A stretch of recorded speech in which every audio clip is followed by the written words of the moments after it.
Hello everyone, I'm very glad that you listened to my story. Please give me a follow and like the video if you enjoyed it. Feel free to comment and provide feedback so I can improve the sound quality. Yes, I will now continue the unfinished story. Chapter 1, Reading In. Newly commissioned Lieutenant Martin Stockley stood in front of a long mirror in his room at the headquarters of the Special Operations Flotilla, or the farm as they called it, and admired the fit of the new uniform that had just arrived from his tailor in London. He was trying to decide whether to wear his silver-buckled shoes or Hessian boots when there was a knock on the door. "Come in," he called. Will Barber, their steward, entered and said, "Oh sir, you do look proper good. Suits you to a T. Mr. Armand said if you could hurry up as they is all waiting on yer." "Shoes it is then," Marty concluded and pulled on one of his 3 new pairs. The men had asked if they could celebrate his promotion with a dinner and a few wets, which meant they were in for a wild time this evening. Sailors seldom did just a few wets and had a prodigious capacity for alcohol. The deal smugglers were ready to supply the best brandy and wines to them for free as the SOF were their protection and the source of most of their wealth. Bill, their leader, and his lieutenants had been invited as well. This evening would be long, merry, and test the stamina of the strongest. Marty entered the large dining room to a roar of congratulation. He made a show of acknowledging the cheers, then struck a pose. He waited until they quieted. "Thank you, thank you, thank you," he said to the left, center, and right in turn as he looked around the room, registering the faces. "I understand that Monsieur Domain has taken over the kitchens for this celebration, so I am sure we will all eat well." Another cheer. This would not go down well at the Admiralty. He thought, and he was right. The Admiralty would have a very dim view of the familiarity between the men and officers. But this was the SOF and things worked differently here. Let them enjoy themselves, he thought. I will break the bad news about the next mission later. The next morning, despite hangovers, they ordered the Lark and Alouette to be prepared for a 6-week voyage. They would go hunting neutral ships supplying goods to the French in opposition to any agreements their governments may have with the British. Marty left for the dock to check on progress and to read himself in as the Lark's official commander. He was dressed in his best uniform and hat and wore the dress sword that the love of his life, Lady Caroline Candor, had given him. As he walked up to the dock, he thought it ironic that his cutter and the sloop moored next to her shared the same name in 2 languages at times. But this morning, the Alouette was called the Swan as she was in English waters. It was a fine morning, although very cold, and he enjoyed the short walk from the farm to the dock on the River Stour where their 3 craft were moored. He soon warmed up, and his breath steamed. Blaze, his young Dutch shepherd dog, trotted along with him, checking out the verges for any trace of either intruding dogs or receptive bitches and marking his territory at regular intervals. He arrived at the dock to find it a hive of activity. Wagons were lined up, ready to unload food and other dry stores into nets which were hoisted aboard and down into the hold. This was faster and needed less men than forming chain gangs.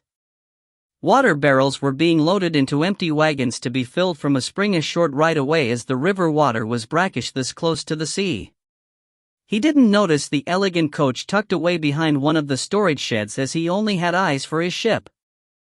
He walked up the gangplank onto the deck of the cutter that was his first command as a lieutenant.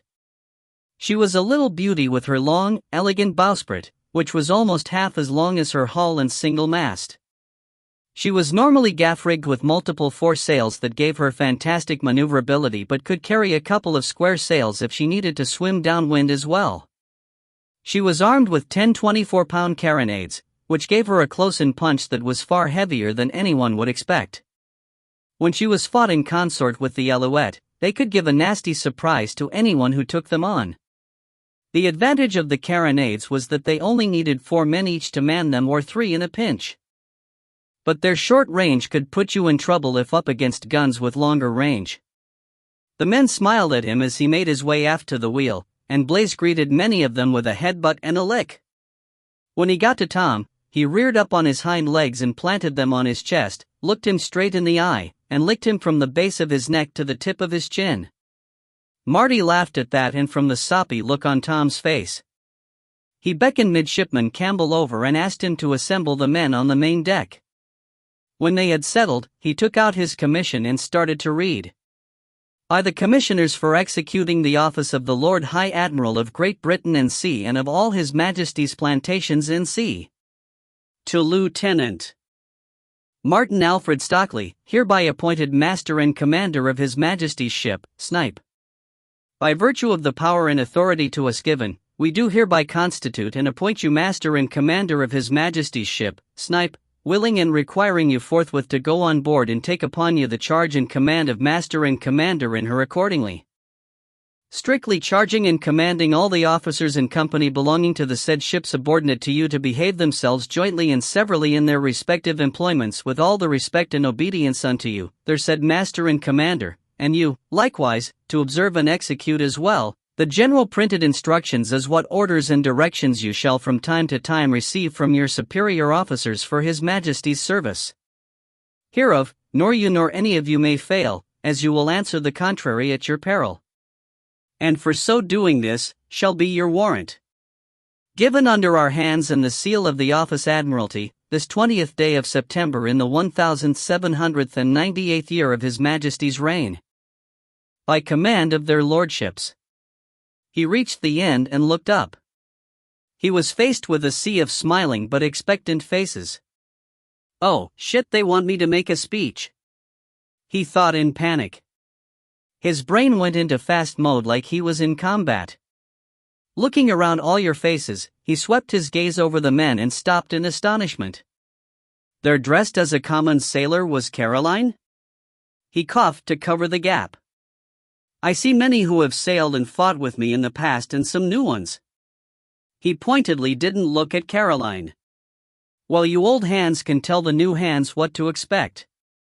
But one thing I will tell all of you is that you can all expect to continue doing the jobs that no one else wants, in ways no one else will. We are the SOF.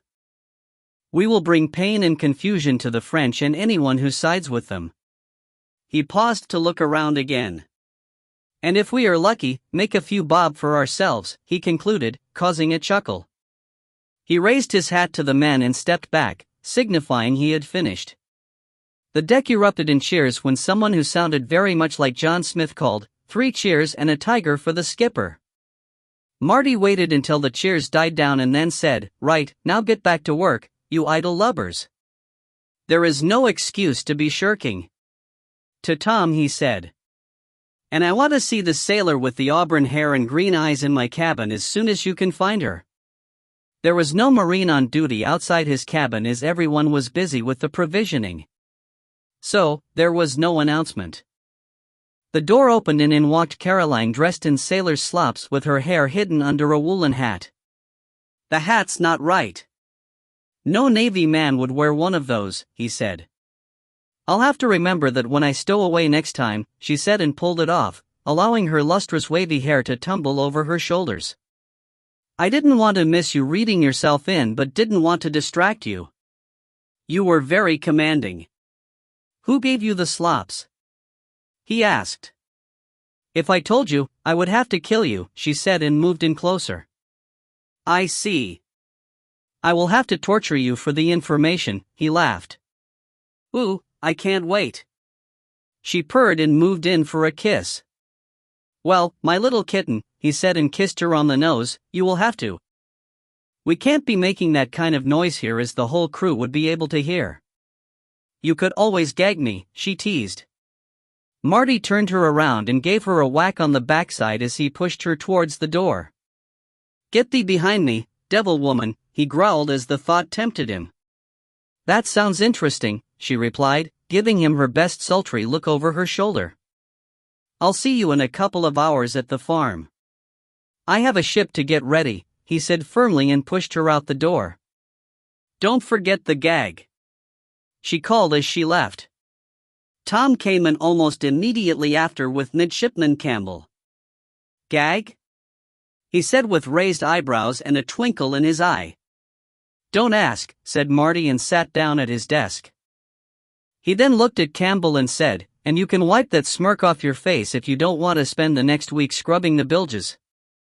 Campbell managed, to his credit, to put on a straight face. You have something to report? Marty asked him. Oh yes. I mean, sir, he stammered. Mr. Campbell, if I have to wring every report out of you, this is going to be a very long voyage for both of us, Marty cautioned. Sir. I wish to report that we will be finished loading food in the next hour in water by sunset. Marty looked at Tom, who was leant against the doorframe, and raised an eyebrow in query. Tom gave a slight nod. Marty gave his attention back to Campbell. We will sail tomorrow morning on the ebb tide. Let the men have a last evening in town. I want them all back on board by midnight. Anyone who isn't will be docked a week's pay and rum ration. Make sure they know it. Aye, sir. There was a muffled cheer from outside. Marty looked up at the open skylight. They probably know already, but we need to maintain some kind of chain of command, he concluded. Now, do you have all the store reports? Aye, sir, Campbell replied and handed over a sheaf of papers which he pulled from his pocket. Marty sighed as he saw that he would spend the next couple of hours doing the bookwork. The problem with cutters is they don't warrant a purser, he thought. 3 hours later, he got back to the farm. Caroline was reading a book in the common room while she waited for him. She put it down and rose to greet him with an extended kiss. Once they finished, he grinned and said, "What's for dinner?" "I'm famished." Will has prepared some fresh sole and white wine and butter sauce. He got the recipe from Roland, she replied. Wonderful. What are you reading? He asked and picked up her book. The Abbess, by William Henry Ireland, he read off the cover. That's supposed to be practically pornographic, isn't it? If your chaplain catches you with that, you will be excommunicated. Caroline laughed, gave him a wicked look, and replied archly. Well, I thought it might give me some ideas. Well, they can wait until after dinner, he said as Will knocked on the door to announce that it was ready. They retired to bed early, and as they were the only ones there, it didn't matter how much noise they made, and the gag wasn't really needed. Although it did get tried. At least once. Chapter 2, A Change of Identity. They were just getting ready to cast off the next morning when a rider galloped up to the dock and dismounted as soon as his horse came to a stop. The horse was covered in sweat and looked to have been ridden hard. He hailed the Lark and waved his messenger bag at the quarter deck, obviously relieved to have caught them before they left. The gangplank had just been pulled in, so Marty jumped from the deck to the dock and walked over to meet him. I'm glad I made it in time, sir, the messenger said. I have an urgent change of orders for you from the Admiralty. I will need a confirmation that you have read and understood them. Marty took the package, broke the seal, scanned the contents, and signed the proffered receipt. Walk that horse over to that farm, he said, and pointed him in the right direction. Change him for one of ours if you need to get back immediately. Tell the Marine that I said it was okay. Make sure you get some food and drink before you leave. He then walked down the dock to the Alouette. Armand, he called, and Armand came to the rail. A change of plans. You are on your own. I'm ordered to go and annoy the Dutch. Pourquoi? Armand replied. Can't say, Marty said, looking around as if he was looking for eavesdroppers. Oh, one of those, Armand said with a grin. Well, good hunting and be careful, but... You too. Marty grinned back. They set sail on the ebb tide as planned and headed out into the channel. The Alouette headed for their hunting grounds between Roscoff and Brest, that being the most likely place they would find American blockade runners, and the Lark headed northeast towards the coast of the Batavian Republic. Marty sat in his cabin in his one comfy chair and reread his orders. Apparently, Jeroen, the agent he had worked with the last time he was there, had sent a message that there was a regular trade in flax running from Rotterdam down the coast to Calais. Within those cargoes was hidden the tax revenue that the French were collecting as a war indemnity. The French figured that a cargo of such little value as flax wouldn't attract attention from prize-hungry English captains. His mission was to disrupt that trade and to capture as prizes, or burn, any ships he could. A tough call if there is anything bigger than a flipping sloop as escort, he thought. He was to do it under a guise so they wouldn't make the connection with an internal leak in the British government. The orders didn't say what nationality he should adopt. He thought about it for a while as he sat scratching Blaze's ears. An independent with obscure origins, given that he had a mixed crew, would work. He could drop hints about having stolen the cutter and put a false name on the stern. Yes, the more he thought about it, the better it started to sound to him. "Call for Midshipman Campbell, please," he yelled up at the skylight. 2 minutes later, Campbell entered after knocking on the door. "Yes, sir?" he asked, patting the dog on the head as it sniffed him in greeting. "I want a new name on the stern, the Louise, I think. Paint it to be hard to read, and make it look as old as the rest of the ship. Then get everybody into their privateer outfits and muss the ship up to look like she is privately owned. The crew know what to do, just tell them to do it." "Ah, sir, do I need to dress up as well?" Campbell asked. "Well, you will bloody well stick out like a spare prick at a floozy's wedding if you don't," Marty responded with more than a trace of irritation. "This is one of those moments the Admiral mentioned, isn't it? Where things aren't what they seem?" Campbell asked, looking abashed. Marty relented. "Yes, Mr. Campbell, it is, and for the record, from now on while we are in character, you refer to me as skipper, and ask the men, not order them." "This isn't the Navy anymore," Marty replied, thinking he couldn't expect Campbell had done anything like this before. "Sit down for a minute and let me explain." Campbell sat on the bench by the stern windows. "We have been ordered to find and either capture or destroy Dutch ships that are carrying bullion to pay the French their war tax. The information came from a trusted source within the Dutch government who took a huge risk to get us the information and must be protected. So, we don't want the Navy to be seen doing this as that would point to the British government having someone on the inside," Marty explained. "Oh, so we pose as a privateer to cover up the fact we are really Navy?" Campbell exclaimed. "Yes, so find yourself a pirate costume and practice talking like a common sailor as you aren't Midshipman Campbell anymore but First Mate Campbell. Understood?" Aye, sir." Marty raised an eyebrow. "Oh, I mean yes, skipper." Marty smiled and said, "Better. Just keep practicing that. Off you go." Campbell stood and was about to salute when he saw the raised eyebrow again and stopped about halfway up. He grinned and turned to leave. "By the way," Marty said, stopping him in his tracks, "if you have any ideas about how to make the Louise look less British than the Lark, feel free to put them forward." I mean yes, skipper," he said as he left. After the door closed, Marty grinned to himself and thought, it's a start. But then he had a thought, why would they take the risk of sending the tax by ship through hostile waters when they could safely send it by land? That thought was troubling. What if someone was setting Jeroen up? Or what if Jeroen had been caught and they were sending fake messages to try and see if the network actually existed? He went up on deck to check on the progress that was being made and was mildly surprised at the change that had come over his ship. Campbell was supervising the removal of the yards on the mast that could be used for setting square sails. He also had a couple of men altering the apparent cut of the sails by folding and stitching seams along the edges. "Well, Mr. Campbell, I can understand the bringing down of the yards, but please explain what the men are doing to my sails," Marty barked. "Aye, skipper," Campbell replied in a broad Scottish accent, causing Marty to raise both eyebrows in surprise. "We be making them look like Swedish cut sails." "And you have experience of Swedish sails?"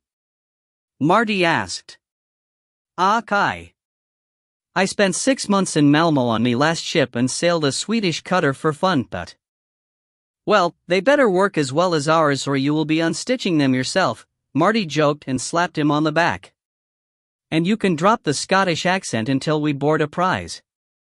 Tom, Marty's coxswain, and Matai were working on a new name board.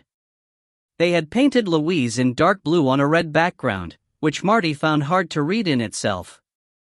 Now, they were bashing it with chains to make it look aged, which obscured some letters even more. Tom got one end and Matai the other, and they held it up for Marty to inspect. "That is bloody perfect," he said in honest admiration. "Let's get it mounted." He looked around, and if it wasn't for the carronades, she could be from anywhere.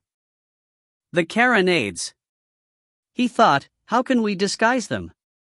He waited for Tom to return and then called him and John Smith, his quartermaster, to him. "We need to do something to disguise the carronades," he said. "Any ideas?" "It's the slides in that great, gaping gob of a barrel that gives them away," said John. "Yes, they look nothing like 6 or even 9-pounders, do they?" Added Marty. "I think we need to keep them covered and mount as many swivels along the sides as we can. We will need to get in close and board if we are to make any money. If we need the carronades, it will be as a last resort anyway." With nothing else to do, he had a game of tug with Blaze and then went to the charts to check on their position. Satisfied, he gave the order for a change of course toward Calais. Chapter 3, Ambush. They made their way up the French coast from Calais looking for any Batavian merchant ships heading the other way. They stopped and took a couple of French coasters to help bulk up their cover story, but they were unexciting and only nabbed them some fresh stores and a barrico or two of cheap wine. They took their time and looked in every cove and estuary as they went in case their prey was hiding during daylight hours. They reached the northern tip of France and Marty decided to hang around there rather than go up past Antwerp. They reduced sail to the minimum overnight and resumed their search at false dawn the next morning. By lunchtime, they hadn't seen anything. Marty wondered if anything had passed then in the dark, so he headed back to Calais under full sail. Again nothing, and they reversed course to try again and with nothing else to do, started weapons training to keep the men occupied. He donned his weapons harness and went to find Campbell. It was time to assess his capabilities. Blaze was curious and followed him on deck. "Mr. Campbell," he called in the mid-turn from watching some of the men going at it with wooden cutlasses and walked over to him. "I heard you were a fist fighter, but can you use a blade?" Marty asked. Campbell ran his eyes over Marty's weapons rig, noting the hanger, fighting knife, and pair of double-barreled pistols. He then looked down at the Hessian boots Marty wore and noted that there was an additional knife in each of them. "I feel underdressed, Skipper," he said with a smile. "Oh, this little setup?" grinned Marty. "It's all the rage for us pirates, you know." "Wooden blades?" he asked hopefully. Marty drew his hanger and said, "I think steel is much more of a test, don't you? May I get my sword from my cabin?" Campbell asked, putting a bold face on it. "Of course," Marty replied and bowed him away with a flourish. Campbell returned with what looked like a cavalry saber on his waist. Heavy that, Marty observed, and when it was drawn, he could see it was both longer and heavier than his hanger with a curved blade designed for chopping. It also had points so it could be thrust as well. Marty assumed his customary knife fighter's stance, and Campbell took up his guard in preparation. They circled, assessing each other. Campbell swung first. A scything slash to the midriff, which Marty avoided by stepping back and letting it pass. He noted that Campbell didn't have any trouble controlling the blade at the end of the swing and used the momentum to bring it back to guard. Then Blaze came out of nowhere snarling viciously and hit Campbell high in the chest with his front paws, knocking him flat on his back. Campbell found himself looking straight into the eyes of what looked like a very angry wolf. The dog was stood on his chest with his nose inches from his and his lips drawn back in a snarl. Marty rushed in, grabbed Blaze by the scruff, and speaking softly, eased him off the shocked and frightened mid. He beckoned Tom over and asked him to lock the dog in his cabin after he had praised him and given him a good neck scratch to let him know he wasn't angry at him. Campbell got to his feet. "Sorry about that," said Marty. "I think he thought you were really attacking me. He's never seen me practice before." "Are you all right?" "I'm fine, apart from a bruised behind." Damn, he was fast. I didn't even see him coming. He will be deuced handy in a fight. They both laughed at that, and Marty noticed that all the men had stopped practicing to watch. He inclined his head towards them and said, "Shall we continue?" The boys look as if they want a show. They took up their guard positions again and resumed a slow circling anti-clockwise. Marty suddenly reversed the direction they were circling and simultaneously launched a high attack, forcing Campbell to parry and then reversed the swing to cut low at his thigh. Campbell skipped back out of range and took up his guard again. Marty grinned, and they both advanced swinging and parrying, setting up a clamor of crashing steel. It stopped suddenly as they came together, blade to blade, and Campbell felt the point of the fighting knife pressed against his side. "You're dead," said Marty. "The knife?" asked Campbell, not moving even a fraction of an inch. "Yup. Don't get in close if the other man has one." "Lesson learnt?" Campbell nodded and as they stepped apart, bowed and saluted with his sword. "You have a good sword arm, but that cleaver is heavy and if the fight goes on for too long, will wear you out," cautioned Marty, "so either SW. Sail ho!" Coming from astern fast, yelled the lookout, stopping Marty midward. Marty sheathed his blades and raced to the quarter deck to get a telescope. He stood on a carronade to get some height. He could see that whatever it was had a gaff rig and was carrying all the sail she could. "Make all sail," he commanded, and the men ran to obey. "Another sail." "Dead ahead and coming right at us," cried the lookout again. "What the hell?" "Mr. Campbell, get up there and check them both out. They be both French," reported Campbell in a voice that could have been heard half a mile away. "Beat to quarters," Marty ordered as Campbell slid down a stay to the deck. "2 French luggers, sir. The forward one is steering to cut us off. The one astern is closing fast and has the weather gauge on us." Marty knew that French luggers carried up to 14 9-pounders and had a significant punch. "I knew this was too good to be true," he cried, "it's a fucking trap. Deck there. A third sail to larboard. Same type and is closing. Trying to box us in," Campbell noted.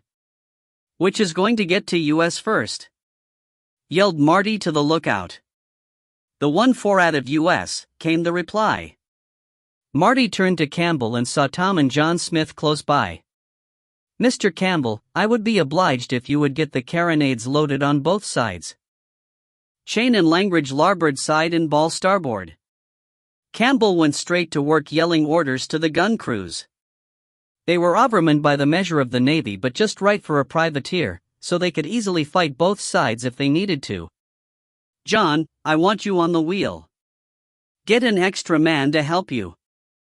Marty ran to the foredeck and looked long and hard at the lugger approaching from in front. He then looked at the other two, calculating closing speeds and angles in his head. "John, steer straight for him," he ordered as he got back to the wheel, pointing at the forward lugger. Marty saw that their target was heeled over with the wind on his starboard side.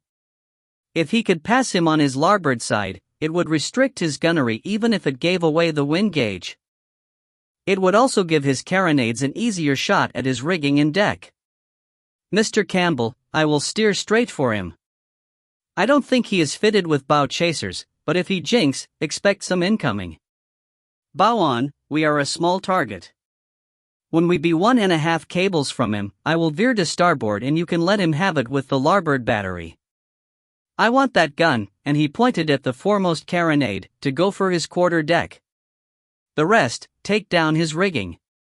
We will then wear to starboard and as we pass him again, we will serve him with the other battery into his hull. After that, we will go head to head with that ship astern of us. This is going to be really close. I won't have more than a few minutes to get sorted if we get damaged and I want to get on that second bastard's starboard side so he will shield me from the third," Marty thought.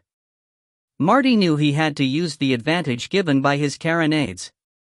Their smashing power would help even the odds, but he had to get in close enough. The last thing he needed was a long-range slugging match.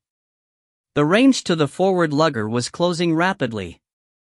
Marty saw the twitch of their sails just before he jinked to starboard and loosed off a broadside at about half a mile. "Hold fast, boys!" Marty shouted to encourage his men. "Them Frenchies can't hit a cow's arse with a paddle," he taunted. The range closed fast, and he held his nerve until they were easily less than 1.5 cables apart. The French didn't have a single gun run out.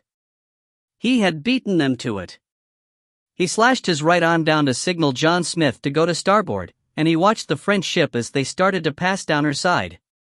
Campbell held his fire until they were almost broadside to broadside and 4 of the carronades coughed as one, followed a couple of seconds later by the forward one. The effect on the other ship was devastating. The mast took at least a couple of direct hits, and the rigging was shredded. The mast shuddered and snapped off about halfway up.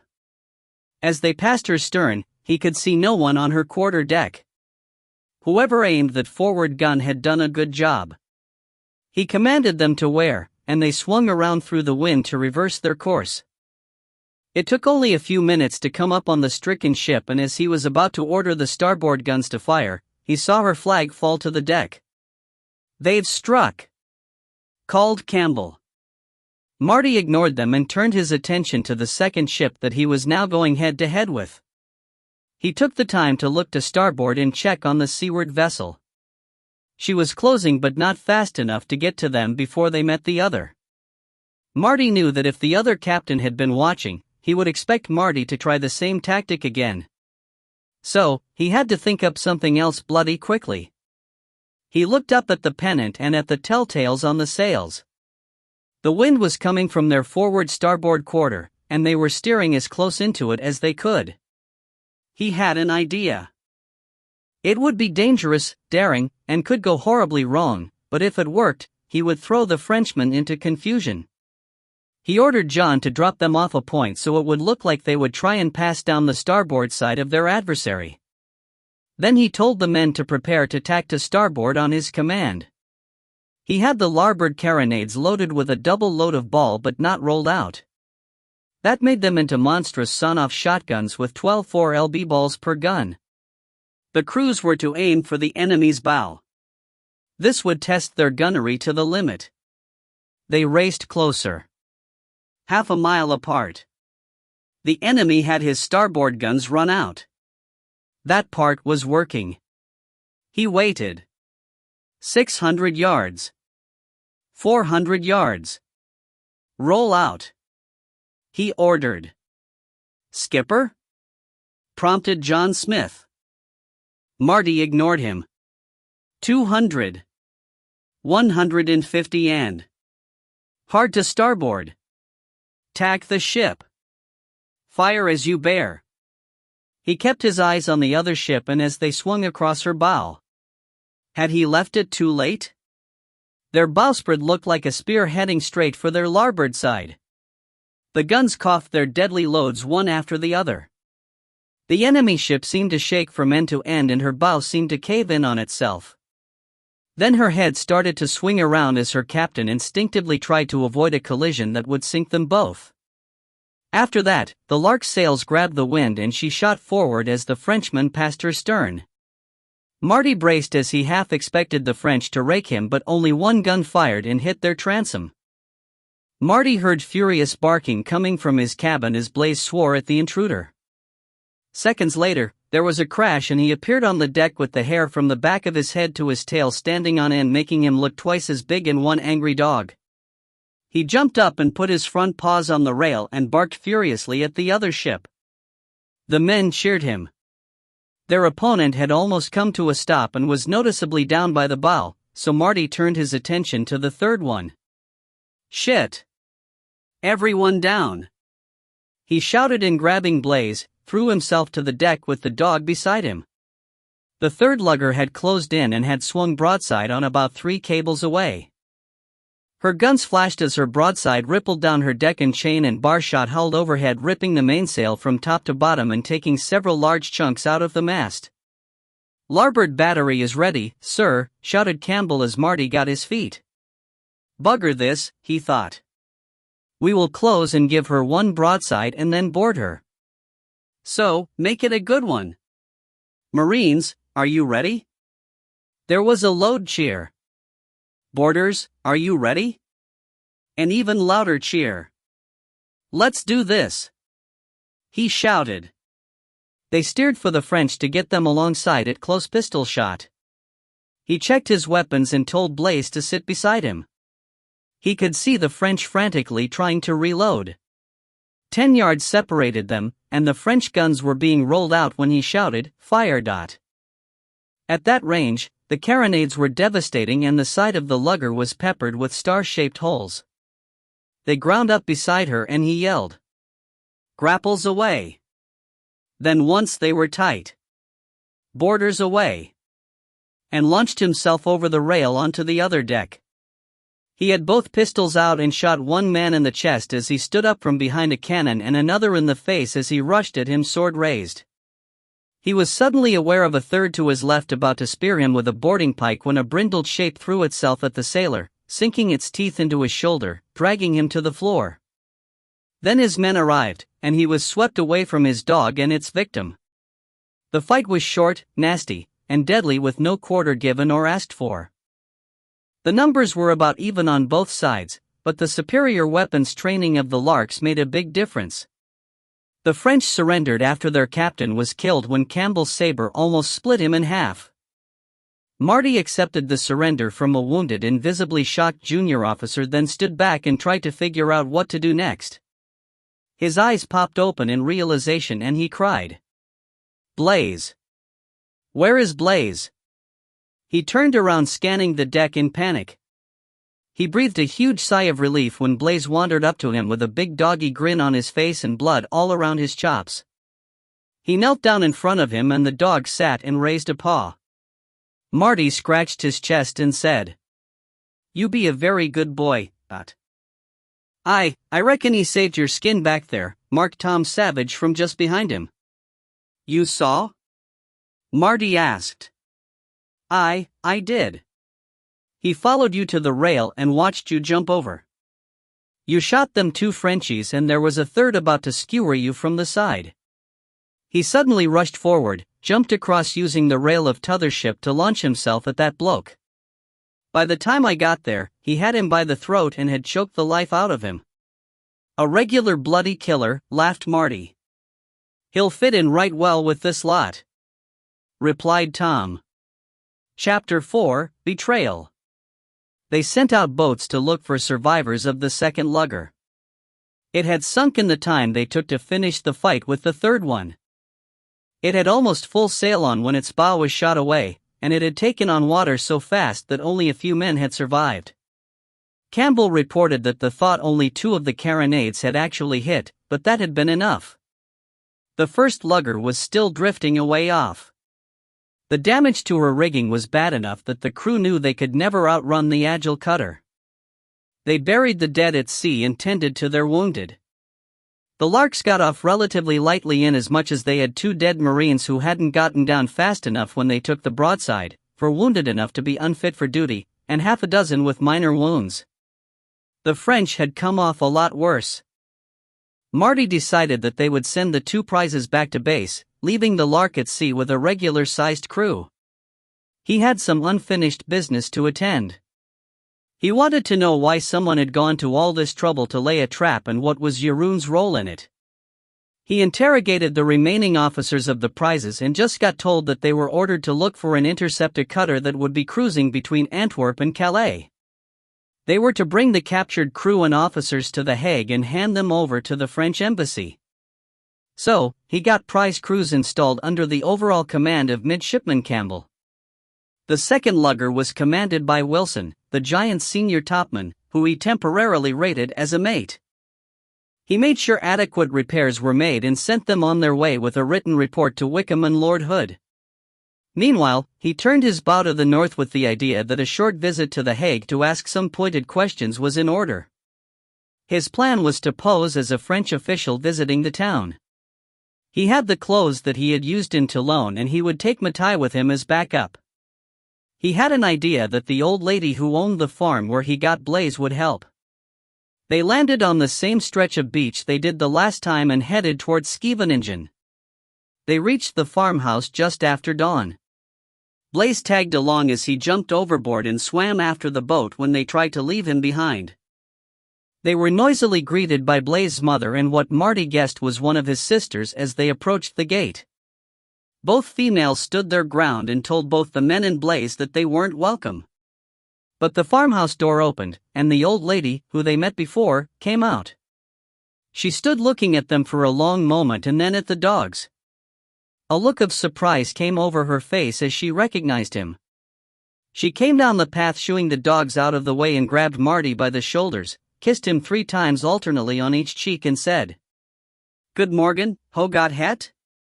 "Madam," said Marty with a smile, "I am good." She pointed to herself and said, "Frau Jonglein." "Mrs. Jonglein, I am looking for Jeroen." She shook her head to indicate she didn't understand. "I am seeking Jeroen," Marty tried again. "Oh. You zoekt Jeroen," she said with a sad look that said something was wrong. "Where is he?" Marty asked. "Hij wordt gearresteerd en zijn met de Frans consulate," she said, pointing towards Den Haag. Marty looked at Anton, who shrugged, and then he realized what she meant. Jeroen had been arrested by the French secret police. "Where?" he asked. "Op het Frans consulate," she answered, and that was close enough to French for him to realize she meant the French embassy. Madame Jonglein then mimed him being hit and fingernails being pulled out. "Damn, he's been tortured," Marty realized. "Thank you," Marty said, then remembered a word Jeroen had used, bedankt. She laughed sadly, gave him a hug, and taking him by the arm, insisted, Come, and led them into the house. She fed them breakfast of bread and cheese washed down with strong black coffee and gave Blaze a bowl of meat scraps. Once they had eaten, she pulled a piece of paper out of a drawer and with a lump of charcoal, drew a map. She marked streets by name on a building she labeled as Politbureau, which she then crossed out and looking them in the eyes, shook her head and waggled her finger. She then marked a second building marked Franz Consulate. She made a face and tapped it with her finger. Als hij nog in leven is, dat is waar je hem vindt. Marty was tuning in and beginning to follow the gist of what she was saying. If Jeroen is alive, that's where we will find him, he thought. He thanked her, took the map, and folded it into his inside pocket. Finally, he stood, hugged her, and delivered 3 kisses. She held him at arm's length by the shoulders and said, Veel geluk junger. They left and followed the road into The Hague, aiming to arrive in the general area of the map. In fact, it only took a couple of questions to locals to get into the right area. Marty noted that when he asked questions in French, most people looked him up and down as if he was something they had trodden in. The French may have shown them liberty, but it don't signify that they like them, he thought. They finally arrived outside the building festooned with French flags, and Marty told Matai to wait for him outside with Blaze. Putting himself in the mindset that he had used in Toulon, he walked up to the front door and just went in. The guard looked at him in surprise, and Marty gave him a stop me if you want trouble look that was simultaneously disdainful and superior. He walked up to the desk and announced, I am Pierre Lamont of the Bureaus for Foreign Affairs, and I am here to interview the Dutch agitator Jeroen van Helden. The person on the desk looked both surprised and afraid and asked him to wait while he consulted with the head of security. A couple of minutes later, he was back with a small man dressed in a black suit that was an almost identical match for Marty's. Monsieur Lamont, I am Frederic Laplante, head of security for the consulate. How can I help you, Dot? As I told your assistant, I am here to interview the Dutch agent. Laplante looked at him for a long moment then said, Please come with me. Marty was immediately on his guard as that was far too easy, but he followed along not having a better plan. Laplante led him deeper into the building and down some steps to the cellar. Why do they always hold people in cellars? Marty thought, it must be something to do with dungeons. They came to a reinforced door that Laplante unlocked and stepped through. The inside was lit by several lamps. There was a bed along one wall and chained to it was Jeroen. Marty almost didn't recognize him. His face was swollen and bruised, his naked torso was covered in cuts and burns, and his hands and feet were wrecked. They had pulled his fingernails and systematically broken every bone. Then Marty noticed that he didn't blink. Damn! He thought they have cut off his eyelids. Marty fought to keep his composure and just stand there looking dispassionate, but then he heard LaPlante slowly clapping his hands. Well done, Lieutenant. Your control is admirable, he said in English. I see our little reception didn't stop you.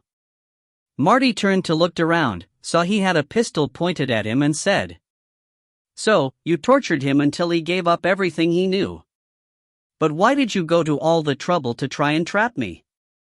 So, I could present you to the committee.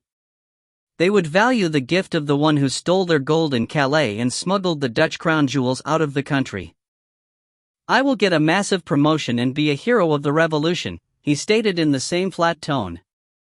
How did you know they would send me and not just a Navy frigate? They would not want to expose their connection and you are their best undercover operative. You would be the logical choice. I'm flattered you think so highly of me, Marty replied. Marty looked at Jeroen, who stared back at him with tears running down his face. Did you tell him about Jim? He asked him. Jeroen shook his head. Marty turned back to LaPlante, who said, Please drop your weapons on the floor, and pointed his gun at Marty's face. Marty took the 2 stilettos from his sleeves and dropped them on the floor, then took the pistols from his pockets and dropped them as well. Now, who is Jim? LaPlante asked. Jeroen sat upright and rattled his chain as he said, Why, that is his best friend, you asshole. LaPlante's eyes flicked towards Jeroen for just a split second, but that was enough. Marty's hand flew back and then forward. Light glinted once on the blade of the Bowie knife as it flew briefly through the air just before it sank to the hilt in LaPlante's throat. His eyes rolled up and he collapsed to the floor. The blade had penetrated the spine at the back of his neck.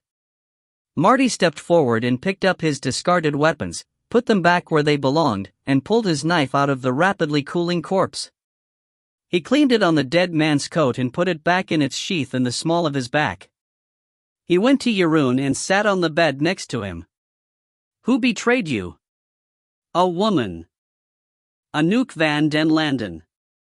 She infiltrated the group and gave me to the French, Jeroen lisped through his broken teeth and lips. Where can I find her? She lives in Rotterdam on Bredestraat. Will you avenge me? Yes, you have my word. They sat for a minute or two while Jeroen told Marty the story of the betrayal and gave a detailed description of his betrayer. He stopped often, obviously in great pain. Do you want to get out of here? Marty finally asked. To do what?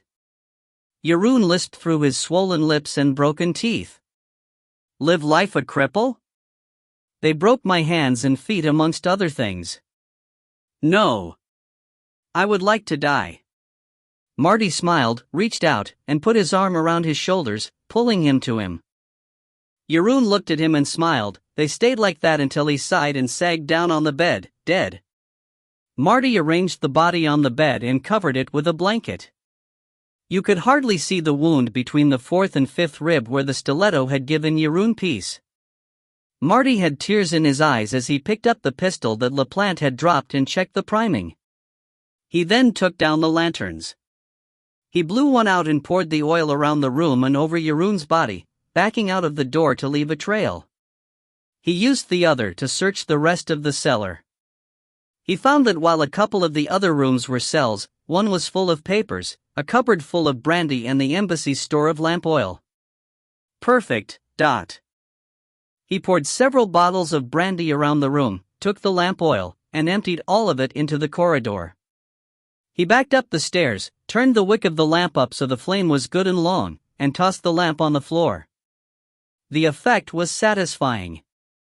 The oil ignited with a whoomph, flames traveled down the corridor as he ran up the last few steps and burst out of the door. He made sure he left it open to allow a good draft to blow down the stairs. As he ran, he yelled, "Fire," and bolted to the main door. He made it about halfway through the door when the world exploded.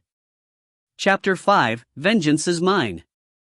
Matai was laughing at him as they walked back along the beach towards Nordwijk. Marty had lost his ponytail and most of the hair on the back of his head as he had been blown out through the front door of the embassy. What he hadn't known was that the French had stored a barrel of gunpowder in the cellar. When it exploded, the blast channeled up through the open door and into the foyer, blowing Marty out into the street with a fireball right on his heels. His clothes were on fire when he landed, and he had to roll around in the dirt to put them out. He ended up with burns on his head and neck, but it was nothing too serious and looked worse than it was. Blaze walked ahead. He was obviously worried about his master, but the smell was bad enough to make him want to stay far enough away not to have to breath it. Marty didn't blame him, he smelt like a half-burned corpse. No one had tried to stop them leaving the town and the locals didn't seem to be making much effort to put out the embassy either. Rather, they focused on stopping the fire from spreading. It was a fitting pyre for his friend. They reached the rendezvous and there was the snipe hove to about a mile offshore. Matai waved as the boat was rowed in to pick them up. Once back on board, he went to his cabin and undressed. He had a standing bath with a bowl of warm water that Tom brought him and put on some clean trousers. He threw the burnt cloths out of the stern window to get rid of the stink. Tom waited patiently while he did this, then made him sit while he examined his burns. "You will live. Though it will be a while before you can tie your hair back again. Do you want me to tidy it up?" he asked. "Yes, please," Marty replied. "I need to be able to look at least respectable for when we go to Rotterdam." "Rotterdam? I thought we would be going home." "Unfinished business," Marty stated. "We need to pay a visit to Jeroen's betrayer. Once that's done, we can go back." "It will be risky," Tom assessed. "How do you plan to do it?" "It's a port. We will just sail in. We look like a neutral, so we will go in as one. Get a Swedish flag made up, then set course for the harbor." Tom set to work with a pair of shears and trimmed Marty's hair into a respectable shape. Once he was happy with it, he let Marty put on a shirt and jacket. Marty then rummaged around in his chest and pulled out a fisherman's cap, which he pulled on. It was sore wearing it, but it hid the bald patch. "Will I pass?" "You'll do." One of the men, who was handy with a needle, made up a Swedish flag, and once it was in place, they headed south. It only took a couple of hours to reach the docks and get moored on a buoy in the harbor. Marty, Tom, and Matai went ashore by boat and asked directions to Bredestrat. Once there, they spread out to observe the address that Jeroen had given them. It wasn't long before a woman matching her description arrived in an open landau and entered the house. They waited.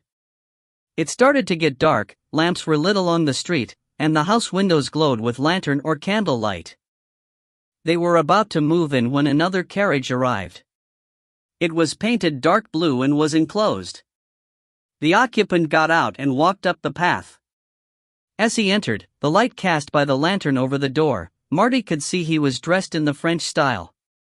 He knocked, and the door opened almost immediately, as if the person inside had been waiting for him. The woman they saw earlier was framed in the door, and she greeted her visitor as a lover, with a passionate kiss before he had even crossed the threshold. Marty signaled for the boys to move in. Matai dealt with the driver of the carriage, and Marty and Tom silently descended on the couple. Marty didn't hesitate but hit the embracing couple in a body tackle that threw the three of them onto the floor of the hallway in heap. Tom following behind, kicking the door shut. Matai bundled the unconscious driver into the carriage, tied and gagged him, put on his coat and hat, and took his place on the driver's seat. The woman shrieked, and the man was cursing in French.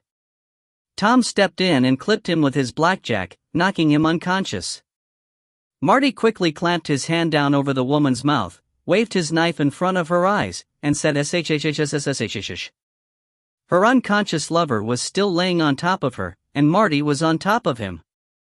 Marty had to slide to the side while still keeping his hand over her mouth until Tom hauled the unconscious man out of the way.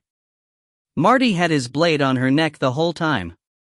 It wasn't the most elegant of takedowns. It took a few moments to get themselves and their captives sorted out. Tom hog-tied the lover and gagged him. Marty took the woman into the drawing room, tied her hands and ankles, and gagged her. He then pulled the blinds so no one could look into the room from outside. He took a breath and looked around the room. There was a desk with a leather chair, a couple of comfortable armchairs and a chaise longue. He went to the desk and riffled through the papers on the top. There was a list of names on one sheet with Jeroens at the top and Mrs. Jongline halfway down. Several of the names had ticks against them. He then unlocked and searched the desk drawers. In one, he found a file. In it, written in French, was a copy of a report of how she had seduced Jeroen and used that to infiltrate the resistance group. There was a letter from Laplante telling her that her money would be paid in gold and that she was not to pass any information to anyone apart from him and Arnaud. He went over to Anouk and putting his mouth close to her ear, said softly in French, "Is that Arnaud?" She nodded. "You know what happened to the embassy in The Hague?" She shook her head. They had a fire and an explosion just after Laplante had a close encounter with this. He showed her the knife. "He died far too cleanly for my liking. They tortured my friend Jeroen so badly he begged me to kill him. I am very angry about that, and I swore to avenge him. You know that makes the chances of you surviving the night really small. Don't you?" Her eyes got even wider. "But how you die is up to you. You can come with us and tell me everything about what you know about the French intelligence network, and we will turn you over to British intelligence. Or we can take you to our ship and I can have the crew take turns amusing themselves with you on our journey back to England until you will be begging me to let you jump overboard to drown yourself. In the end, you will still tell me everything." He reached for the gag. "But first, you will tell me who Arnaud is," he paused, "and don't try and lie or I will cut pieces off of him until you tell me the truth." He pulled the gag away. "He is my lover," she whispered. "And what else?" Marty asked. She didn't say anything, so Marty signaled to Tom and made a sign that could only mean cut off a finger. Tom went to the bound man and retied him, so he was spread-eagled with his arms tied along a pipe that ran along the wall. He kicked him a couple of times to wake him up and pulled out a tomahawk. Where did he have that hidden? Thought Marty. Tom then made a show of looking at Arnaud's hands, selecting the one with most calluses. "Right-handed," he said happily and splayed the fingers out along the pipe. "He is a member of French intelligence and he is the brother-in-law of one of the committee members," she gasped. Marty put the gag back on and said to Tom, "We will take him with us as well." They retied him so his hands were behind his back and Tom had him stand. Then, with his knife point pressed into his back, Tom pushed him out of the house and into the carriage. Marty collected all the papers from the desk, untied Anouk's ankles, and pulled her to her feet. He suddenly had an urge to commit arson. He picked up a lamp and threw it into the corner of the room by a set of heavy drapes. The oil spilled and caught fire immediately, and when the flames took a hold of the drapes, he grabbed her by the arm and half-led, half-dragged her to the carriage. As soon as they were aboard, Matai clucked the horses into motion and drove them back to the harbor. A look back showed flames licking the inside of the glass of Anouk's house, and Marty pulled her around by the hair so she could see it.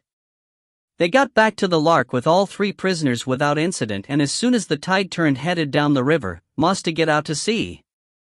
The prisoners secured in the cable tier. They let the horse and carriage loose to make their own way home. Once they were out in the channel, Marty ordered Arnaud to be brought to his cabin. He had arranged things very carefully. There was a chair for the prisoner to be tied in. Next to it, on the right, was a chopping block and a selection of hammers, knives and tomahawks.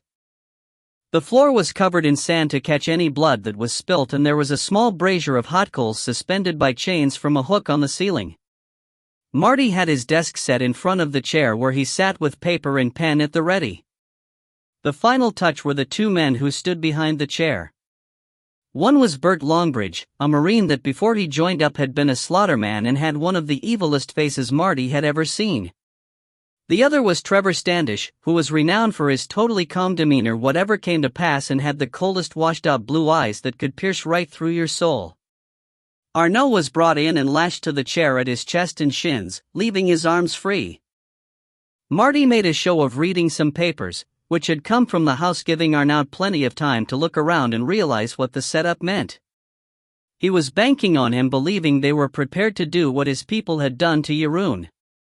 "I want you to tell me your name and what is your position in the French Secret Service," Marty asked, putting down the papers. Arnaud just looked at him. "You know what they did to my friend, Jeroen?" Still no reaction. "Were you part of that?" No answer. He looked at his men and nodded. Trevor moved in and grabbed Arnaud's right hand and forced it down on the chopping block.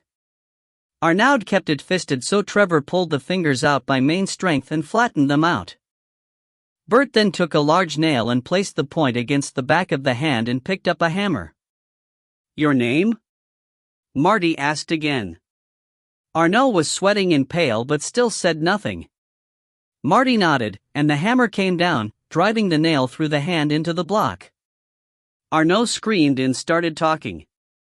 He didn't stop talking for over 2 hours, by which time, Marty knew all about the French intelligence network in the Batavian Republic, its operatives, collaborators, and how they used what they knew to line their own pockets. Whenever he slowed, he had Trevor straighten out his fingers and Bert pick up a tomahawk. The pain from the nail grating against his bones and tendons was enough to keep him talking. When he started repeating himself, Marty called a halt and had Bert pull the nail out, eliciting another scream. They locked him in the bread room after bandaging his hand. Marty had the driver brought in and sat him in the chair. The man looked at the block, noted the fresh blood, and looked up at Marty with terror in his eyes. "You speak French?" Marty asked. "Yes," the man said. "What is your name?" "Peter. Peter Van Someren." "What was your job with the Frenchman?" "I was Mr. Dubois' driver." "For how long?" "Just the last year." This continued for several minutes until a name that hadn't been mentioned before came up. "Who was that?" Marty asked. "Mr. Mercier?" "Yes.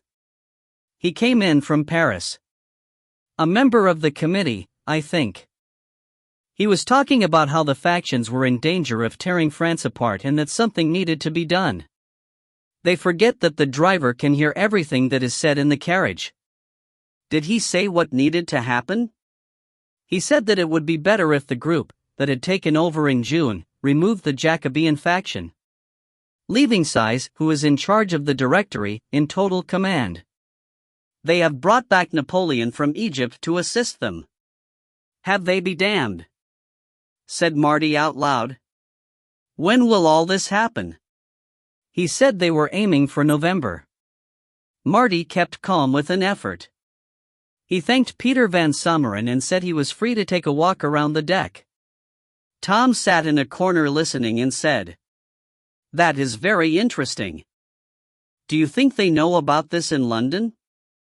"I don't know," replied Marty, "but I think we need to tell them ASAP. Let's see what our femme fatale has to tell us."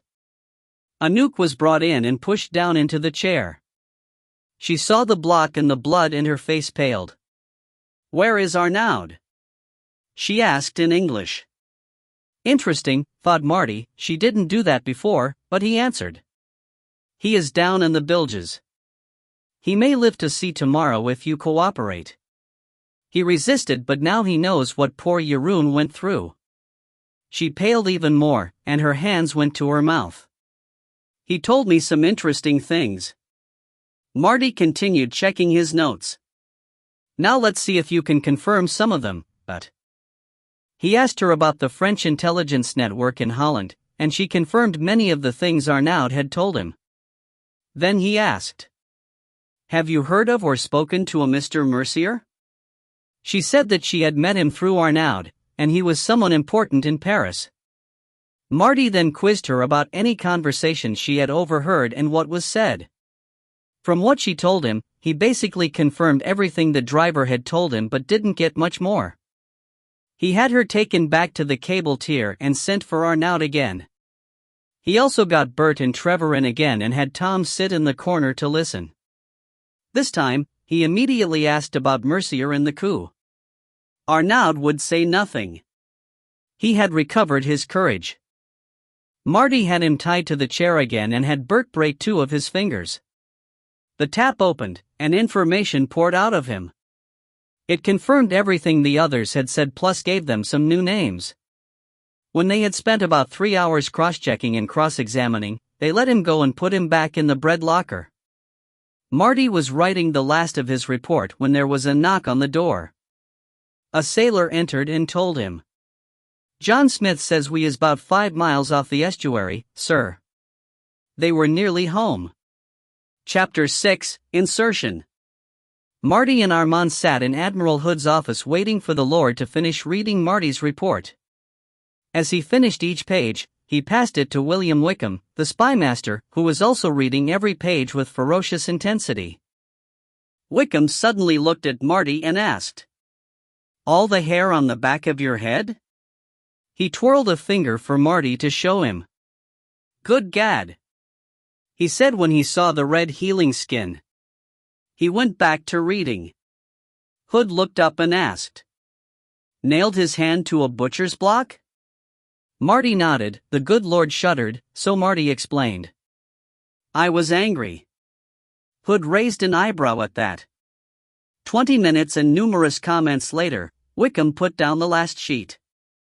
"Well, my boy, it seems that your act of vengeance has produced unexpected benefits.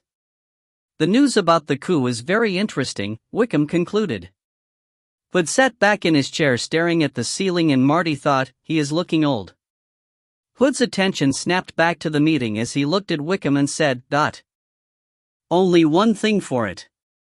We need someone on the ground in Paris to monitor this coup and to stir up the factions to keep the French off balance."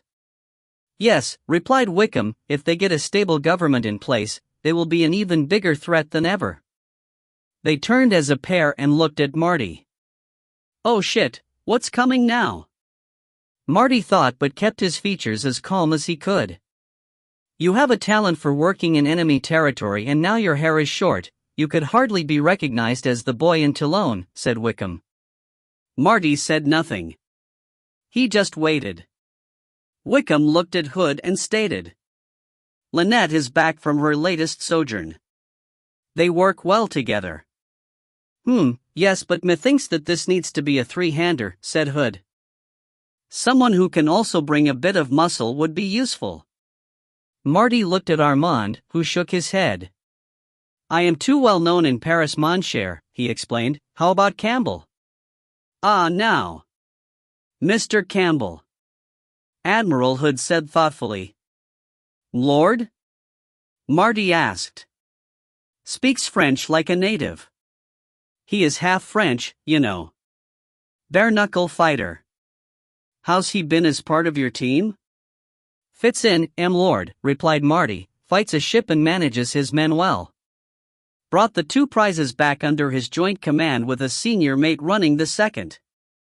His French is excellent, as you would expect, with a slight Burgundian accent. He would pass as a servant to Martin and Lynette if we give them the cover of a married couple." Marty coughed as his breath caught in his throat at that. What would Caroline think of that, he thought in a mild panic. Wickham chortled at his reaction. "Don't worry, my boy," he chuckled, "that vixen of a girlfriend of yours won't hear about it." Caroline, or Lady Candor, was Marty's love. She was a widow at 20 years old and extremely rich. Not that it mattered, as he was independently wealthy himself, thanks to his prize money. She was tall, slender, shapely, auburn-haired, and had green eyes that could turn cold gray when she was angry. He had fought a duel on her behalf where he killed her former lover. He was head over heels in love with her. "Does she know about your work as an intelligence officer?" asked Hood. She guessed I'm not an ordinary sailor and she has visited the farm, but we have never spoken of it and she doesn't ask questions, Marty answered. Not of you maybe, but she has given me more than one grilling. Hood harumphed, she damn well told me to my face that if I get you killed, she would personally see that my balls would be found in separate counties, quote unquote. Marty was quite red in embarrassment by now and proud at the same time. Quite a girl, laughed Wickham at Hood's discomfort, maybe we could use her too. He pondered. Now here. Marty spluttered. Wickham grinned and said, only joking my boy, only joking. With a short bark of a laugh. But she would make a formidable weapon in the right hands. Now then, said Hood, pulling the subject back to business. I think we are agreed. A team of 3. Martin, Lynette, and young Mr. Campbell. You have a little over a week to work up a cover story and get everything in place.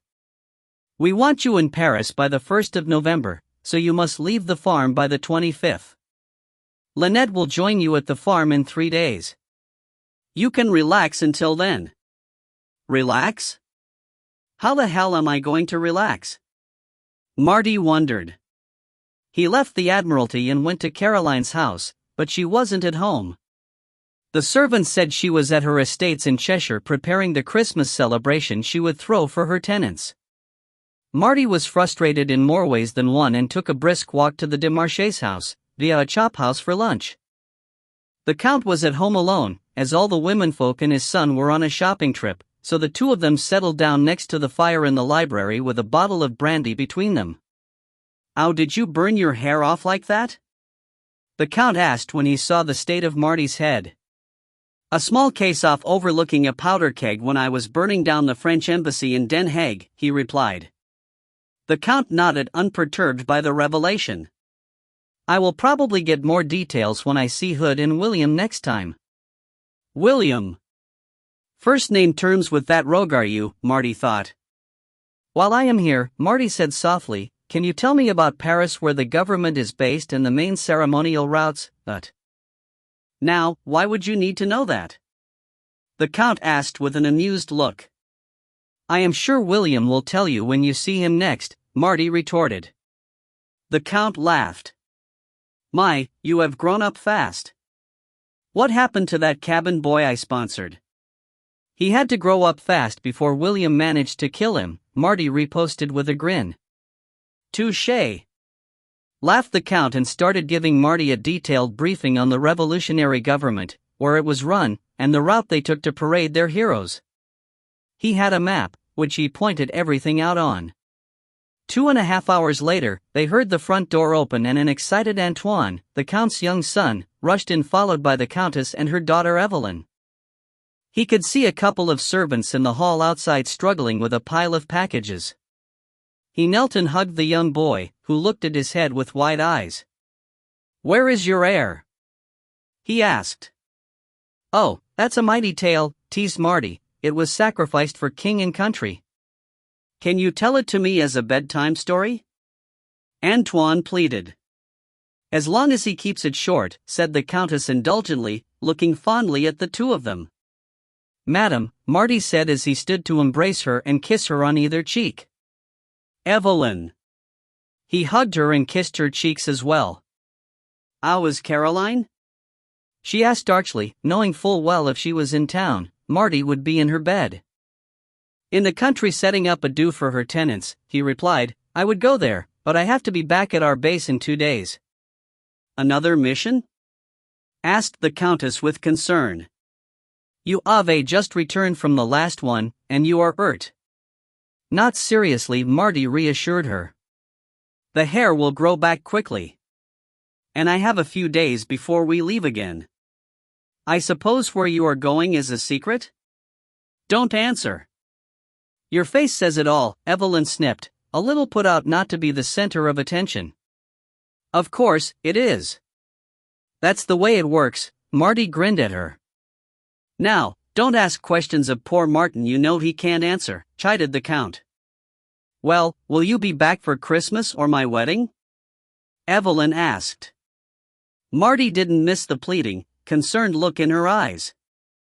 "I think I will be back by then," he said, "but you know the Navy. Nothing is ever certain." They dropped the subject then as a servant announced that dinner was about to be served. Marty stayed the night. He didn't forget his promise to Antoine and told him a story of spies and daring-do. In the morning, he made his excuses and returned to the farm. Back at the farm, he got an enthusiastic and wet greeting from Blaze, who insisted on pinning him down in a chair and washing his head. He then curled up on his lap and went to sleep. Now having half a hundredweight of dog go to sleep can keep you warm, but it can also give you dead legs. Then, when he starts dreaming of chasing rabbits and his legs twitch like he is running, it can get somewhat uncomfortable as dog claws and human skin aren't a good match. So, it was with a small amount of relief that Tom walked in, and Blaze woke and jumped down to greet him. Tom pulled up a chair and Saturday. "I just talked with Armand." Marty waited for what he knew was coming next. "You be going into Paris with Miss Lynette and Mr. Campbell." "That be one of the stupidest things I heard for a while," he said with concern. "Oh, I don't know," Marty said thoughtfully, "me blowing myself up must compare." Tom laughed and looked at Marty's hair. "You do look a bit of a fool at that." He smiled. "But all the same. Paris? That be like walking into the lion's den, thought." "Look," Marty said in an attempt to reassure him it wasn't a fool's errand, "the French government is about to try to go through a massive change. We need to disrupt that to make sure they stay fighting amongst themselves. If they get organized, we could be in real trouble." "Can't imagine them Frenchies ever being organized," Tom grumbled, but he knew when he was flogging a dead horse, so he let it go. The next morning, a very small man with ink-stained hands arrived and said he was from the ministry. He had a wooden chest with him which opened out into a writing desk. From a drawer, he produced several sheets of paper and, from another, a pot of ink sealed with a cork. He asked for both Marty and James to be present. "This paper is exactly the same as used by the authorities in France to issue identity documents and permits," he explained. "The ink is also exactly the same as used by their clerks, as is the quill. I can reproduce the handwriting of the actual clerks in different departments, and I am familiar with the layout and wording of all their documents." He selected a sheet of paper that was a bit more ragged than the rest and asked, "What is your intended entry point into France and your route to Paris?"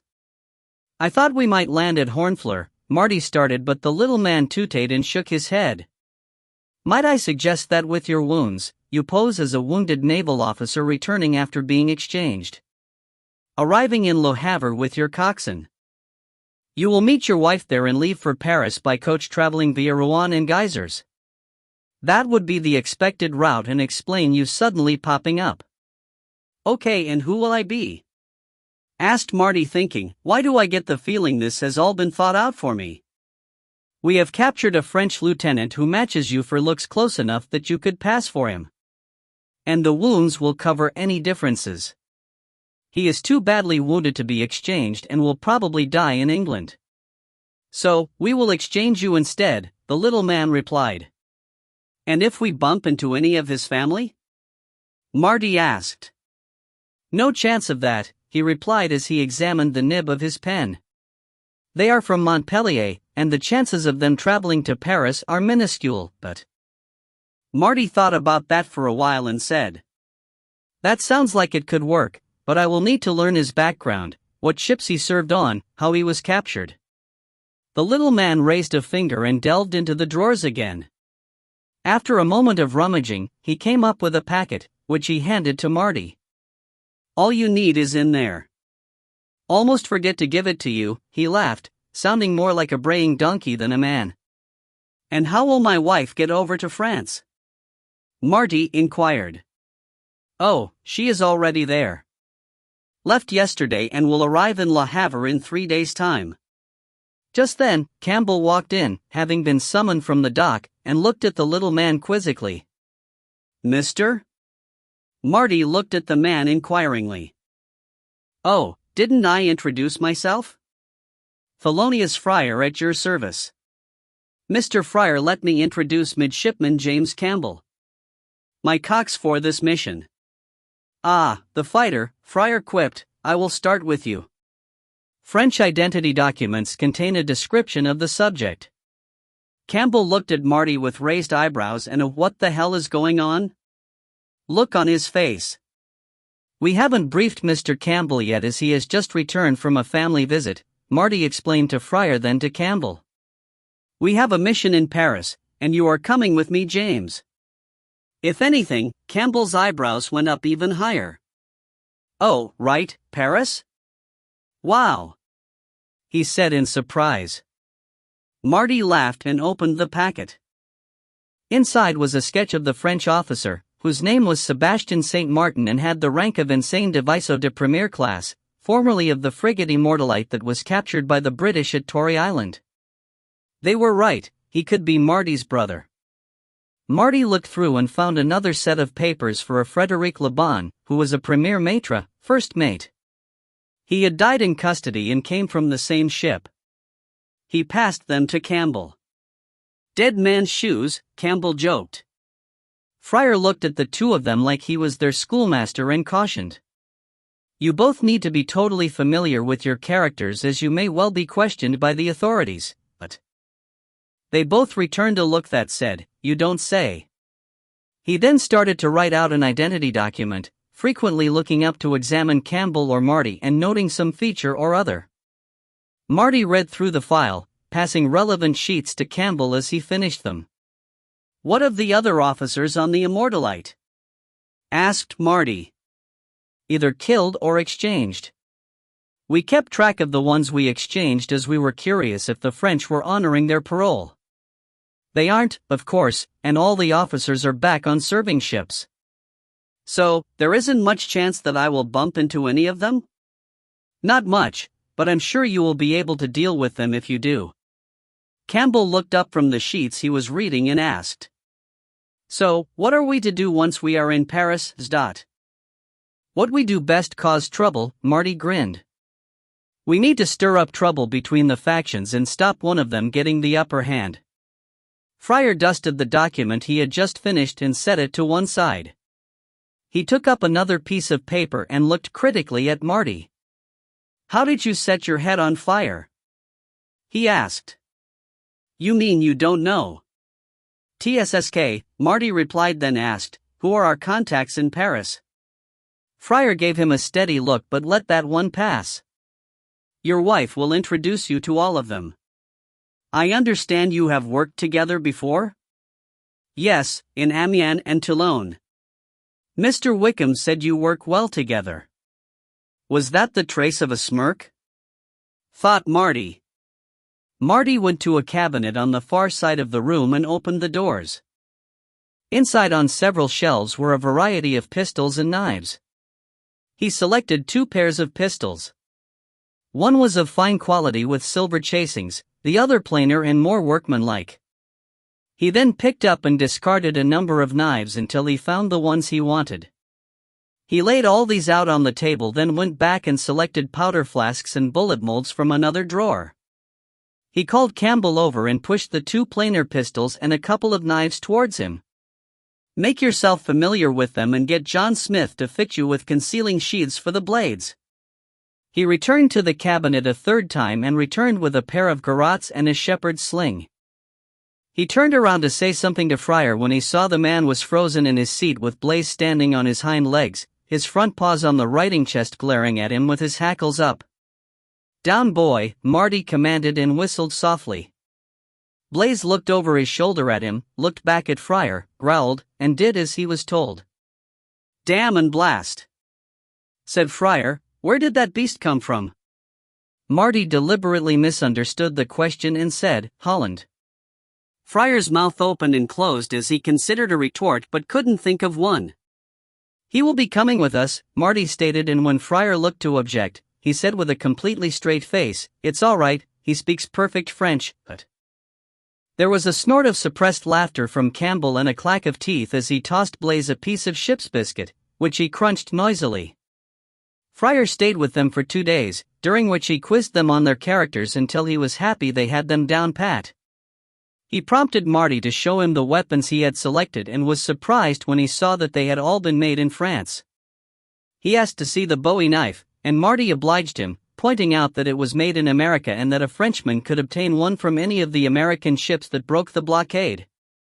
The time came to leave, and they were taken by carriage to Chatham, where a merchantman was being loaded with French Army and Navy officers who were being exchanged. There weren't many, and they were able to stay slightly apart. Marty had his head bandaged, and Campbell hovered around him as if he was caring for him. Blaze laid down at his feet and growled at anyone who got too close or looked as if they would approach. His presence was enough to keep any casual approaches at bay. The trip across to Le Havre didn't take long. The weather was reasonable, and the wind cooperated. When they arrived, they moored rather than docked, and the port authority ferried them ashore. Blaze thought that was great. He jumped from the deck down into the boat, startling the oarsman, and then stood at the bow with his front paws on the gunwale as if he owned the boat. When they came up on the dock, Blaze jumped ashore before they had tied off and was yipping and waffling as he greeted Lynette, running around her and jumping up for a neck scratch. Marty was helped up the steps by Campbell, and they made a show of the brave sailor being greeted by his caring wife. Lynette had organized a carriage to take them to Paris, and as soon as they were in and on their way, Marty asked very quietly, "Can we trust the driver?"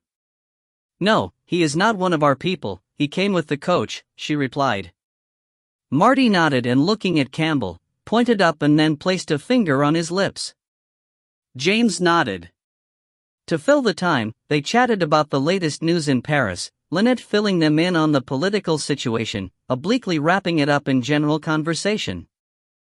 In the end, they fell to snoozing. Blaze curled up on Marty's left with his head on his lap, and Lynette on his right with her head on his shoulder. Chapter 7, Paris. They arrived in Paris on the 1st of November as planned. It was late afternoon as they pulled up outside of the house that Lynette had rented. James tipped the driver and carried their meager possessions inside. As always, when in enemy territory, they spoke French at all times. "The house is just off the Rue Honoré," Lynette stated. "It is very near the route that a hero like Napoleon would take to make a grand entrance onto the city." She led them into the main room downstairs. "This is what you would call the drawing room. There is a dining room next door and a kitchen at the back. There are 3 bedrooms upstairs." "One each then," grinned Marty. "Yes," replied Lynette with a smirk. "I have no intention of incurring the wrath of your girlfriend." "Ouch," chipped in James, that was to the point. "Naturally," Lynette responded, "we have to work together now and maybe in the future. His lover is quite capable of hiring an assassin if she thinks her man is being taken from her arms." "Oh, she's not that bad," Marty quipped. "She would probably just hire someone to rough you up." James rolled his eyes and wondered what the hell he had gotten into. They settled in quickly, and Marty carried out a perimeter check for access points that needed to be secured, and for escape routes. He rigged alarms with bottles and cords on the rear door and the cellar hatch that would alert them to forced entries. He also took measures to prevent someone opening the ground floor windows with a Slim Jim. The cellar had an old tall boy cabinet that he turned into an armory as he planned on increasing their stock of weapons locally. Their first task was to make contact with the local agent who would brief them on the current political situation. First thing in the morning of the 2nd of November, they went to Notre Dame Cathedral where they had a rendezvous set up. The agent would be standing by the Point Zero de Routes de France at 9 a.m. They decided that Marty and James would arrive early and set up as an observation team to make sure that the agent wasn't being followed or that there weren't any unwanted observers around. Then, when they gave the all clear, Lynette would make contact and take the agent to a cafe where they could sit and talk. The boys would shadow them and run interference if there was a problem to enable them to split up and get away. At 8:30, Marty wandered into the Parvis with Blaze at his side and positioned himself so he could see both the Parvis and the Rue de la Cite. James sat in a cafe on the corner of the Rue d'Arcole where he could observe the other approaches. Lynette waited in another cafe for the all clear. She wore a simple dress that was fashionable but not expensive. She also wore a cloak with a hood that hid her face. It was cold and snowing gently, so no one would think it odd that she kept the hood up during the initial contact. Both Marty and James spotted the contact walking into the square towards the .0 triangular stone marker. He was carrying a blue book under his left arm as identification. They carefully scanned both in front and behind him as well as to all sides, looking for anyone suspicious that could be observing the square or following the agent. They also checked any windows that overlooked the parvis and the rooflines.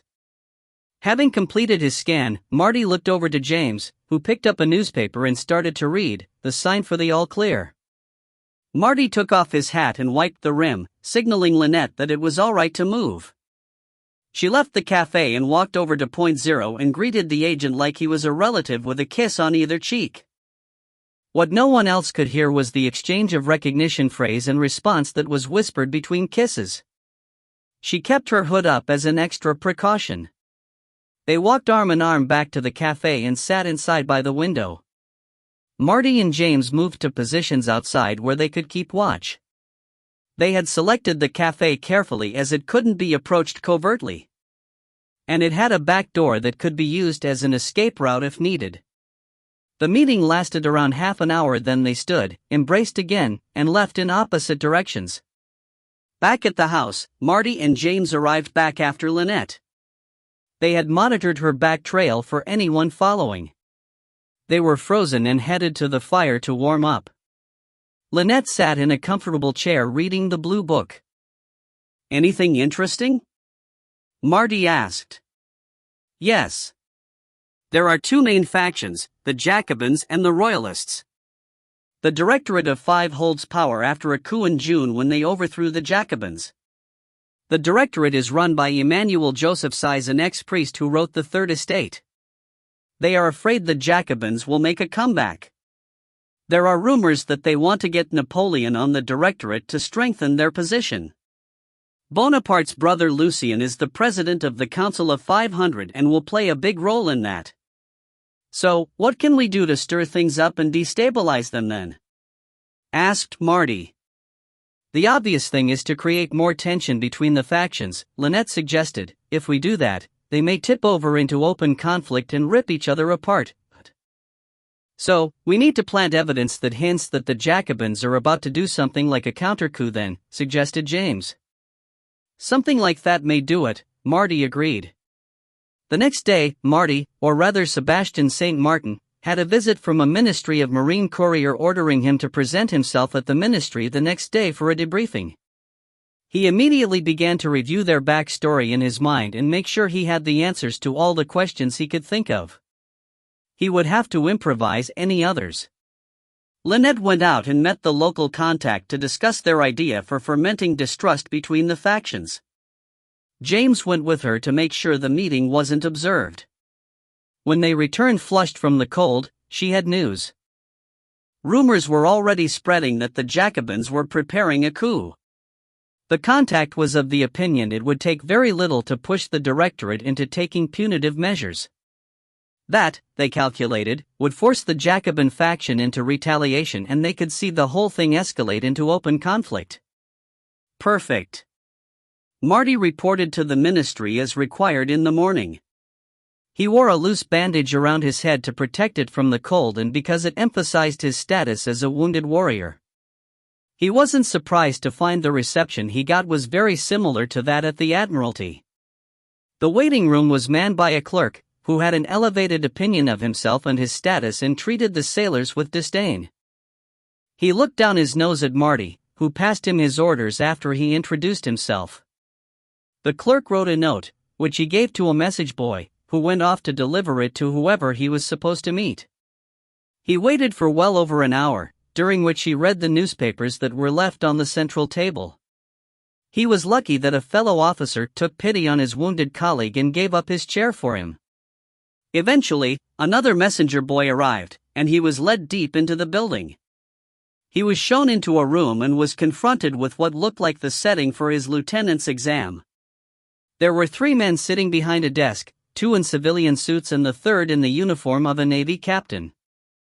The room was windowless, painted in a drab beige, and lit by a number of lanterns, which just made it stuffy. It didn't help that one of the civilians was puffing foul-smelling smoke out of a clay pipe. He was pointed to a wooden chair, and he sat down facing the three. "You are Sebastian St. Martin Insane Diviso de Premier Class of the frigate Immortalite?" asked the man in the middle. "Yes, I am." "You were captured by the British at Tory Island?" "I was." "Please tell us what happened and how you happened to be captured." Marty knew the whole battle by heart and recited the narrative he had prepared, making it sound as if the recollection was painful to him. He finished by saying he was hit by an exploding powder carrier and was knocked out. He had regained consciousness in the surgeon's quarters of the Fisgard, who had captured them just outside of Brest. "Your captain was killed?" "Yes, he died on the quarterdeck with the first." "What was the condition of the ship when it surrendered?" "I am told it was sinking." "You were told?" "When we arrived in England and I was released from hospital, I was put with some other officers and servants. One of those was a Cox from the Immortalite. He told me." "What was his name?" "Frederic Loban. He was exchanged with me and is here in Paris as my companion and helper." The civilian on the end went through some papers, then nodded to the man in the center. All this time, the officer listened with a bored look on his face as if he had heard it all before.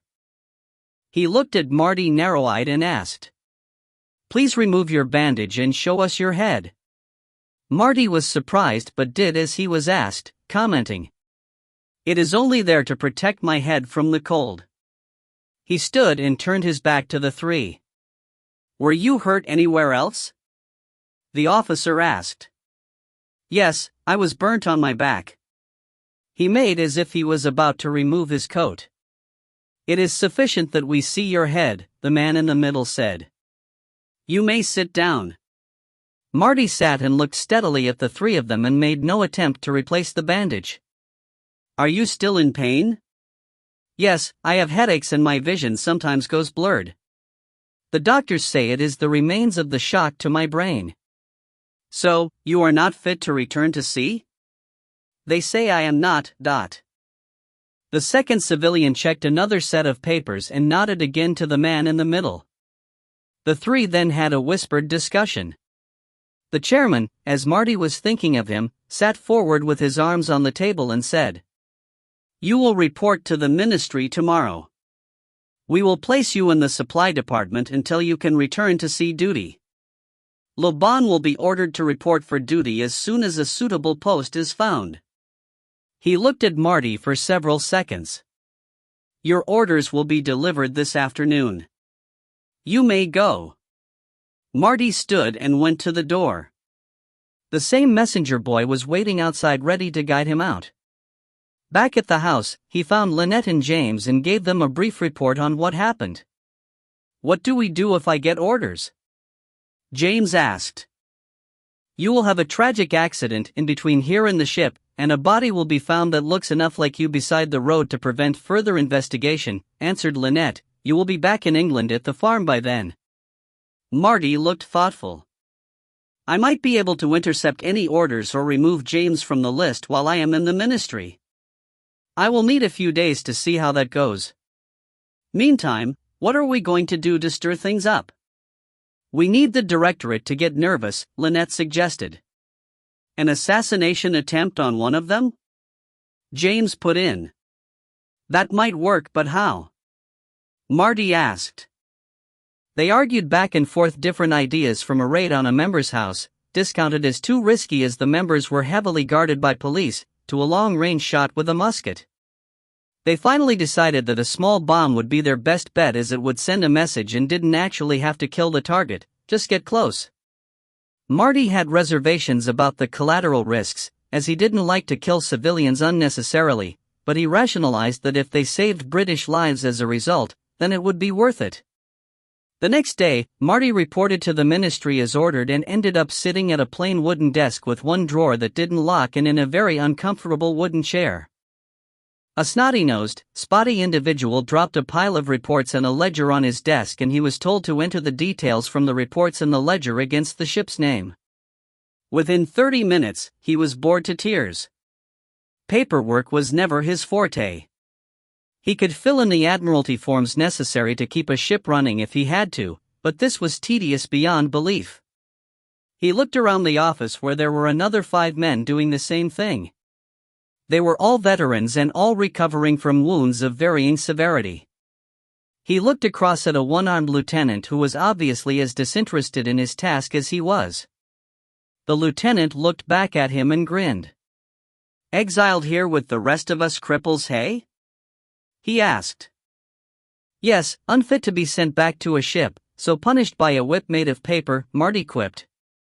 "Raymond de Lyon, late of the Hercules." The one-armed man introduced himself. "Sebastian St. Martin of the Immortalite," Marty replied in kind. Raymond looked him over. "You seem to have your full complement of wings and pins, so what stops you from sailing?" "Oh, I got blown up," said Marty, turning his head to show his red scalp and slowly growing hair. "A full charge from a 9-kilogram cannon went up in its carrier box right behind me. Poor boy was blown to bits. I was blown across the deck and was only saved from going overboard by the boarding nets," he explained. "I spent a while in an English hospital before being exchanged back to France at the end of October." "How about you, Dot?" "Oh, I got hit by a musket bullet, and it smashed my arm. They took what was left off, and now I'm stuck here." Raymond looked around furtively and then took a flask out of his jacket pocket. "Fancy a drop of brandy? Makes the day go much quicker." "Don't mind if I do." Marty grinned. 2 hours later, Marty had done very little paperwork but had found out a lot about the layout of the ministry and how there was a regular tyrant in charge of the section that posted exchanged men to ships. He was purported to be an ex-schoolmaster from the Naval College in Brest and was rumored to have an intense dislike of all junior officers. At the end of the day, he loitered behind and waited for the others to leave. He made his way to the part of the building that Raymond had told him the postings office was in and looked for the right door. Luckily, like most government organizations, the ministry had an obsession with labeling everything, so he soon found what he was looking for. He knocked on the door and when there was no answer, he took a quick look up and down the corridor and gently opened it. There was no one inside, so in he went. There were a number of cupboards and a desk. The desk had a couple of paper trays on it with neatly stacked papers in them. He had just started leafing through the top one when the door opened behind him and a voice asked, "And what the hell are you doing in here?" He turned and saw a short, older man with gray hair and a pugnacious look on his face. "I was, he started to say. "Looking to see if you were going to be posted to a ship." The man finished for him. "You young officers are all the same. Impatient, reckless, and foolhardy." He paused and looked Marty up and down. "You are recovering from being wounded and they put you here to do some paperwork while you recuperate?" "Yes, sir," replied Marty. "What is your name?" "You look familiar." "Sebastian St. Martin, sir," Marty replied. "Ha! I thought so. You were at the college at Brest in '91. I taught you algebra. Mr. Dagmy, do you remember me?" Marty thought fast. He couldn't deny this as he knew that Sebastian had gone to Brest Naval College. "Of course. I didn't recognize you, sir. It's been a long time, and I have trouble remembering things since I was hurt," he improvised. "Well, I can save you the trouble of looking," Dagmay said as he walked behind the desk and took a sheet of paper from the lower tray. "Let me see. Yes, you are on the list of those that are wounded but will return to duty eventually." You were exchanged recently?" "Yes, sir. At the end of October." "Then you would not be sent back to sea for a couple of months anyway, as it takes time to send back the officer you were exchanged for." He sighed. "I have a backlog of papers to process. It will take me a month to catch up." Marty thought fast. "Maybe I could help you, sir. They just have me entering reports now and that isn't very, well," he stuttered to a stop. "Interesting," Dagmay finished for him. "Maybe you could at that. You were one of my brighter students." Report here tomorrow morning. I will take care of the transfer. Chapter 8, The Best Intentions. Marty got back to the house an hour later and was going to tell them the good news when he caught the unmistakable odor of gunpowder. He went into the kitchen and found Lynette and James with an open barrel of fine gunpowder, the type used for pistol or musket loads, on the table. He quickly looked around, checking for open flames and finding none approach them. For the bomb? He asked. Yes, replied James, it's the best we could get. At least, it's better than the stuff they put in their ships. Marty rubbed some between his fingers, feeling the grate of the grains, and then carefully brushed his fingers off back into the barrel. It should do just fine, he said. What are we putting it in to make a bomb? There are 4 kilograms in this barrel. How much do you think we should use? Asked Lynette. 4 pounds would be more than enough, said Marty, so about half of this. Lynette went to a cupboard and brought back a cast iron casserole dish with a lid. Would this do it? I like your thinking, Marty replied and took the pot from her. If we fill this and wrap it in rope to hold the lid on, it will make a hell of a bang. The question is, how do we set it off? I've been thinking about that, and we can't use slow fuse as the smoke and smell will give it away. I was wondering if we could use a flintlock or wheelock somehow and trigger that with a long cord, James said. That means one of us would have to be nearby when we set it off. It would be better if we could fire it off automatically, Marty said thoughtfully. They threw ideas back and forward over dinner and the discussion continued until they went to bed, but they didn't come up with anything. On his way to the ministry the next morning, he was passing by a shop and was surprised when what he took to be model of an acrobat on a trapeze suddenly started to move. It was an automaton, and it performed the whole routine before going back to its rest position. That set him thinking. He reported to the postings office and Dagmay gave him a pile of reports on exchanged sailors to sort and classify. He then had to create a list with the names, ranks, last ship and state of readiness of those fit to be reposted. He was about halfway through sorting the reports when he came upon the file for Frederic Le Bon. He put him in the pile of unfit to be posted sailors until Dagmay left the room and then slipped it into a hidden pocket at the back of his coat. That taken care of, he continued with his allotted task until it was time to go home. When he got to the house, it was empty except for Blaze, who greeted him as normal.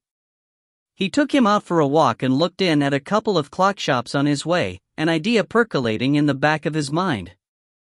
He got back to the house and found Lynette and James in the kitchen preparing dinner. The casserole was on the table. Lynette looked worried, and before Marty could tell them he had secured James's papers, she said. Something is about to happen in the next couple of days. Napoleon's brother, who is the chairman of the councils, is spreading rumors of a rebellion. Napoleon has started positioning troops quietly around the city. If we do something, it must be tonight or tomorrow. She stopped what she was doing and said, Napoleon will be at the Ministry of War tomorrow morning. Are you suggesting we go after him? Marty asked in surprise. No, but his brother will be leaving his house at the same time and would be an easier target with all eyes on the general. The bomb? Marty asked. James leaned forward from where he was sitting the other side of the table. This is no good, he said, pointing at the casserole. It's too heavy and too hard to get into place. It would also cause a lot of innocent casualties as his house is near a school. Marty nodded.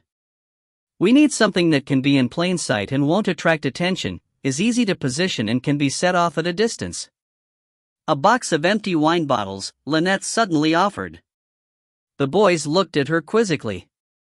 Everybody puts out their empty wine bottles to be collected by the road so that the wine shops can reuse them. The bottles cost more than the wine most of the time. So, we disguise our bomb as a box of empty bottles and leave it outside his house. But how do we set it off at the right time? Marty asked. If we placed a closed lantern in the top of the box and some loose powder below, you could shoot the lantern and that would do it, James suggested. That would be quite a shot even if we can find a vantage point, Marty said. Then we should go and have a look this evening, Lynette said. After dinner, they took a walk across town to the home of Lucien Bonaparte.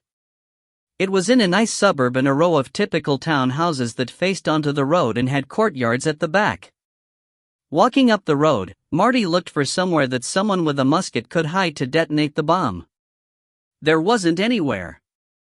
That plan wouldn't work. Back at the house, they revisited the problem and came to the conclusion that all they could do was set a slow fuse in the box and light it just before they placed it outside of his house. The hardest part would be distracting the police guards to enable the switch. They would just have to hope no one would smell it. 6 o'clock the next morning saw the three of them near the house. Lynette and James were dressed in typical low-income clothes and had used makeup to change their appearance. France was supposed to be classless, but in reality, there were still strata in their society, and went first. They had both sloshed wine over their clothes to reinforce the impression that they were on their way home after a good night out. As they got near to the house, they started to argue loudly and drunkenly. They got increasingly rowdy the closer they got, reaching a peak just outside the door. The police guards moved in to move them on and made a real attempt to quiet them as they didn't want the chairman's rest to be disturbed. As they allowed themselves to be moved away, they resisted just enough to keep the guards' focus on them. That allowed Marty to walk up to the door and switch his box for the one that was already there. Then he just walked away. A half hour later, Lucien's coach appeared ready to take him to the council. One of his servants opened the front door when the bomb went off, shattering windows up and down the street and demolishing the rear of the carriage. The terrified horses bolted off down the street and disappeared into the distance to be stopped eventually by a teamster who was walking to work. The two police guards were killed instantly, as was the servant and the carriage driver.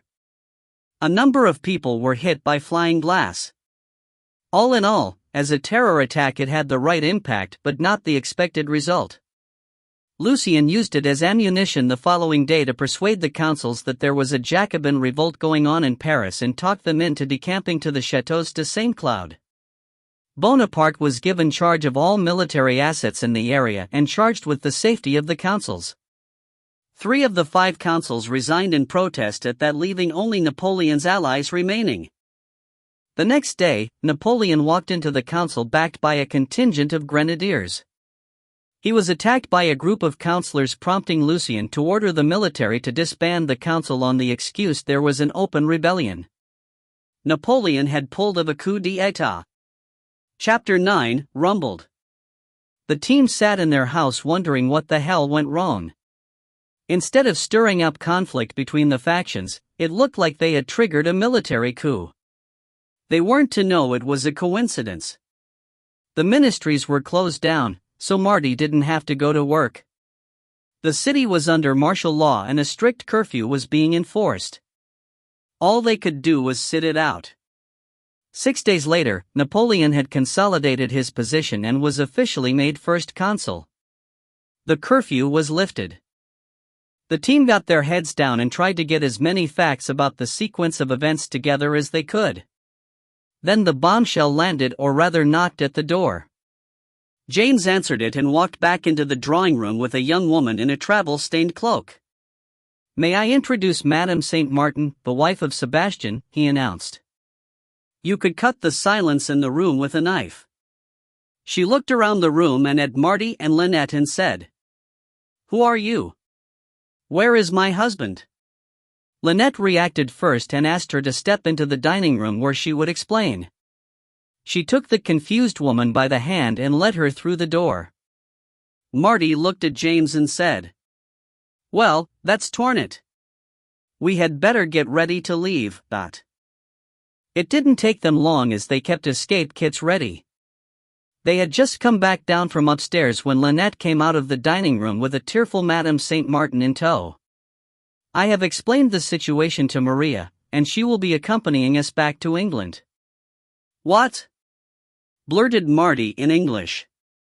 "My husband was still alive when you left?" Maria asked. "Well, yes he was," Marty said. "He was wounded and in hospital, but he was alive." "Then I want to go to him and be with him," Maria stated with determination. I have traveled here from the other end of France to find him. I heard from the cousin of one of his teachers at the college in Brest that he was here." Alarm bells went off in Marty's head. "Dagmay! Where are you staying?" Marty asked. "At the house of Monsieur Dagmay," she replied. "He asked me to go to this house to meet you. And I told him my wife was here all the time with me." "Damn!" Marty thought. "We have to leave now," Marty said. The three exchanged a look and started moving at the same time. Marty threw packs to the other two and Lynette led the way to the kitchen and then down into the cellar. Maria was behind her looking bewildered, followed by James and then Marty. Blaze, who had picked up on the change in mood, stuck to Marty's side and was on high alert. As they went down the steps to the cellar, there was suddenly the sound of banging on the front door and shouting. Blaze tensed, but Marty quieted him with a touch and a whispered command, then closed and bolted the cellar door. He stretched a string across from the trigger of a pistol to the door handle set so that if anyone opened the door the pistol would fire into the barrel of gunpowder lodged just to the side of it. He then pulled the hammer back to full cock and followed after the others. When he got to the cabinet where he kept his weapons, he picked up a carpet bag that clinked and slung it over his shoulder. While this was going on, James moved a couple of old tables that were propped up against the wall and revealed a door through to the adjoining cellar. He had it open and was waiting for Marty to come through before shutting and barring it from the other side. Lynette had a lantern lit and led the way through the cellar to a set of steps that went up to a hatch. Marty put Blaze on his lead to stop him running ahead and James opened it. The hinges were well oiled and made no sound.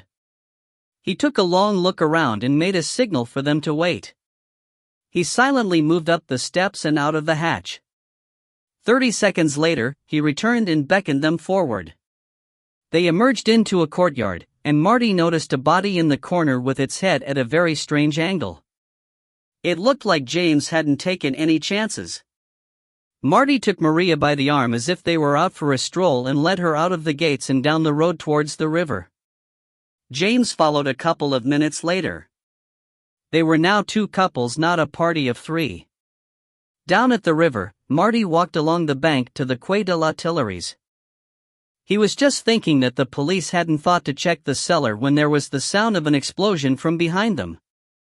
He picked up the pace a little and took some steps down from the road to a floating dock on the river. There were a number of pleasure craft moored up and he went to one with a mast and a covered cabin. Once inside, he quickly changed into clothes the rivermen typically wore and pulled on a loose-fitting woolen cap that hid his hair. James and Lynette came down and joined them just as Marty went back up on deck and started preparing the boat to leave. Blaze was firmly told to stay below when he tried to follow Marty on deck.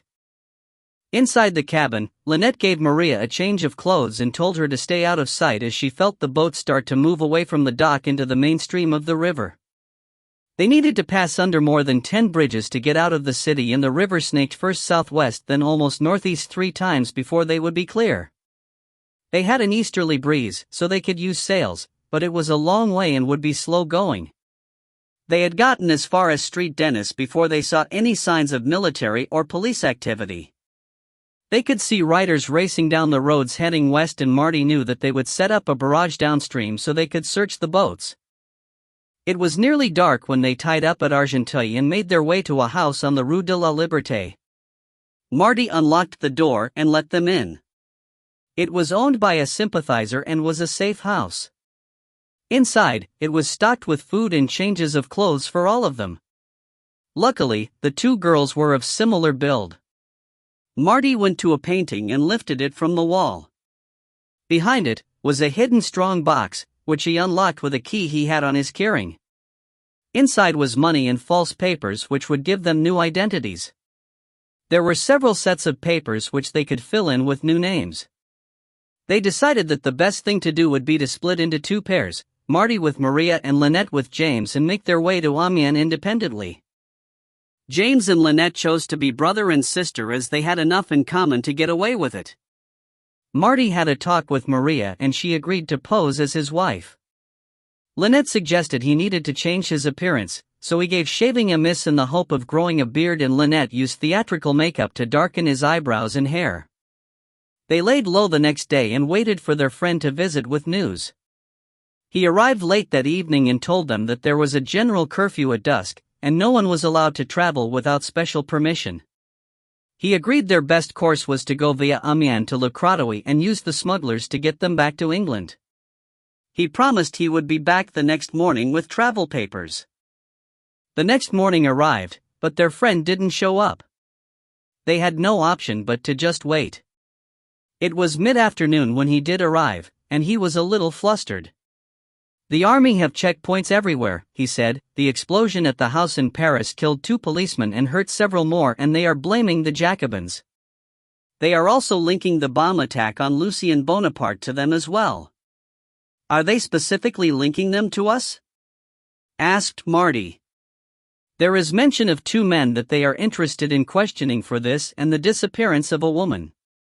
"No mention of a dog or another woman?" "No, nothing like that." "Then the plan stays as was," Marty concluded. "They aren't looking for 2 couples, and it's lucky I never took Blaze to the ministry." "Do you have the travel papers?" The papers were laid out on the table. They were the standard form and had been signed by the prefect of the district. Marty didn't ask how. All they had to do was fill in the names.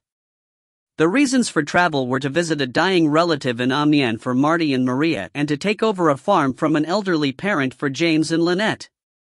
They would have to get new documents once they got there. Marty and Maria left at dawn the next day and hired a coach to take them to Amiens. They would have to stop overnight at Breteuil and would change horses every 20 miles. James and Lynette bought a dog cart and a single horse and would take 2 days as well. But as the cart was open, it would be a far less comfortable journey. As it turned out, the weather turned foul and the coach kept getting bogged down on the badly kept roads. Marty had to help get it moving again.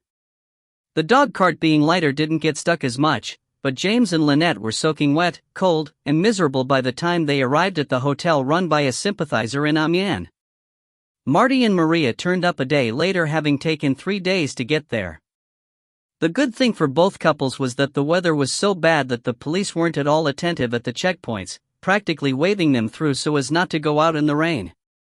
James donated the cart and horse to the hotel owner in payment for their rooms, as they all needed to rest after that journey. They stayed for 3 days and then changed identity again. They also swapped partners to mix things up as well. Choosing new identities was a problem, but then Maria had an inspiration after visiting the cathedral.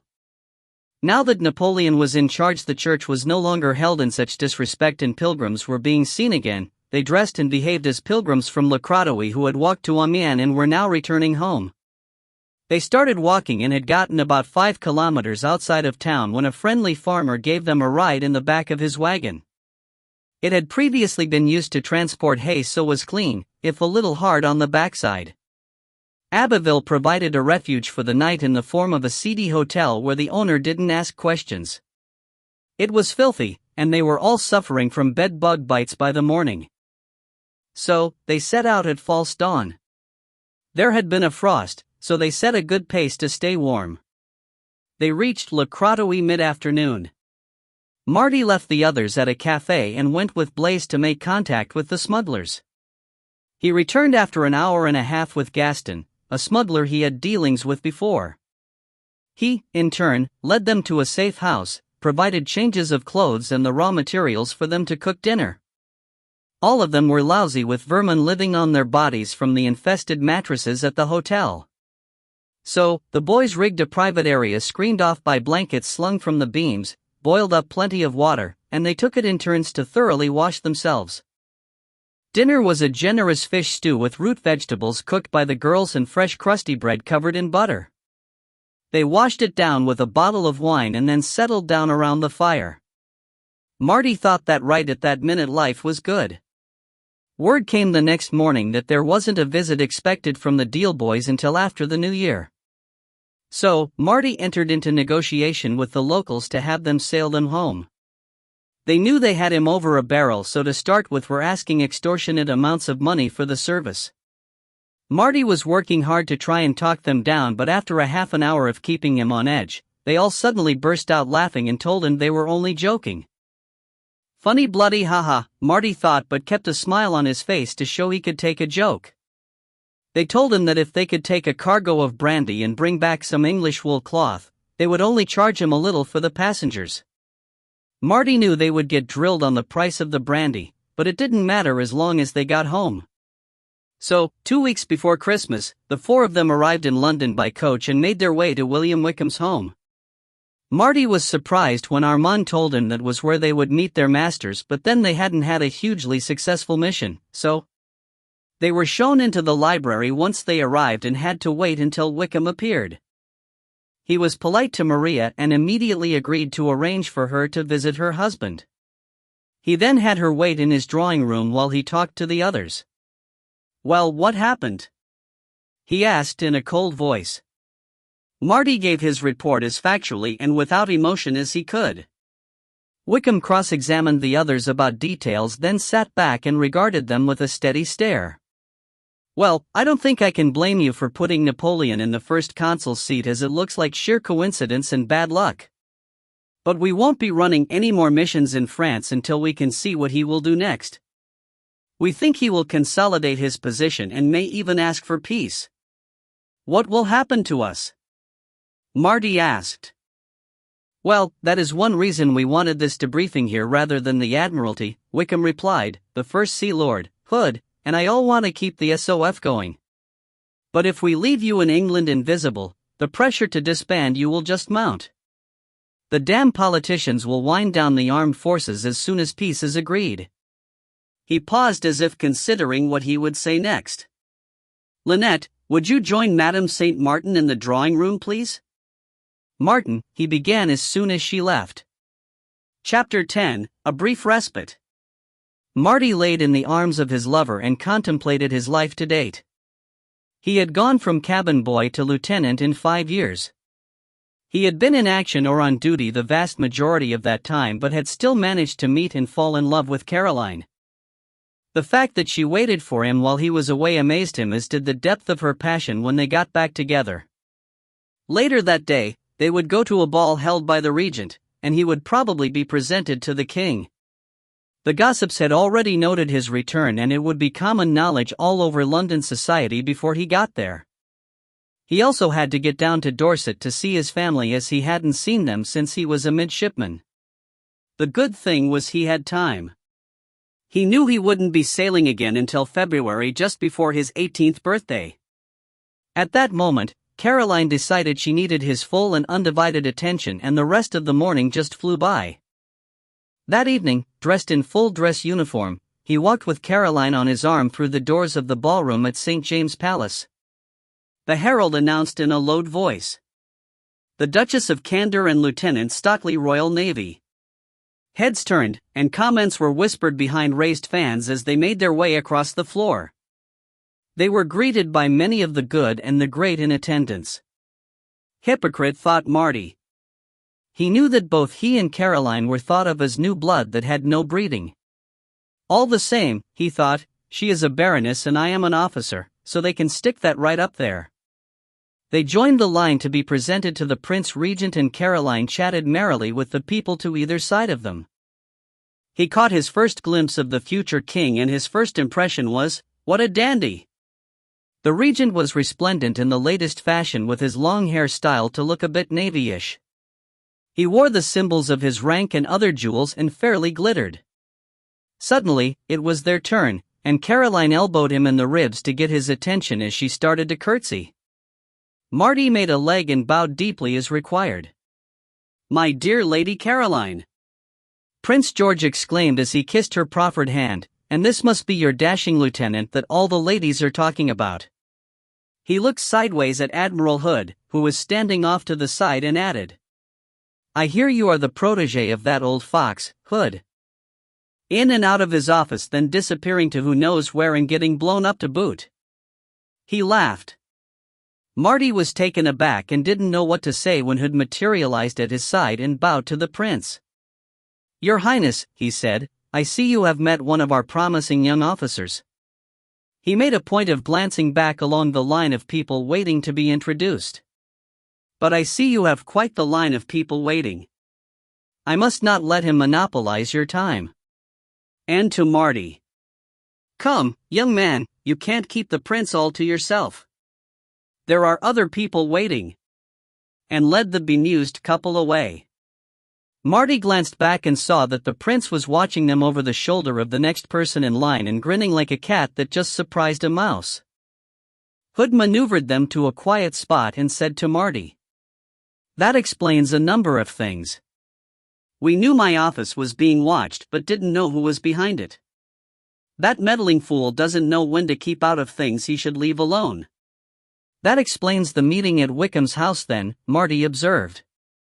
"Yes, that is one debrief that we didn't want overheard," Hood replied. Caroline looked from one to the other and said, "I think it's about time you two let me in on just what the hell you have been up to." She raised a hand to Hood before he could object and said, "Before you deny it, let me tell you I have sources of my own and have already guessed the truth about what goes on at the farm with the Deal boys. I am, after all, one of the biggest distributors of wine and spirits in England." That was a complete surprise to Marty, who looked at her in astonishment. "You think I just sit around and count my rent?" She laughed. "I am your Deal boy's biggest customer." Marty looked at Hood, who also looked surprised but got himself under control with an effort. They needed a network and money to distribute their imports. I had access to my father's business network. It was quite simple to persuade him to allow me to use it to move my goods through it as well. "Let's go for a walk through the Long Hall," Hood said. The Long Hall was traditionally used by the ladies of the palace to exercise when the weather outside was inclement. It was quiet this evening and was lined with works of the world's most famous artists. During their perambulation, Hood told Caroline about the true purpose of the farm and Marty's position as second in command. He didn't go into the details of their missions.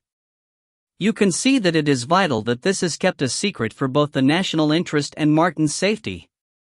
Caroline gave him one of her "don't treat me like an idiot" looks and said, "You have my word that I will not divulge this to another living soul." "I never doubted it," smiled Hood.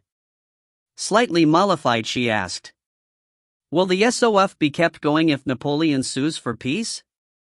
Hood barked a laugh and replied, "If he does, it will just be so he can rebuild his forces, and we will need to be just as vigilant.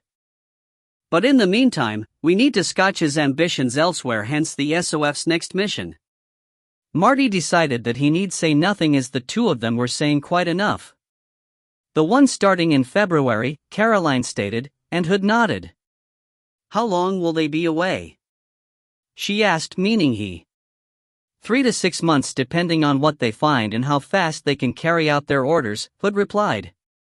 "Not going into France? My, you are inquisitive."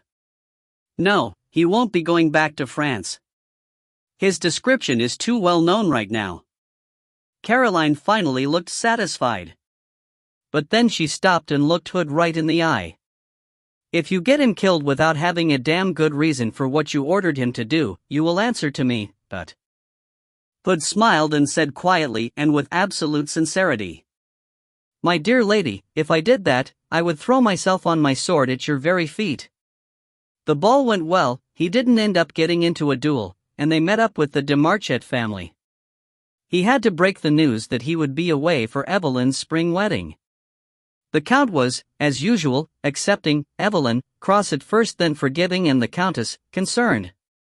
He told her he would have time to heal properly this time, and that seemed to make things better for her. He was surprised at the number of women who wanted to make his acquaintance. Caroline was imperious and made it abundantly clear that God had better help any woman that stepped over the mark because her retribution would be biblical, but all this, of course, played right into the hands of the gossips who were speculating in the next day's papers when the two would tie the knot. Marty groaned as he read that over breakfast the next morning and looked at Caroline across the table and asked, "When do we leave London?" She laughed and said, "We leave for Dorset after the Duke of York's Christmas ball on Friday." "Why? Is London society getting to you?" I feel like a prize bull being examined by every snooping ninny in the city. Listen to this, our gallant lieutenant was dressed in his finest uniform, the tight breeches of which did nothing to hide the manliness that the ladies are finding maddening. I mean, is nothing sacrosanct? Caroline looked archly across at him and said, "That. Well, what do you think got my attention to start with?" And then laughed delightedly as he blushed furiously. Chapter 11, Surprise, Surprise. Saturday found them in a coach, well wrapped in blankets and heading to Dorset. They stayed in the usual inns and arrived on the Monday 16th December in Wareham. They took rooms in the Red Lion as they did before and got a good night's rest before heading over the bridge to Stowborough. Marty got the driver to stop by the school and walked over to the door. The windows were bright with candlelight and he could see children at their desks through the dusty glass. He opened the door and walked in. It was just as he remembered it the last time he was there 6 years before. The desks looked tiny, but the slates and the chalk and Miss Turner stood at the front hadn't changed.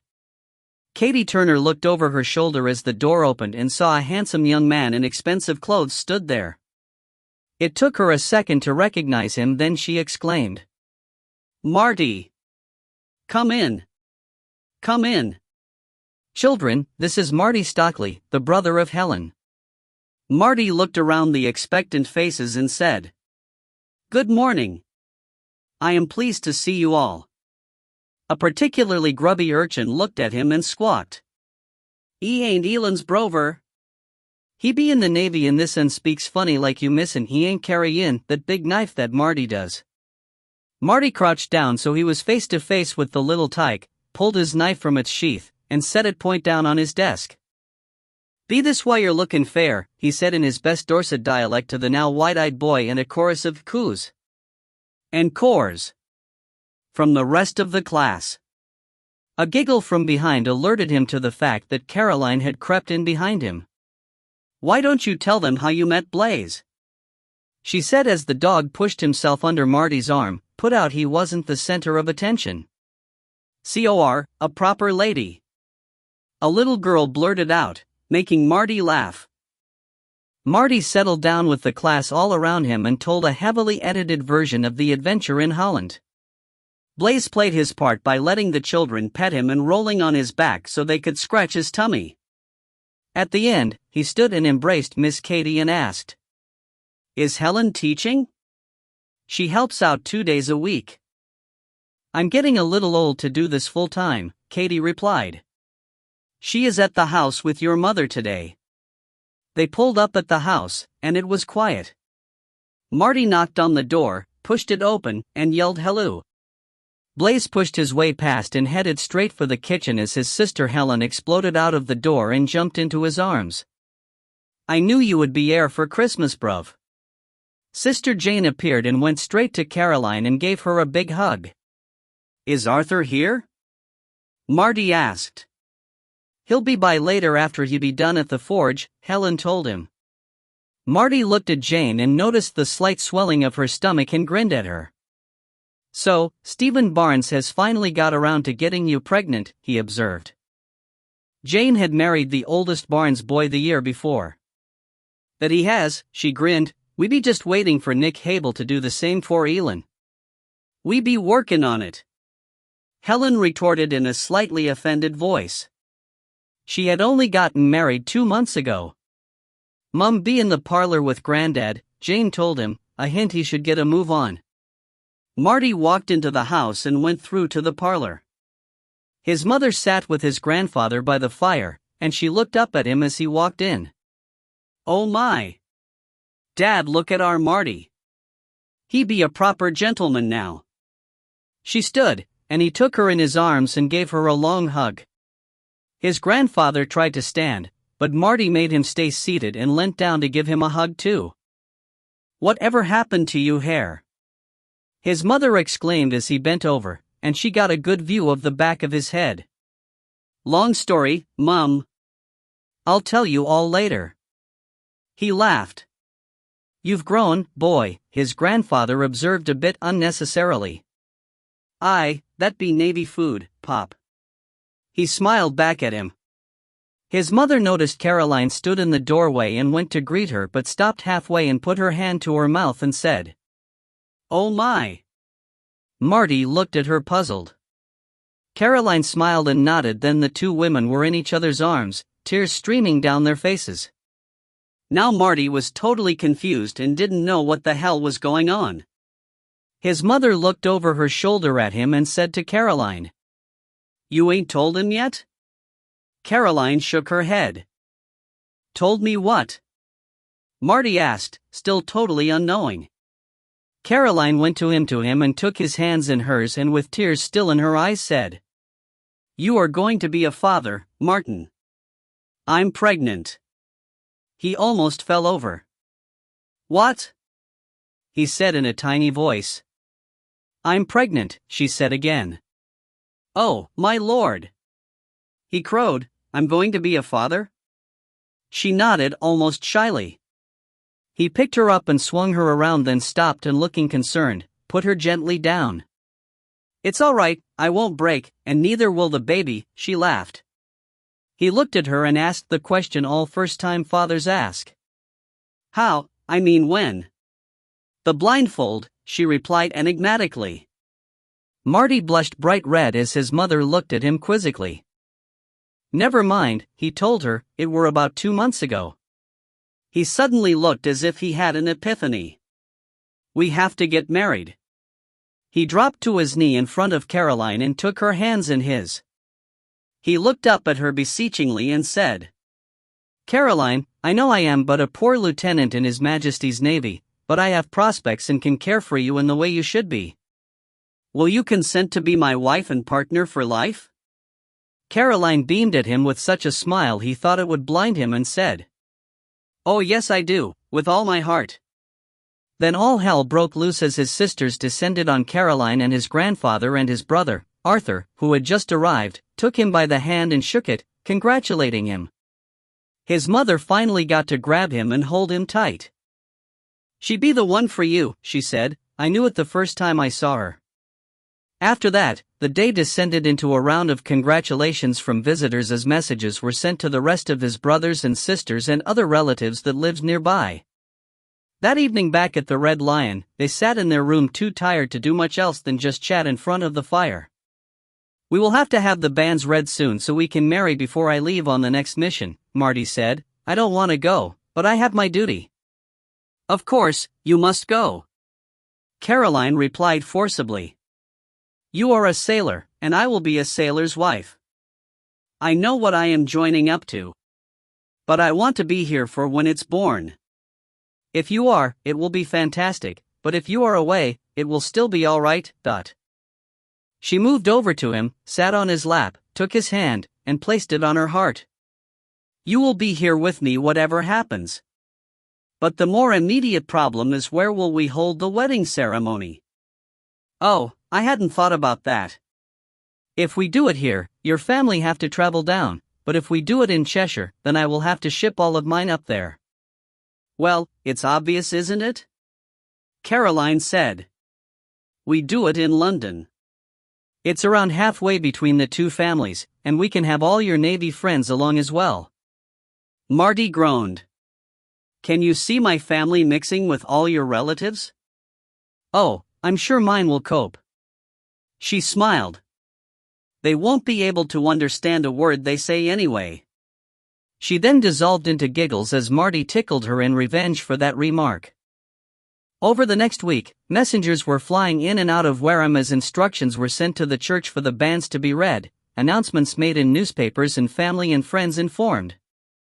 They left for London on the 27th of December.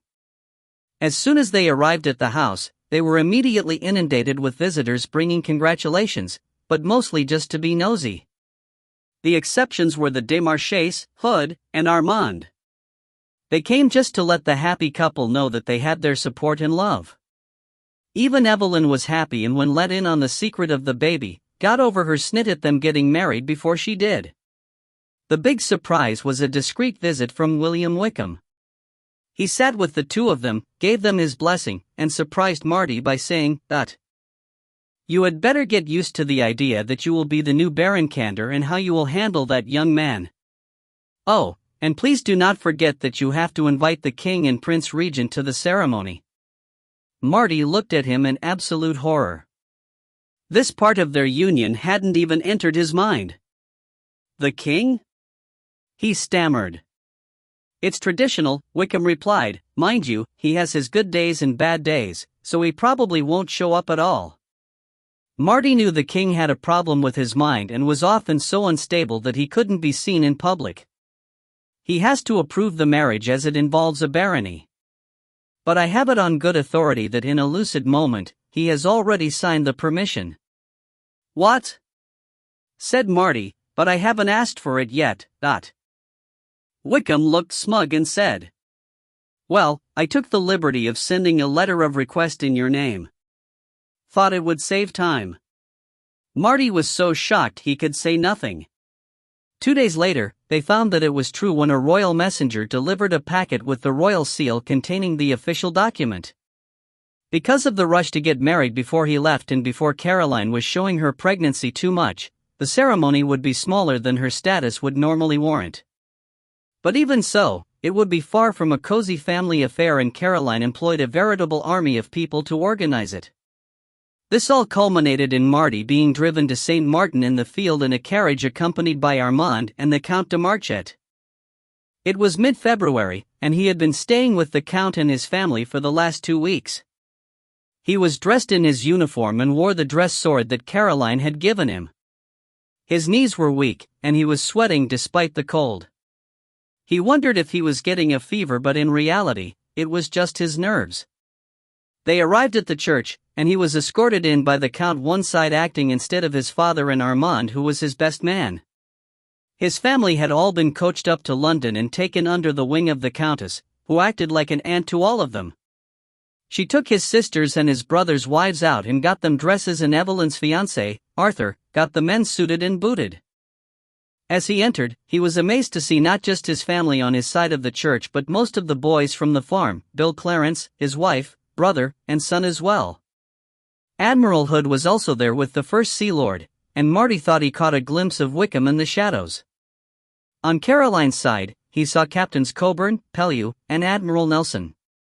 That surprised him, as he had no idea there was any kind of link with him and Caroline's family. He found out later the link was with Lady Hamilton, who was a friend of Caroline's mother. She was also there. Captain Taylor and the officers of the Falcon couldn't attend as they were at sea, but Katie came, and that made up for it somewhat. He had been standing near the altar for what felt like an age when he sensed her presence. He looked around and saw her walking up the aisle on the arm of her father, with Evelyn in attendance as maid of honor and several young girl relatives as bridesmaids. But it was Caroline that dominated his vision. Dressed in a traditional red dress, she stunned him with her beauty, and the rest of the ceremony passed in a blur. He remembered mumbling "I do" a couple of times, but that was about it. The next thing he knew, he was walking down the aisle with Caroline on his arm. As they exited the church, they walked under an arch of oars held by the crew of the Snipe. The wedding party was at her London house, and the mix of dialects on show was amazing. Northern from Caroline's family, Dorset from his, Norfolk from Nelson, and Kent from Pellew. The king hadn't made an appearance, but the Prince Regent did. Marty hadn't seen him in the church as he was up in a gallery, away from the hoi polloi. He came to the house but left after greeting the bride and groom, giving them his blessing and a present of matching diamond-studded brooches with their coats of arms on. What Marty couldn't get used to was being addressed as my lord. Apparently, he was conferred the title as soon as he said, "I do." The king's advisors figured it was better to keep it simple rather than risk any kind of public demonstration of His Majesty's infirmity, and so wrapped up the barony with the wedding permission. His sisters were loving it, of course. His mother just accepted it all calmly and basked in his reflected glory. He was brought down to earth with a bump a week later when his orders arrived for his next mission. Chapter 12, Crossing the Line. 2 days before his 18th birthday, Lieutenant Lord Candor, otherwise known as Lieutenant Stockley, stood on the quarter-deck of his ship, the Snipe, and navigated her out of the River Stour into the English Channel. After a talk with Admiral Hood, he had decided not to use his title in the service. First off, he didn't feel comfortable wearing it yet, and, second, he knew it would just cause resentment from other officers. So, on ship, he was just plain Lieutenant Stockley. His wedding to Caroline had been on the front page of every newspaper in Britain. They even had artists' impressions of the ceremony, which were largely fantasy as no one from the press was allowed into the church or the party afterwards. He had wondered if his newfound celebrity and status would disqualify him from working with the SOF, but Wickham had just scoffed and said it was a storm in a teacup and everyone would forget it soon enough. In any case, he added with a smirk, all the drawings showed him to be taller and more handsome than he was in real life, so no one would recognize him. The Snipe had been completely refit. She had new copper on her bottom and a new mast. The old mast had been nibbled at by a French lugger and was deemed inadequate for the trip they were undertaking. She also had all new rigging and the carronades fitted with the latest design carriages. She looked and handled like a new craft. They were on a mission to Madagascar. Intelligence had it that the French were sponsoring the pirates out of there to attack British merchant shipping. It was being done in such a way that has made it hard to attribute it directly to the French. Napoleon was also making noises that he wanted peace, and the politicians were terrified to do anything that might upset that. So, the SOF got the job of either finding proof or scotching the piracy at source. Consequently, the Snipe and her big sister, the sloop Alouette, were now making sail south down the channel with full Navy crews. In fact, there were still a number of Deal boys on the roster, but they had been signed up as volunteers and now counted as Navy.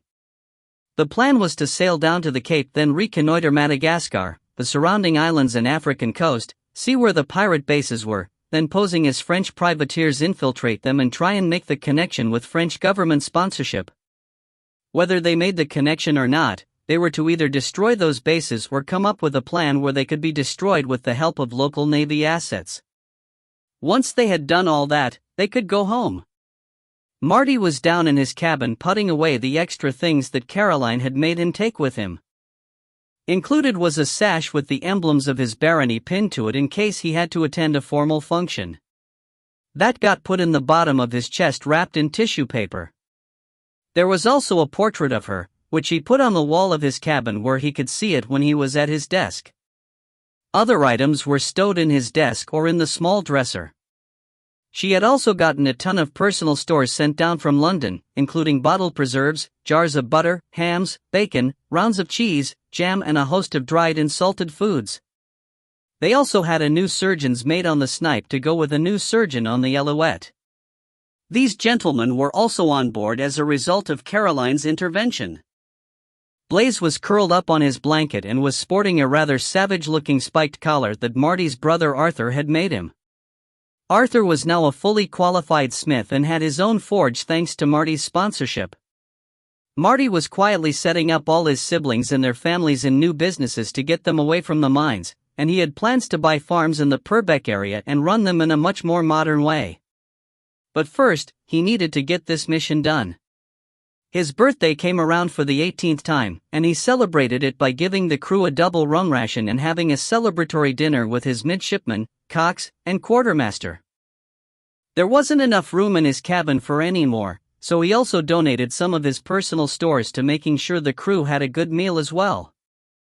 They sailed south, or as close as they could with the prevailing winds, past the Straits of Heracles, and down to the coast of Morocco.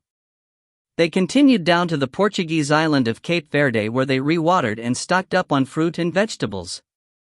Marty and Armand were disgusted by evidence of the slave trade that they saw. The islands had been a staging point for slavers for years and nothing had changed. Marty was intrigued by the changes in the climate and the way the clouds formed and changed over the day. He made extensive notes on every aspect of the voyage so he could use them on later ones. He also wrote about them in extended sea letters to his wife, mother, and Miss Kate. The days dragged on, and Marty started teaching some of the hands who wanted to learn to read and write. Midshipman Campbell joined in and soon, they had quite a school going. For those that didn't want to learn to read or didn't feel able to learn, he would sit in the evenings on the capstan and read to them from a collection of books he had brought with him. He didn't know it, but he was bonding his crew to him in a way that most captains never did. They respected him and would follow him to hell and back if he asked them without even asking why. His hardcore team of the four Basques, Wilson, Tom, and John Smith, were always there ready to help, care for Blaze, and clean up after him, and keep the rest of crew in line. They were his unofficial enforcers, and everybody knew it. They approached the equator, and as was tradition, the old salts who had crossed it before asked permission to honor Neptune and celebrate the crossing by initiating the first-timers. Marty said yes, then realized he was a potential initiate as well. What can only be described as a canvas-lined pool was erected on deck and filled with seawater. At one end, a throne was made from spare wood and decorated with seaweed and seashells. The Lord only knew where they got the shells. A platform was erected opposite the throne and also decorated. Several covered buckets were placed around it. On the day they crossed the line, Tom Savage appeared dressed as Neptune in a toga made from materials scrounged from the slop store, seaweed wig, and a large triton. He was escorted by 4 handmaidens, who were the Basques dressed as girls, also with seaweed wigs. In a loud and commanding voice, he announced, "Hear ye all! For 'tis I, Lord Neptune, King of the Sea, come to collect my tribute from those virgins who ain't crossed the line afore."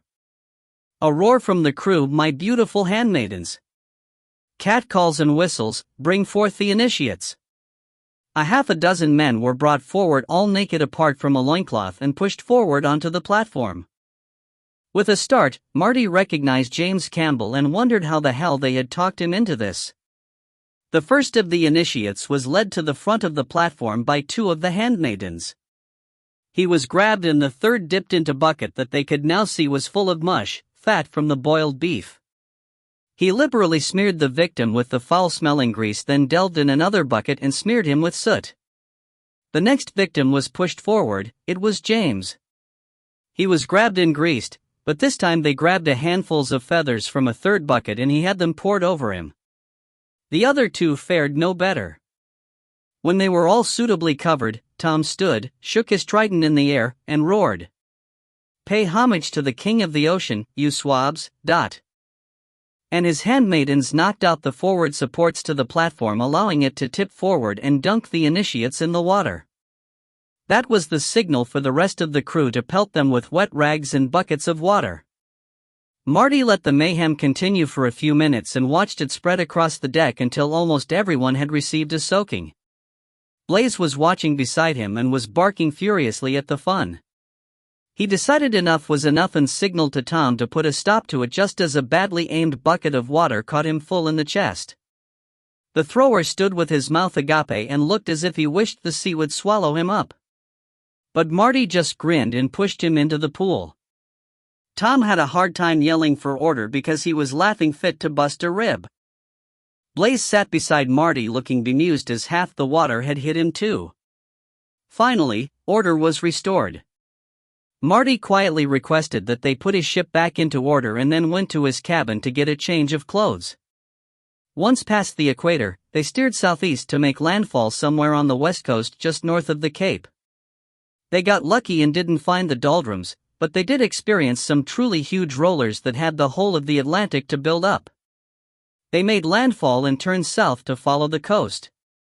They had long before run out of fresh food and were digging into the salt beef and pork stowed deep in the hold, but they knew they weren't far from Cape Town, so kept going. Cape Town was held by the British in 1800, so it was a safe place to launch their campaign in Madagascar. They arrived in the middle of May after being at sea for 10 weeks. The crew and ships were tired and needed a break.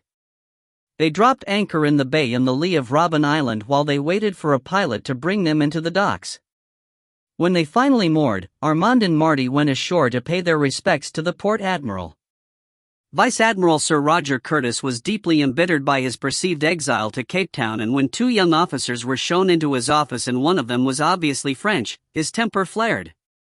"Your credentials had better be bloody perfect or I will have you in my brig faster than you can say Bonaparte," he growled. Armand handed over his orders and a letter from the First Sea Lord and waited. Sir Roger read the orders and then the letter and looked at Armand, then at Marty. "Lord Candor?" Marty Winston replied, "Aye, sir." But I prefer plain Lieutenant Stockley. He kept his eyes straight ahead, aware that Sir Roger outranked him in the Navy, but now knew he was outranked socially. Not what Marty wanted. Working undercover, posing as privateers, secret missions? Whose Navy do you work for? That is secret and, on a need-to-know basis only, said Armand. Sir Roger looked them over one more time, tempted to rip into Armand for that comment, but then thinking that if these two had the ear of the First Sea Lord. Take a seat and tell me what you need, he said. Chapter 13, The Madagascar Caper. They took a few days to rest the men and get both ships into first-class condition again. They took on as many fresh stores as they could and cleaned and refilled all of their water barrels. Marty and Armand sent the men into the town to get some shore leaves and to try and gather any information about piracy in the area that they could find. It turned out to be not much. So, as soon as they could, they set off again. There wasn't much between Cape Town and Madagascar in terms of settlements. In fact, most of the east coast wasn't even surveyed properly. So, they decided to take a cruise and see what they could find. It took 10 days to sail up into the straits between Madagascar and the mainland. They found a bay with good shelter and fresh water at around the same latitude as the southern end of the island. It showed signs of being used by someone, as there were old fire pits and piles of bones from something that looked a bit like a deer. It was as good a base as any, so they set up camp there. Marty took the snipe and started scouting up the coast, and Armand went to have a look at Madagascar itself. The snipe was making good time as she cruised north.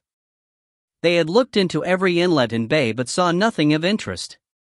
Then as the coast swung northeast, they came upon a chain of islets with a long golden beach behind on the mainland. Marty reduced sail and took his time. He wanted the leisure to look at everyone and mark them on his growing map. They eventually came up on an inlet that looked like the entrance was protected by a sandbar running from the southern edge to the northeast. A natural harbor. Marty steered them in closer and had 2 men in the bow checking the depth with lead lines. They felt their way up to the sandbar and ran along it until they could see into the inlet to the northwest. There, sat on a promontory between what could be 2 rivers, was a village, and moored up around it were around a dozen sleek-looking, single-masted boats. Dhows, Marty thought. Marty had the French flag run up and they hove to. He told the men to arm themselves and look privateerish. It didn't take long for one of the boats by the village to be crewed and start out. Marty watched them come through a telescope and noted that while most of the crew were half-naked black natives, there were 2 men at the stern who looked more like the men he had seen in North Africa. They were dressed in flowing robes and were lighter-skinned. On a whim, he had a canvas chair set up on the quarter-deck under the awning they had set to protect the helmsman from the sun. He ordered the carronades covered as he wanted their strength concealed and to appear a French ship. The boat came up to their side, and the 2 Arabic men stepped up on the deck. Marty set 2 of his men to study the boat, its rigging, any armament, and capacity. One was a fair sketch and would make drawings for later reference. Marty received the men lounging in his chair with Blaze next to him. He was armed with his knife and Campbell's saber, as it looked more impressive than his hanger. The 2 men were dressed in black robes cinked at the waist by a sash, from which hung long curved, richly decorated knives on one side and large curved swords with wide blades on the other. Their heads were covered in a cloth that wrapped around in such a way as to leave a loop below the chin. Marty studied them as they approached. The smaller one had a pockmarked face with a prominent hooked nose. The other had darker skin, an almost equine nose, long and straight, and high cheekbones. They stopped in front of him and touched their right hands to their hearts, mouths, and foreheads in some kind of salute. Marty nodded back and said in French, "I am Cecile de Borsy, captain of the ship, and you are?" The smaller of the 2 said in perfect French, "Ahmed Bari, and my associate is Fad Kamara. We are His Eminence, the Sultan of Morocco's, representatives in this area." "That's interesting," thought Marty, as he knew Morocco was a French colony. "Then I am pleased if you are able to pass my respects and greetings to His Highness," Marty replied. We are intrigued as to what the purpose of your visit is, Captain. We were not expecting a visit from a representative of the French government at this time. Marty took that in and interpreted it as they were expecting a visit at a later time. He decided to stir things up. Oh, I am not from the government. They are in confusion since Napoleon Bonaparte took over and are still running around like headless chickens. He saw a flicker of something in Ahmed's face. Surprise? So, what is your mission here? Fuad asked. We are privateers, Marty stated. We have come to try our luck against the roast beef's East Indiamen. We have a letter of marque from the French ministry giving us permission to operate in this area. Hook cast, Marty thought. There was no mistaking the look of anger that passed over both men's faces at that. Bait taken. But eminent Captain, we have an agreement with the government for exclusive, started Ahmed before Fuad grabbed his arm and drew him away. I bet he was going to say exclusive rights, thought Marty. They came back, and Ahmed looked calmer. We have an agreement with the revolutionary government of France with respect to defending their interest in this area, he stated. Ah, I see the problem then, Marty sighed almost in regret. The revolutionary government is no longer in charge. Napoleon is now in command. The revolution is over. He pointed at them. Your agreement is no longer valid. Let's see how you like that. He thought. The two of them had a heated exchange in some other language, then both turned to Marty and touched their heart, mouths, and head, and Fuad said, We will verify what you say with our master. May we offer you the hospitality of our humble village while we wait for an answer? Oh no you don't. Marty smiled inwardly. I wasn't born yesterday. I would normally jump at the chance. He smiled but then held out his hands in a what can I do? Gesture and added. But I have information that the illustrious East India Company has ships coming this way soon, and I intend to make some money while I can. Now, I am sure I have detained you long enough, he said in dismissal. The two men genuflected again and turned away, still talking rapidly in that foreign language, and as soon as their boat cleared the side, he made the order to get underway. He ordered all planes sail as he figured this wouldn't be a healthy place for much longer. They sailed west until they dropped below the horizon, then turned to the south to make their way back to base. Marty was at their base camp for 2 days before Armand arrived. They got together on the beach at sunset and discussed what they had found. Armand had identified the main port where the pirates on the island were operating from and made contact with the locals. He was just about to leave when a dhow had come racing into the harbor. They had stuck around then to see what had happened. It didn't take long when a horde of men had boiled out of the town, boarded boats, and started towards them. To say the least, they got the hell out of there as fast as they could. Marty told him of their encounter and his conversation with the emissaries. You stirred up the bee's nest, stated Armand. Hornet's nest, Marty corrected him. It looks like they haven't had any contact with the French government for some time, he added. Our arrival in that bluff have shaken things up a treat. Yes, my young friend, your instinct for making trouble has paid dividends, and now we need to make things even more chaotic. What do you have in mind? Marty asked. 2 days later, the two ships were running north towards the inlet where Marty had met the emissaries of the Sultan. They were hoping the pirates would come out and they could surprise them with their firepower, so they made no attempt to conceal themselves and flew the French tricolor from their masts. Loud and proud, as Marty put it. He had his crew relaxing, but nobody was fooled. They all knew that all hell could break loose at any time. All their weapons were in prime condition despite the damp atmosphere. Not a spot of rust on a blade or in a barrel. Marty had checked every man, and he knew they were as ready for a fight as they could be. A couple were below being treated for sickness, but it wasn't anything that frightened the surgeon's mate, so he was confident they were ready for anything. As they approached the chain of islets, the lookouts on the Alouette could be heard hailing the deck. A couple of minutes later, his own lookouts were calling down. Deck there. a whole load of sail dead ahead. Marty had expected that they would face all 12 boats that they had seen around the village. But when he went up the ratlines to look for himself, he got a bit of a shock. There must have been 20 from the fast dhows that he had seen to a couple of big xebecs. They were in for the fight of their lives. He knew that Armand would go after the xebecs as he had the firepower to take them down. He would have to try and use the cutter's maneuverability and enormous firepower to keep the smaller dhows off their backs. Load all carronades with double ball. Reload with that until we are within a cable, then canister over ball, he ordered. You will have to load as fast as you can and keep those bastards from boarding us. He looked to his Marines. Get every swivel we have and load them with grape. Keep them firing at anything within pistol shot. Concentrate your fire on the crews, forget the hulls. He looked down his deck at the confident look on their faces. Even the ship's boys had an attitude that spoke of confidence and faith in him. He swallowed and looked from face to face, fixing them in his mind. You are my men, and I will not let you down. Now, let's get to it and murder those bastards. He ordered the tiller over, so they separated from the Alouette to larboard. He kept on that tack until he was heading to the most landward edge of the approaching fleet.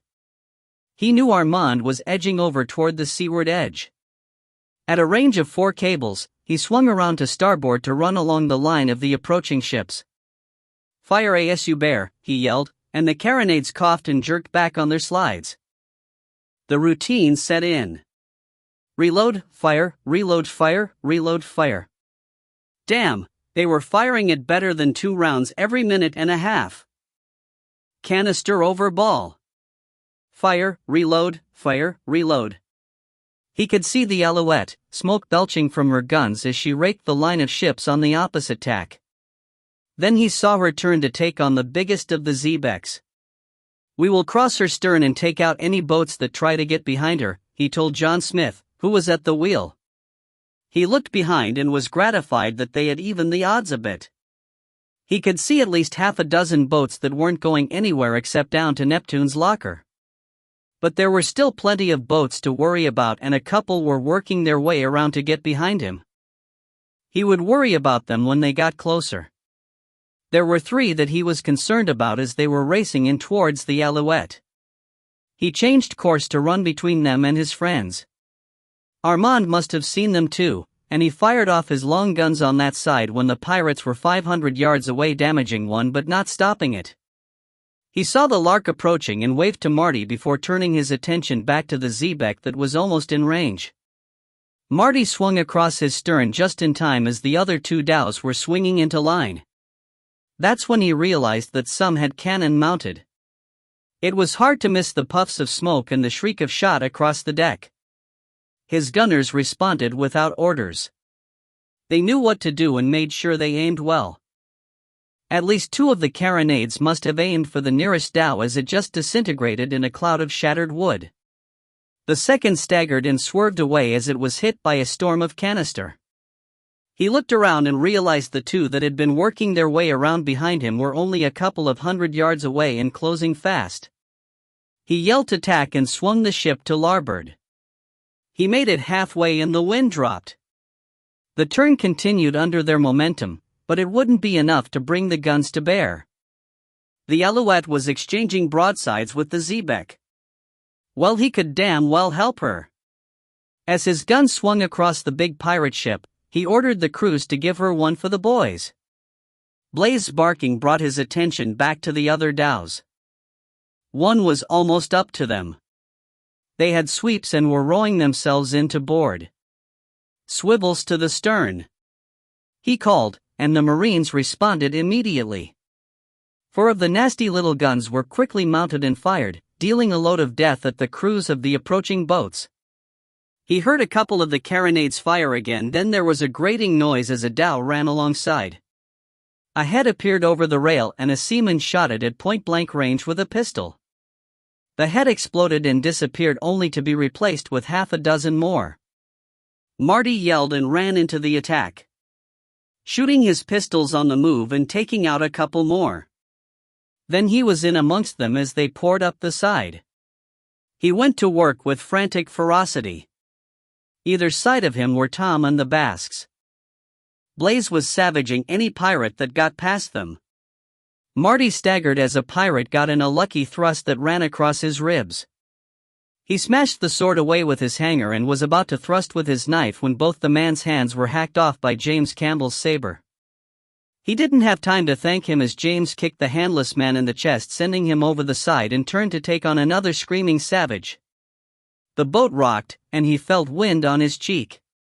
It gusted stronger and the cutter started moving away from the boarder's boat. They boys finished off the last of the boarders and Marty took stock of what was going on.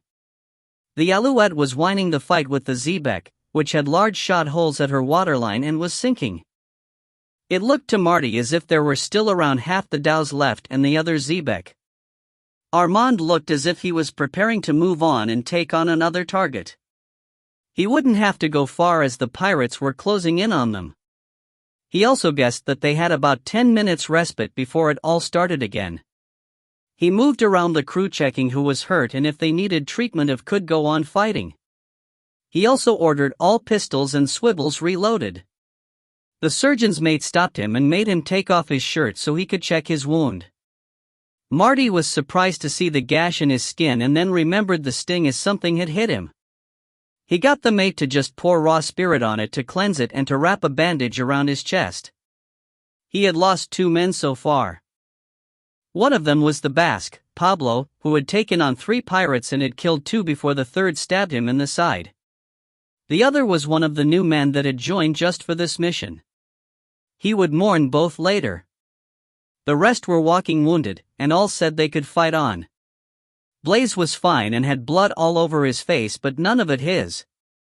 Tom had a cut or 2 and the other 3 Basques were unhurt but very angry over the death of Pablo.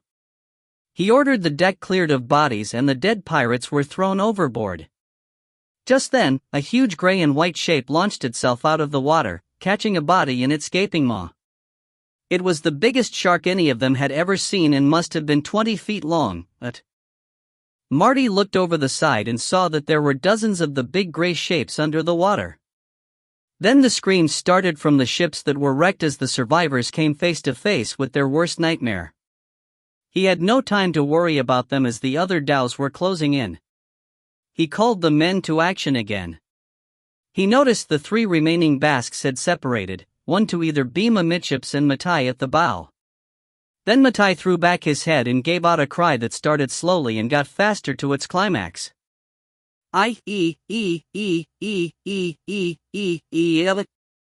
Echoed across the water. It was answered by Anton.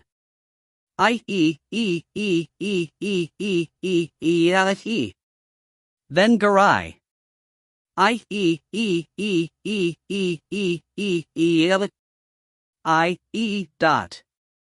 The sound was eerie and compelling and strangely uplifting.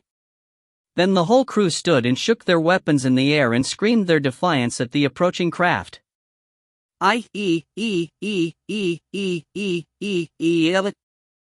finished with a cheer as the Lark plowed between 2 dhows, and the carronades on both sides roared their battle cry. The fight got down and dirty from then on. Marty sailed his ship to cover the stern of the Alouette and they fought like demons. The carronades were too hot to touch, and they had to swab them extra carefully to avoid premature detonation of the charges. They ran out of canister and were loading chain and langrage instead. It seemed to go on forever, and Marty's arms were leaden from swinging his sword. But then, suddenly it was over. No more screaming pirates were trying to board, the carronades had nothing to shoot at, the swivels were silent. He stood, and Blaze nuzzled his hand. He automatically reached down to rub his head as he looked around at the absolute carnage. He was too numb to feel appalled at the scene before him. The deck was stacked 3 or 4 deep around the rail with dead pirates. They looked like a wall, he thought. The sea around them was covered in wreckage and floating bodies. The sharks weren't feeding anymore. They had had their fill. He looked at the Alouette and saw Armand stood at the rail. He waved, and Armand waved back and then beckoned for them to sail up alongside. Marty didn't need to tell the crew to clean up the ship. James was already organizing the men into parties, and the dead were being dumped overboard, or, if they were their own, laid out amidships. Marty noticed that James was limping and had a bloody stain on his right leg. John Smith was still at the wheel, and Marty checked he was alright, as there were more than a few dead bodies around him. "I be fine, sir. Just had to take care of these few unwanted visitors." Marty counted at least 10 bodies and wondered at the man who could kill that many and still steer the ship. The giant Wilson was leaning on the rail just staring out to sea, then shook himself, nodded to Marty, and started throwing the bodies over the side.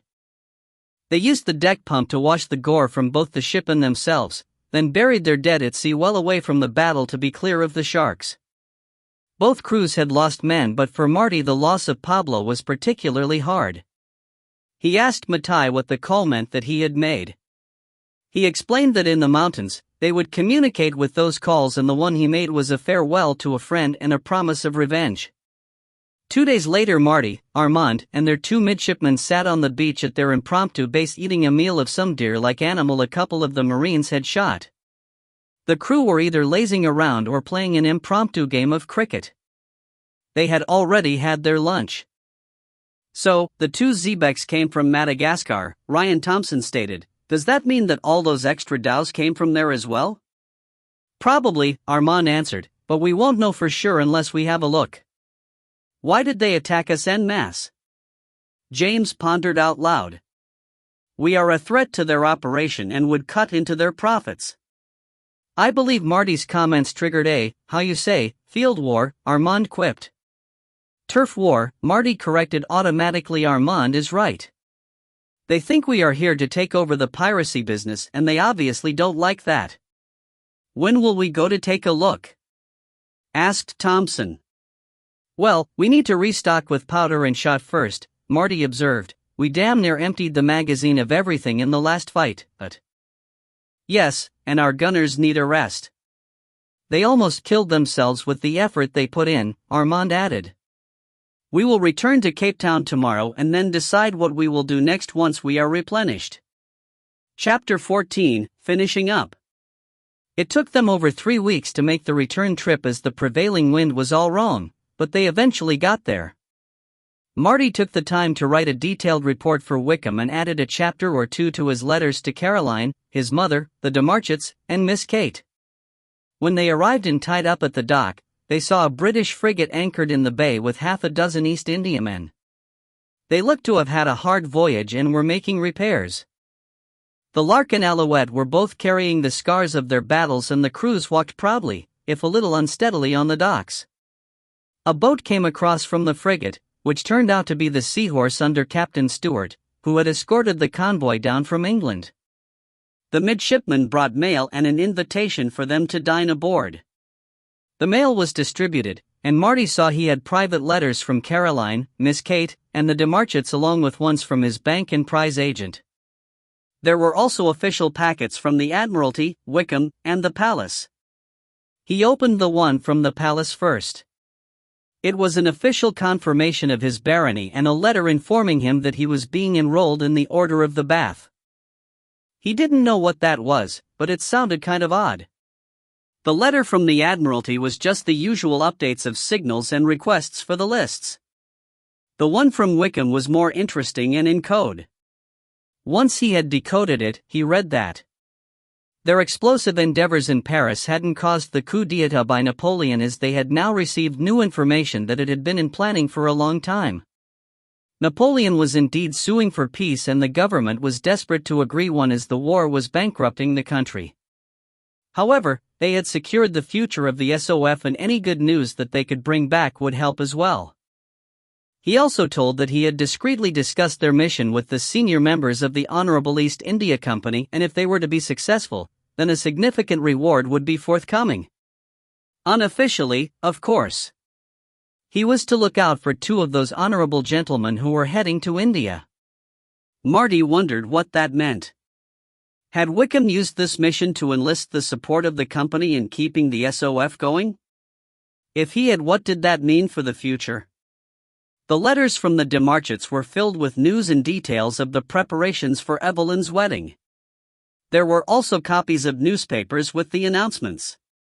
Marty put them aside to enjoy later. The letter from Miss Katie was full of news about his family and how his marriage to Caroline and his barony had made them local celebrities.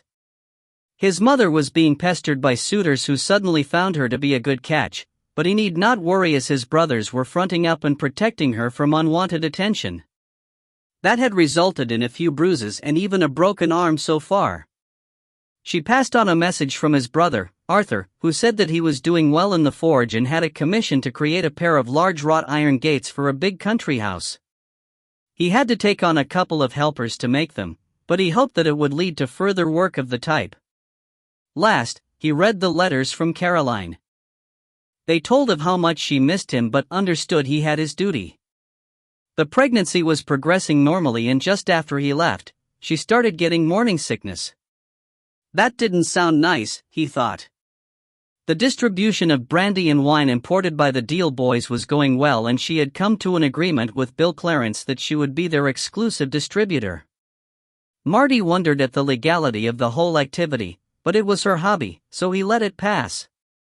She also said that Bill was helping her with the distribution business and was now more a business partner than a supplier. If he didn't know that Bill was madly in love with his wife, Stella, he would have been jealous. He suddenly realized that the baby was due in July, and there was no chance that they would get home in time for the birth. That upset him quite a bit, and he immediately added a paragraph to break the news to his letter to her. He sealed his letters and put them in the mailbag that would be left with the port admiral to be put on the next ship home. That evening, he met Armand on the Alouette and asked him whether he had received a letter from Wickham. He hadn't, so he had filled him in on what it had said. Armand didn't appear to be bothered that Wickham had written to Marty and not him. They boated across to the Seahorse and were greeted by a full side party at the entry. They were escorted down into the captain's dining room and found themselves in the company of not just the captain but also two men who were introduced as commissioners for the Honorable East India Company. Sir Rodney Chapman and the Honorable Stanley Winchcombe Esquire.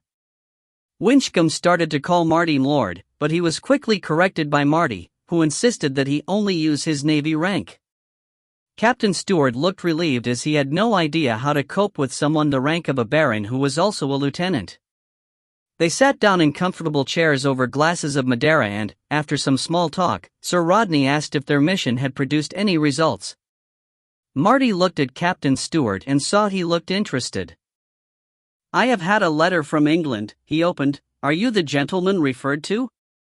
"Yes, we have spoken to your, sponsor. He advised us to talk to you directly." "The good captain is sworn to secrecy," Sir Rodney smiled. Marty exchanged a glance with Armand. Curiouser and curiouser, what the hell is going on? He thought. Under the guise of French privateers, we made contact with a nest of pirates on the mainland just where the straits between there and Madagascar are the narrowest. We were fortunate to meet with two Moroccan gentlemen who purported to be envoys for the Sultan of Morocco. "Did they, be damned!" exclaimed Winchcombe. Marty ignored the interruption and continued, "We implanted the idea that we were privateers, licensed by the French government to work the straits and take East Indiamen to disrupt British trade. They then let slip that they had an exclusive agreement with the revolutionary government that they had those rights. So, we told them that there had been a change of government and they were out of business." "Oh, that's rich," laughed Sir Rodney. "And what was their reaction?" "Well, Armand was also in Port Antisaranana at the same time, spreading the word that the revolution was over and that there was new management in place. A dhow arrived, we think from the emissaries, and all hell broke loose. He left town quickly and we rendezvoused to the south." Marty paused to take a sip of drink. "That was it?" asked Captain Stewart. "No," Armand said, taking up the story. "We thought to set a trap for the pirates on the mainland and deliberately sailed past their base. What we didn't expect was a reinforced fleet of ships waiting for us." He then went on to describe the action. Good God! Sir Rodney exclaimed at the end of the tale. You may have destroyed their capability to attack our ships completely. Marty looked up at that and said, That we cannot claim, not until we go and have another look around the island. Captain Stewart intervened at that point and said, I am sure you have further plans, but didn't I read that Lady Caroline was with child? Nice change of subject, thought Marty, and replied, Yes, she is, but I doubt I will return home in time for the birth. There were mutters of sympathy at that. Then the steward called them to dinner. Over dinner, Stewart asked them about the armament of their ships and when told spluttered. Damn unconventional. But effective, Marty smiled. Can you elucidate us poor landlubbers on that? Asked Winchcombe. We carry mainly carronades and only 4 long 9s between us, Marty explained. They are much more effective at close range, a bit like huge blunderbuss. But ours throw 12, 4-pound balls or 24 pounds of grape. We can also throw a single 24-pound ball which will demolish just about anything. But you have to get within, 3 cables to be effective, stated Captain Stewart. That's no problem, quipped Marty, we just let them come and then surprise the hell out of them. The dinner ended soon after that, and the 2 lieutenants made their unsteady way back to their boat. They restocked with powder and shot the next afternoon. They had already filled up the water kegs and taken on as much fresh meat, veg, and fruit as they could. So as the tide turned, they slipped out of the harbor and set course for Madagascar.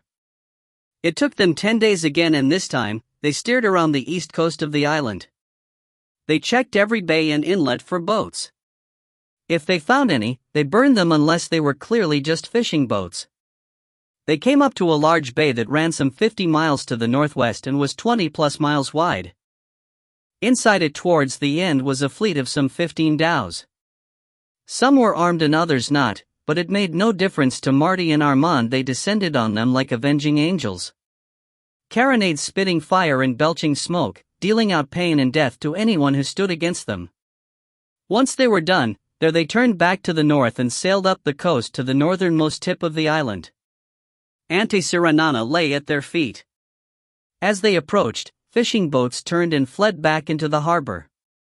Terrified fishermen had heard of the devils without mercy. Marty looked across the sea towards the entrance and saw a large, triangular, gray fin come towards them and circle the Lark once. Marty could see the huge but graceful shape under the water. The giant shark had found them again. It settled down parallel to them, staying about 60 feet off their starboard side. Don't worry, mate, you will get your lunch soon enough, Marty thought. The lookout hailed the deck and called. A couple of xebecs making sail in the harbor. A pause, then, another approaching from the north. Another trap, Marty grinned to himself. He and Armand had discussed this, and they had come up with a couple of different plans. James spoke. Signal from the Alouette. The number 8 over the number 2. Marty now knew exactly what Armand would do. Make all sail, he commanded after James had shouted the orders. Load smasher shot in all guns. This was what they called the big 24-pound balls. Their strategy depended on their agility and speed to outsail the enemy ships. Then hit them where it hurt.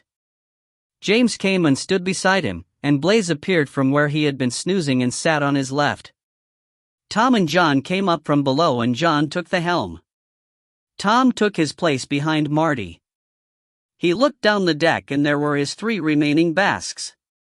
He nodded, and they moved to stand one on either beam and Matai at the bow. It was quiet, only the faint creak of the rigging and slush of the water running down the hull could be heard. They turned to go head-to-head with the northern xebec. The Alouette made for the harbor entrance, all sail set. She would try and blockade the other 2 xebecs at the entrance, if she could, and deal them some pain from her smashers and long 9s. Marty focused.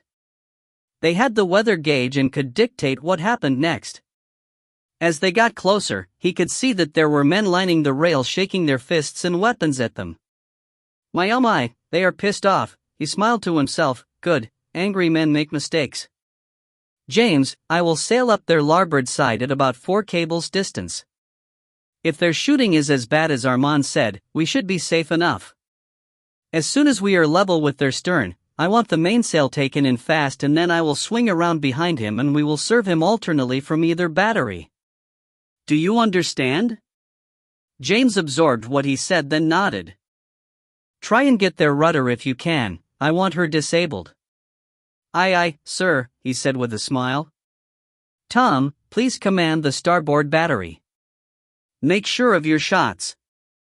Tom said nothing, just moved down to take position behind his 5 carronades.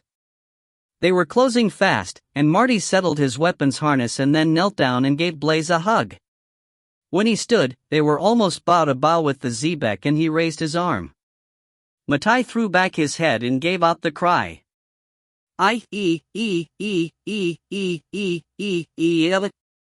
It was answered by Anton.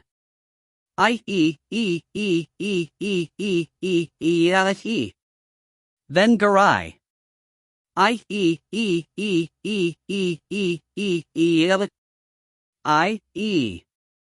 And then the whole crew.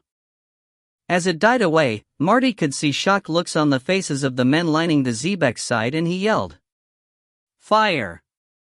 The 5 larboard carronades belched flame and smoke, and simultaneously he saw a ripple of fire from the Xebec's side. Their shot mostly fell behind them, with only one ball even getting close. His shot had more effect. His men were schooled at firing at fast crossing targets and knew what they were about. At least 3 hits were scored, and the smashers lived up to their names. Big holes appeared in her side and they could see splinters flying everywhere. Then the mainsail dropped and Marty signaled John Smith to steer hard to larboard. The gun crews were reloading in a controlled frenzy. They swung around in an arc and were soon dead astern of the Xebec. She had tried to match their turn, but with their agility they beat her to it.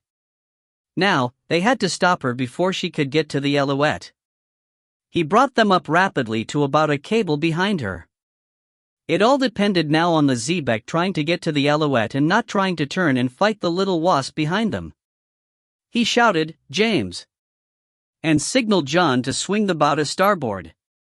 As the guns came to bear, they fired in succession. As soon as the last fired, he ordered a swing back to larboard and Tom fired his off. The effect on the vulnerable stern of the Xebec was devastating.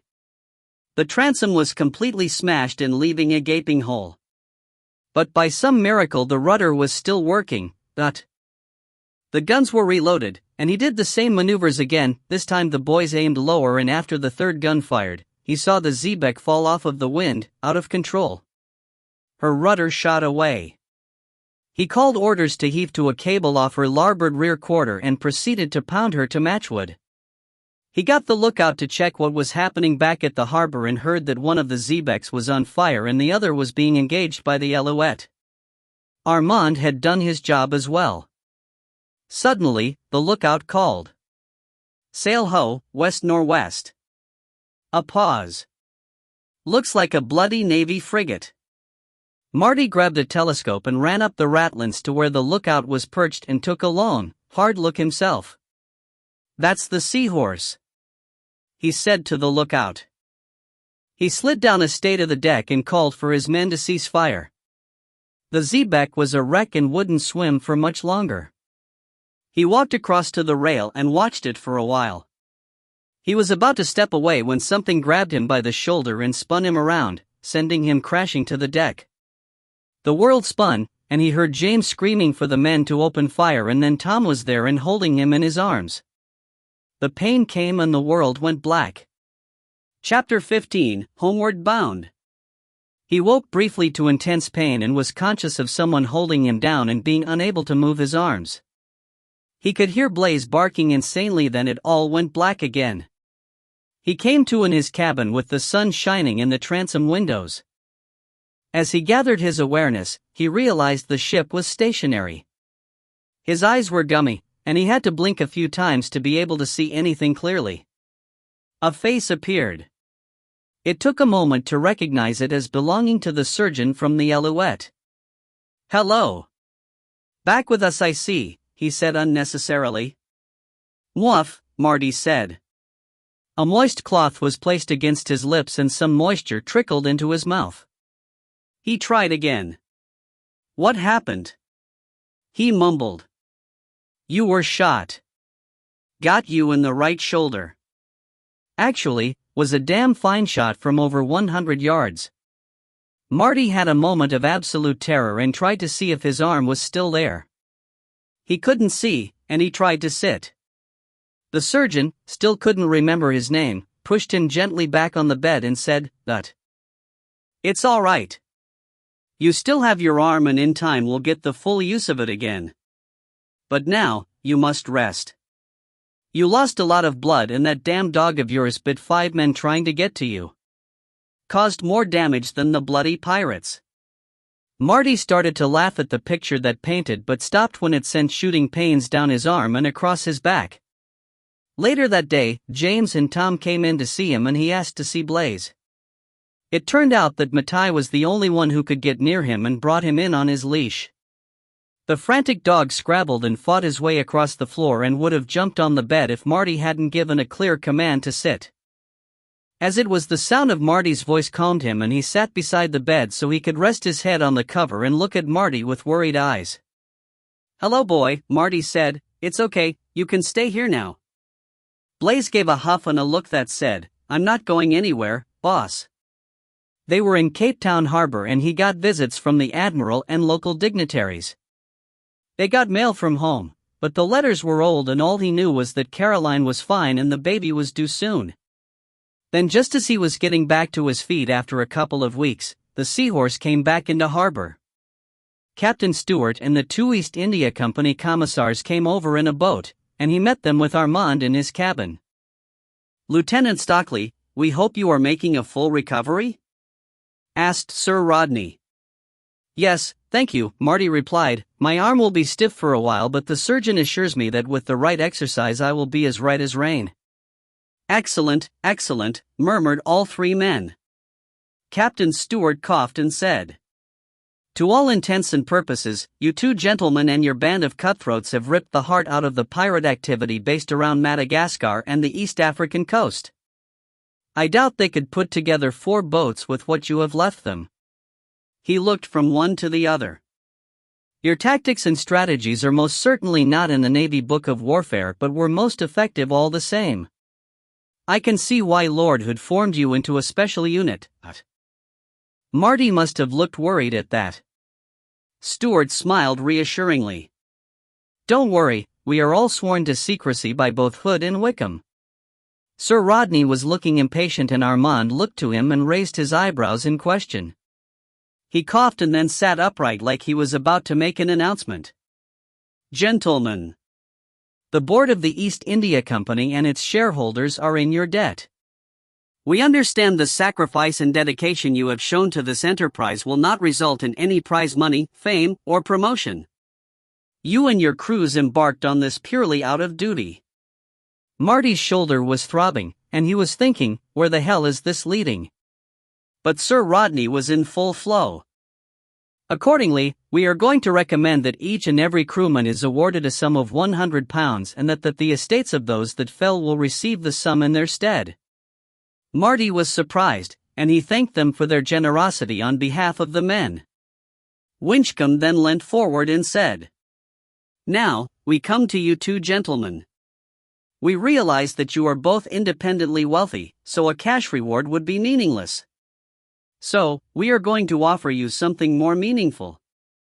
We will open the door to you becoming shareholders of the company. In public, this will be just like any other transaction, but you will be able to buy shares at half price up to a predefined limit. Once vested, you will be automatically invited to invest in high-value shipments and place supercargo on any company ship." Phew! That was some reward. Lastly, Captain Stewart put in, "We will escort you back to England. The Seahorse is returning for a refit, so it makes sense to stay together. Would you want to stay on the Lark or be my guest on board the Seahorse while you recover from your wound, Mr. Stockley?" "Thank you for the kind offer," Marty replied, "but I will stay with my ship. My men deserve that." I completely understand, Stuart replied before the other two could object. They got underway the next day and the three ships made their way out of the harbor on the morning tide. Seahorse in the lead, then Alouette, and finally the Lark in line astern a cable apart. The weather was fine, and Marty was thankful that there were only lazy rollers crossing the Atlantic. He wasn't sure he could handle a big sea just yet. The journey back took them out to roughly mid-Atlantic to pick up the trades and then turned northeast at around 23 degrees north. It took 2.5 months and they stopped at Ascension Island to replenish. They left the Seahorse as it entered Plymouth. The frigate's crew lined the sides and the yards and gave them a huge cheer in farewell. They carried on to their home base. Marty sent a message to Caroline via Captain Stewart that they would be docking in the next few days. It was mid-September when they sailed up the Stour and turned to dock. Marty could see a number of people waiting for them and used a small telescope to look for Caroline. He couldn't see her at first, but then he recognized her coach and saw her stepping out of it with a bundle in her arms. As soon as the boat stopped at the dock, Marty jumped over the side and ran to his love. He took her gently in his arms and kissed her. Then he leaned back to look down at the now 3-month-old child in her arms. "Martin, meet Bethany and Stockley. Your daughter," she said with tears in her eyes. Marty was transfixed as he looked at the beautiful baby girl. Caroline held her out for him to take her and then realized something. After my mother? Yes, she came and lived with me for the last 3 months and insisted on helping with the delivery, but she would.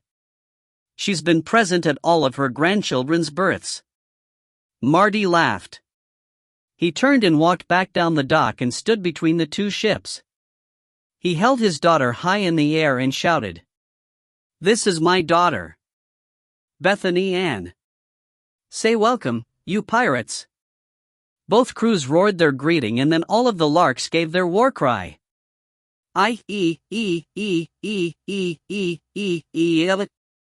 Caroline looked startled, and Marty laughed but had a tear in his eye as he remembered Paulo. Little Bethany, Beth in his mind, didn't bat an eyelid, just waved her chubby arms.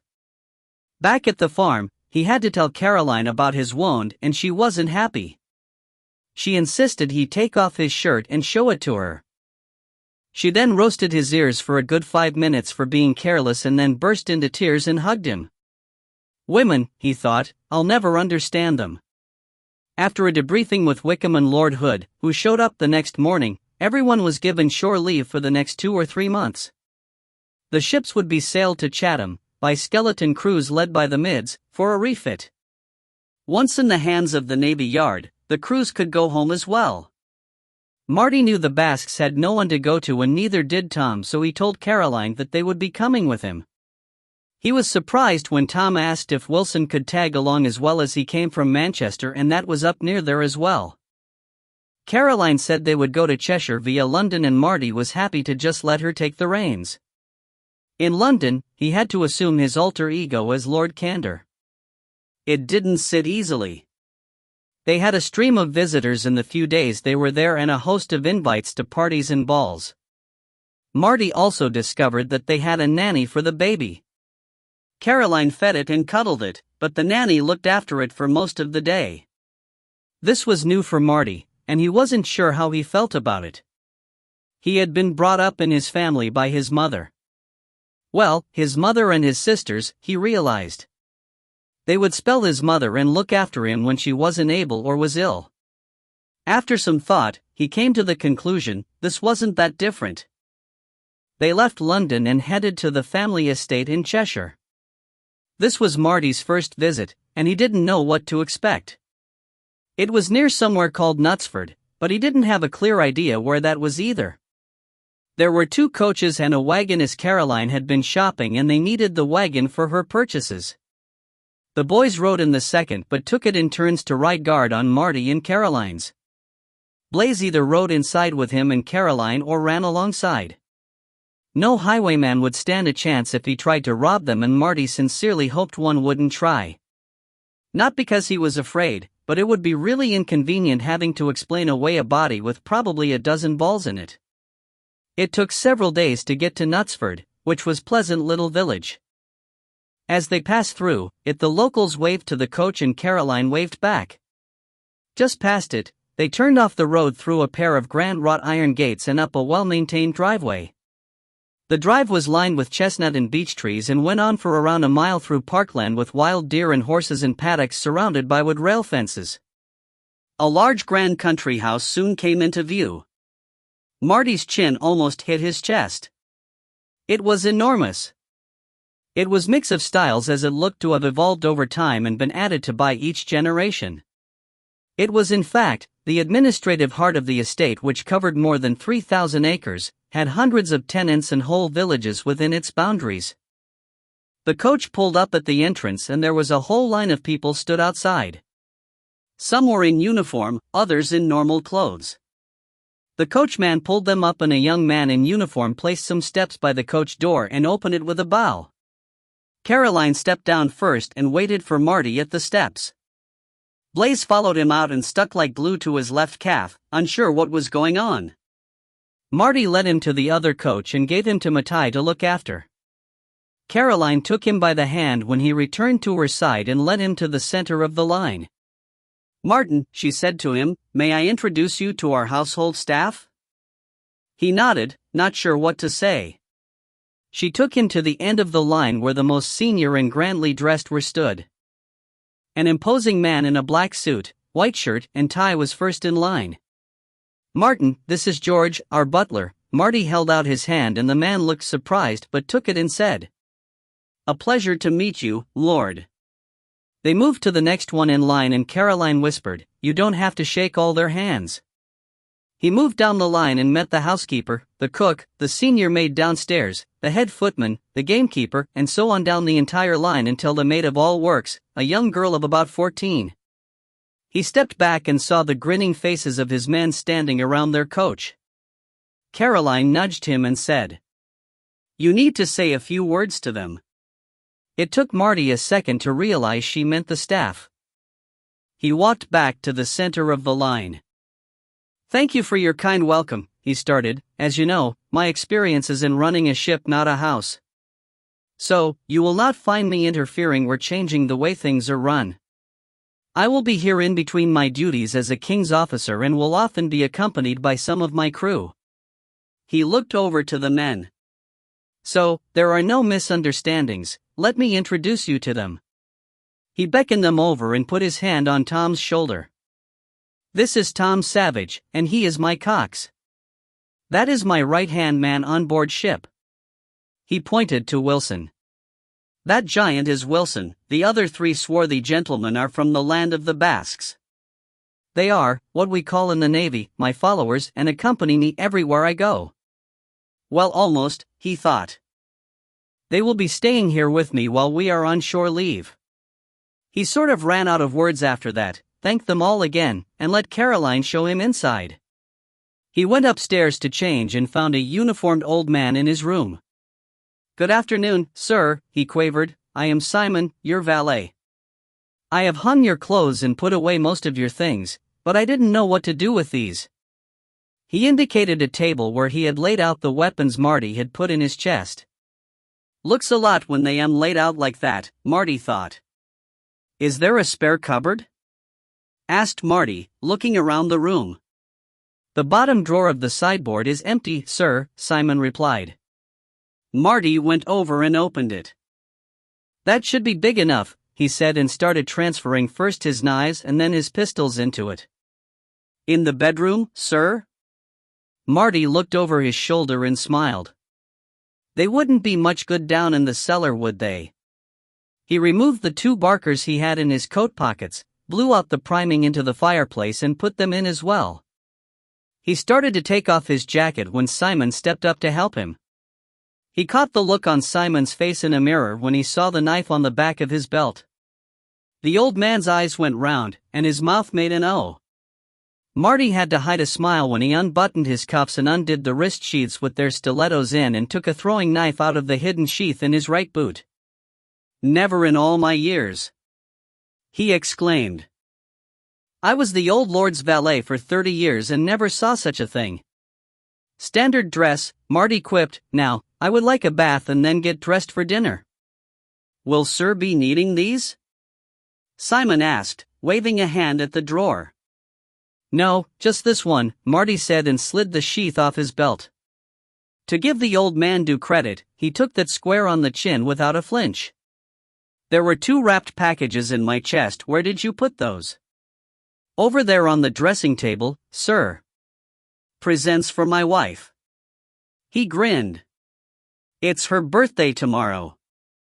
I know, sir. She is very dear to all of us. Marty looked at the old man and saw the sincerity in his eyes and just nodded. He hid the packages in the bottom drawer with his armory. He got downstairs early for dinner and passed Caroline on the stairs. She looked him up and down and smiled. You met Simon then? Yes.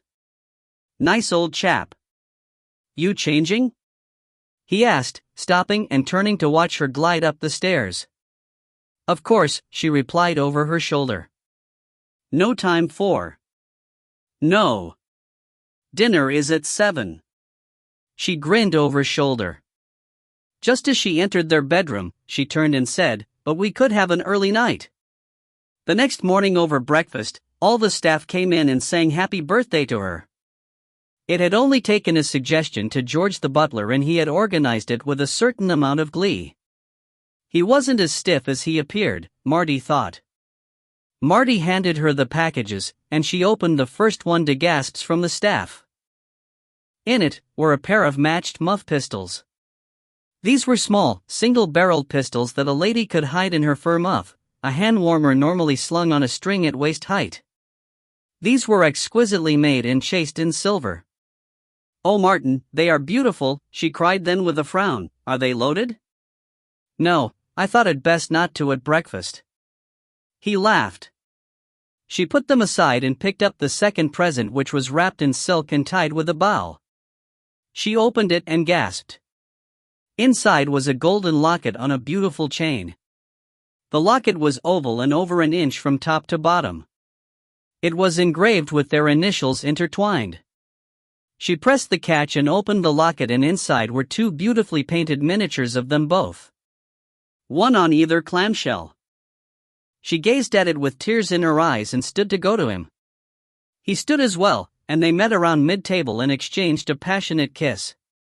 There was a discreet cough from behind him, and Marty realized all the servants were still there. The younger girls blushing pink and the boys sniggering. He laughed, took the chain in his hands, and fastened it around Caroline's neck. The staff applauded politely. The door to the dining room swung open and Tom led the boys in. They were carrying a large picture frame covered in a sheet. Marty looked surprised and Caroline intrigued. They sat in on a chair at the end of the room so the light from the morning sun shone on it. The men o' the Lark wanted you to have something from them all for your birthday, Lady Caroline, Tom announced, so they talked to a maid of our end who be a fair hand and he done this fair us. He pulled the sheet aside, revealing a painting of the snipe under full sail on a stormy sea. Marty was amazed as the likeness was perfect and the brushwork fine. It looks like a Charles Brooking, Caroline decided. But he died in 59. Well, our mate is a dab hand at copying, so he might have borrowed a bit from that Brooking feller, Tom admitted. A forger? Marty asked. Well, I wouldn't go that far, Tom said, looking a bit uncomfortable. It can't be a forgery, it's an original, Caroline declared. Tom looked at Marty triumphantly. A week later, Marty and Tom were out walking with Blaze. They were both carrying shotguns in case they saw a bird or rabbit for the pot. Marty also had a sling looped through his belt. I was thinking of doing a tour of the estate and meeting the tenant and estate workers, Marty told him. Sounds like the right thing to do. Men always like to meet the man in charge, Tom replied. You can ride with me. You want me to get some o' the boys to come too? Marty thought about that. No. I don't think so. I want to meet the tenants, not intimidate them. A pheasant flew up from right under Blaze's nose and he jumped straight up in the air in surprise. Marty's gun was up and fired in one smooth motion. He walked over and picked it up. Blaze was many things but not a retriever. They got home with 3 brace of birds and handed them over to the cook. Marty told Caroline of his plan in bed that night and she wholeheartedly approved. So, the next morning, he and Tom set off with the estate manager acting as guide.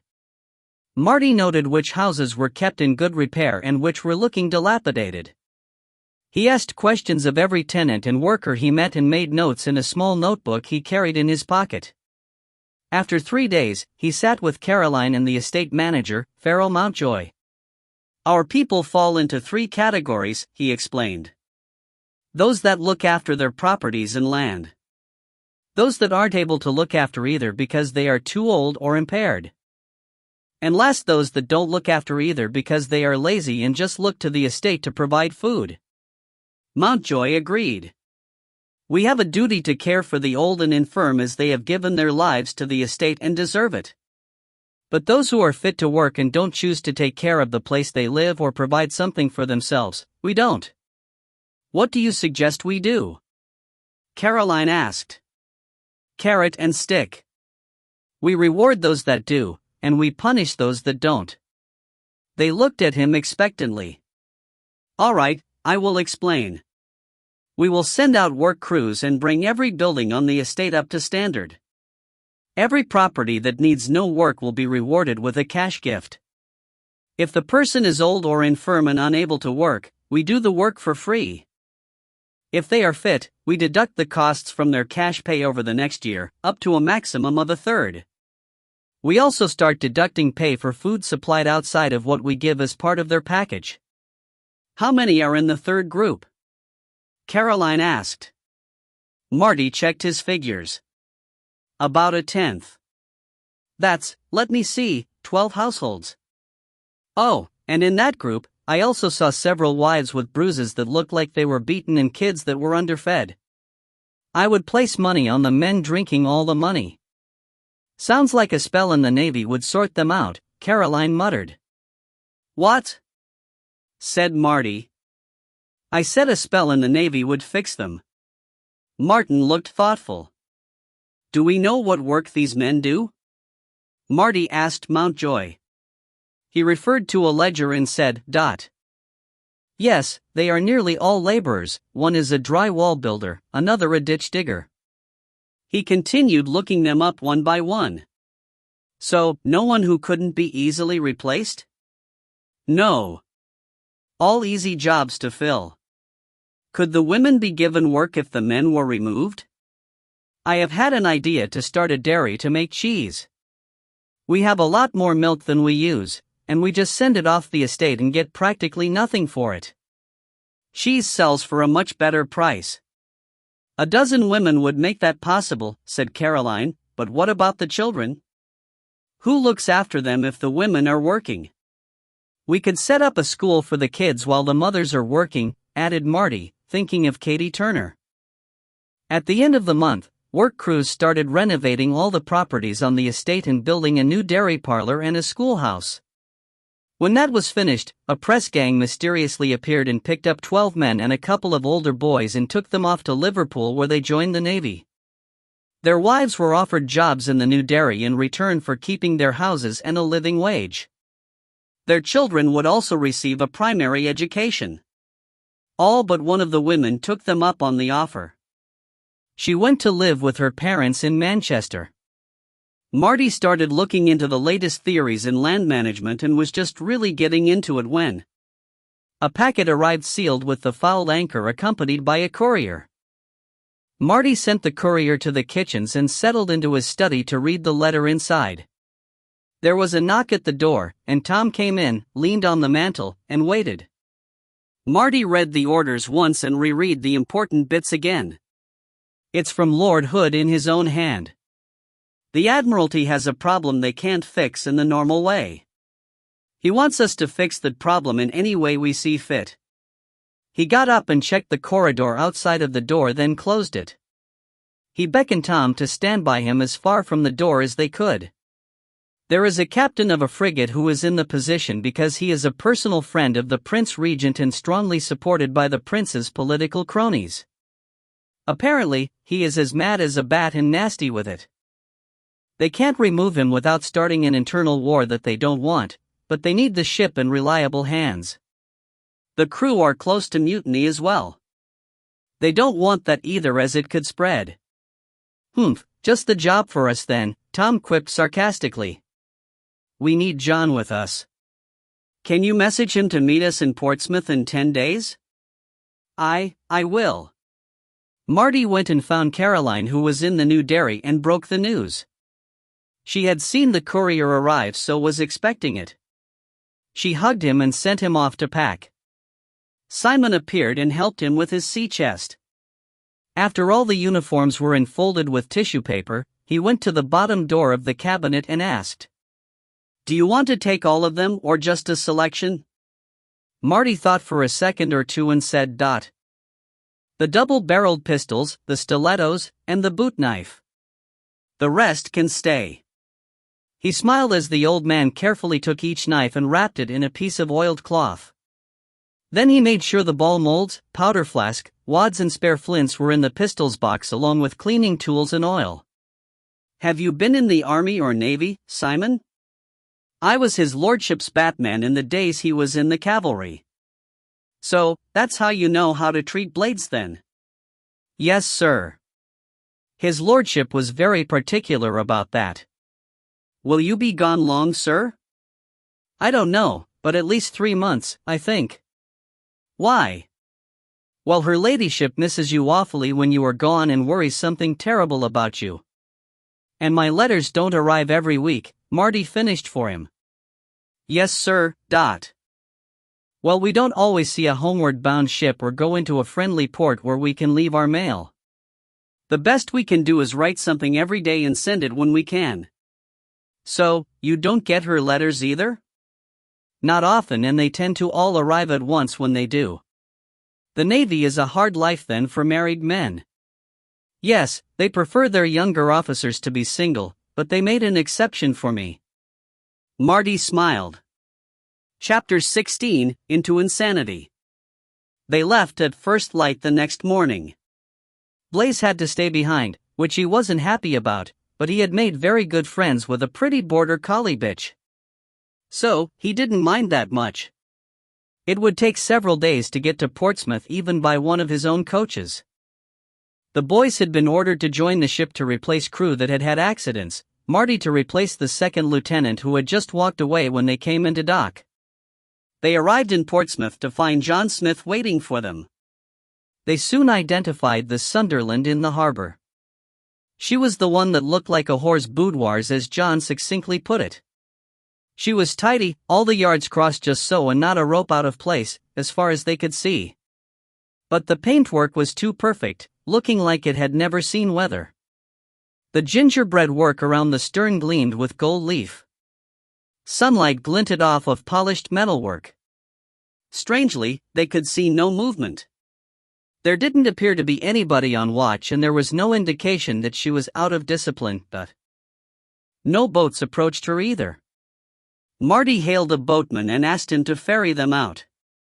The man looked reluctant and only agreed after Marty paid a pair of crowns, which was about double the going rate. They approached the ship and were almost hooking on before a voice hailed, "Boat ahoy!" The boatman signaled he had an officer on board. "Who are you?" called the voice. "Lieutenant Martin Stockley and 6 men here to join the ship," Marty barked in an impatient tone.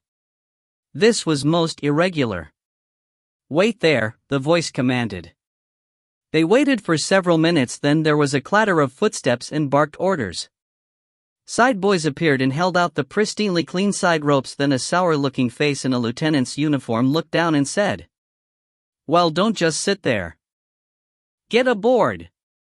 Marty looked at Tom and raised his eyebrows but got himself onto the batons and climbed the side. As his head cleared the deck, he could see a row of smartly dressed Marines with an officer in charge, several ship's officers, and a man dressed in something that vaguely impersonated a Navy uniform but was so fancy it would have been at home on the Prince Regent. He also had makeup on his face. rouged cheeks, and a beauty spot.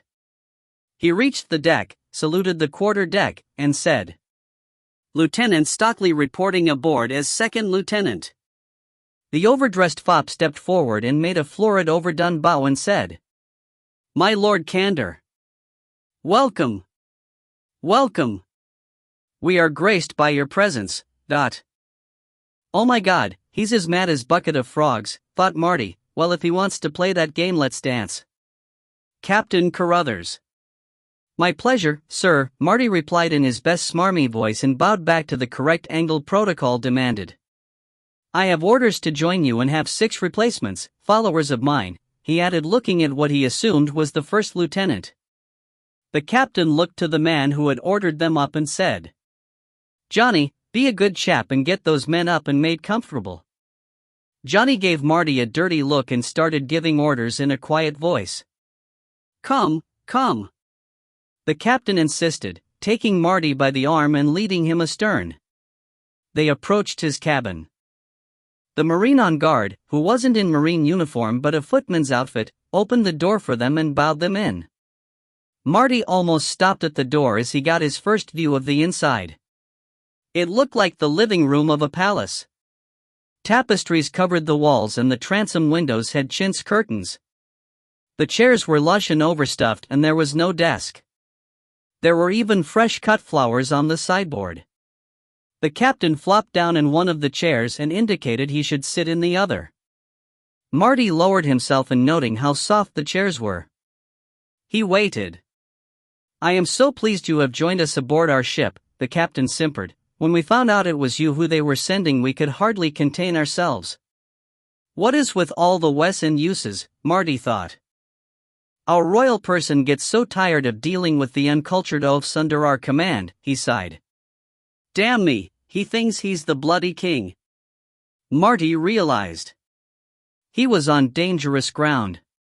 He was smart enough to know that if he popped the man's fantasy or even contradicted him, he could be punished or worse, killed. So, he decided to play along and see where it took him. "I absolutely understand. Your Oh, Highness will do," the captain chirped brightly. "Nope, he thinks he is the Prince Regent." "Your Highness," Marty completed. "Having to travel down with untitled, uneducated dolts, even if they are my followers, is very trying. I wanted to make you first, you know," the captain said conspiratorially. "But Johnny got so angry I didn't have the heart to demote him.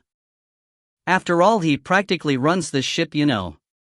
"Good staff are so hard to find," Marty agreed. "Now, I must not keep you from settling in. We must meet every day and have a chat and a glass of wine." He looked thoughtful for a moment and then said, "Would you give me the pleasure of your company this evening for dinner?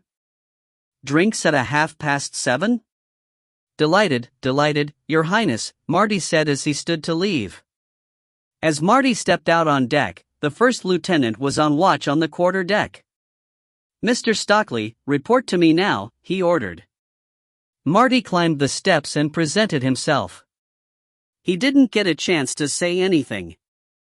"If you think you will be replacing me as first, you will find you will have bitten off more than you can chew," the man snarled, and when Marty made to respond, cut him off and moved very close so no one else could hear. "I will see you broken, and all your followers flogged to death before I am finished if you so much as put a single toe out of line. This is my ship and that fool below is just a passenger. You keep him happy and your men are safe."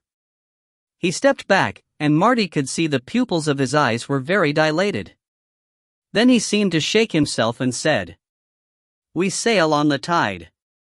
Make sure the ship is ready and get those slobs up and on watch." "Aye aye, sir," Marty said and went to rouse the mates. They got to sea. The crew were well drilled but worked in absolute silence and cast frightened glances aft to the quarterdeck. Marty had no chance to talk to any of his men to find out what was the situation below decks, but he suspected that it was ruled by the lash. The captain told him they had been ordered to sail north to the Shetlands to put on a show of support to the natives. Marty suspected the orders were just contrived to get the ship out of harbor so he could get to work. Marty had been below to check the stores and, on his way back to the wardroom, ran into the purser. A weaselly little man with a squint that sent his eyes off in different directions. "Mr. Sales," he greeted him, "have the men been issued with cold weather clothes for the North Atlantic? Extra clothes? What will they need them for?" Marty looked at him closely to see if he was being funny and realized he genuinely didn't know. "Have you ever been to the North Atlantic in winter?" "No, never been there. It is cold enough to have ice form on the spars and rigging. The men will need warmer clothes than what they have now to be able to function." "Well, I won't issue any unless ordered by the captain or the first lieutenant," Sales said emphatically. Marty took a breath then asked, "Do you have the clothes in store?" "Yes, but as I said, it's only for the captain or first lieutenant to order that." Marty walked away before he said something he would regret. On his way to the wardroom, he met Smethers, the third lieutenant, on his way up to take the watch. He knew he wouldn't see the first as he always locked himself away in his cabin when he was off watch. He did, however, have to pass his door on his way into the wardroom. As he got closer, he became aware of a strange smell.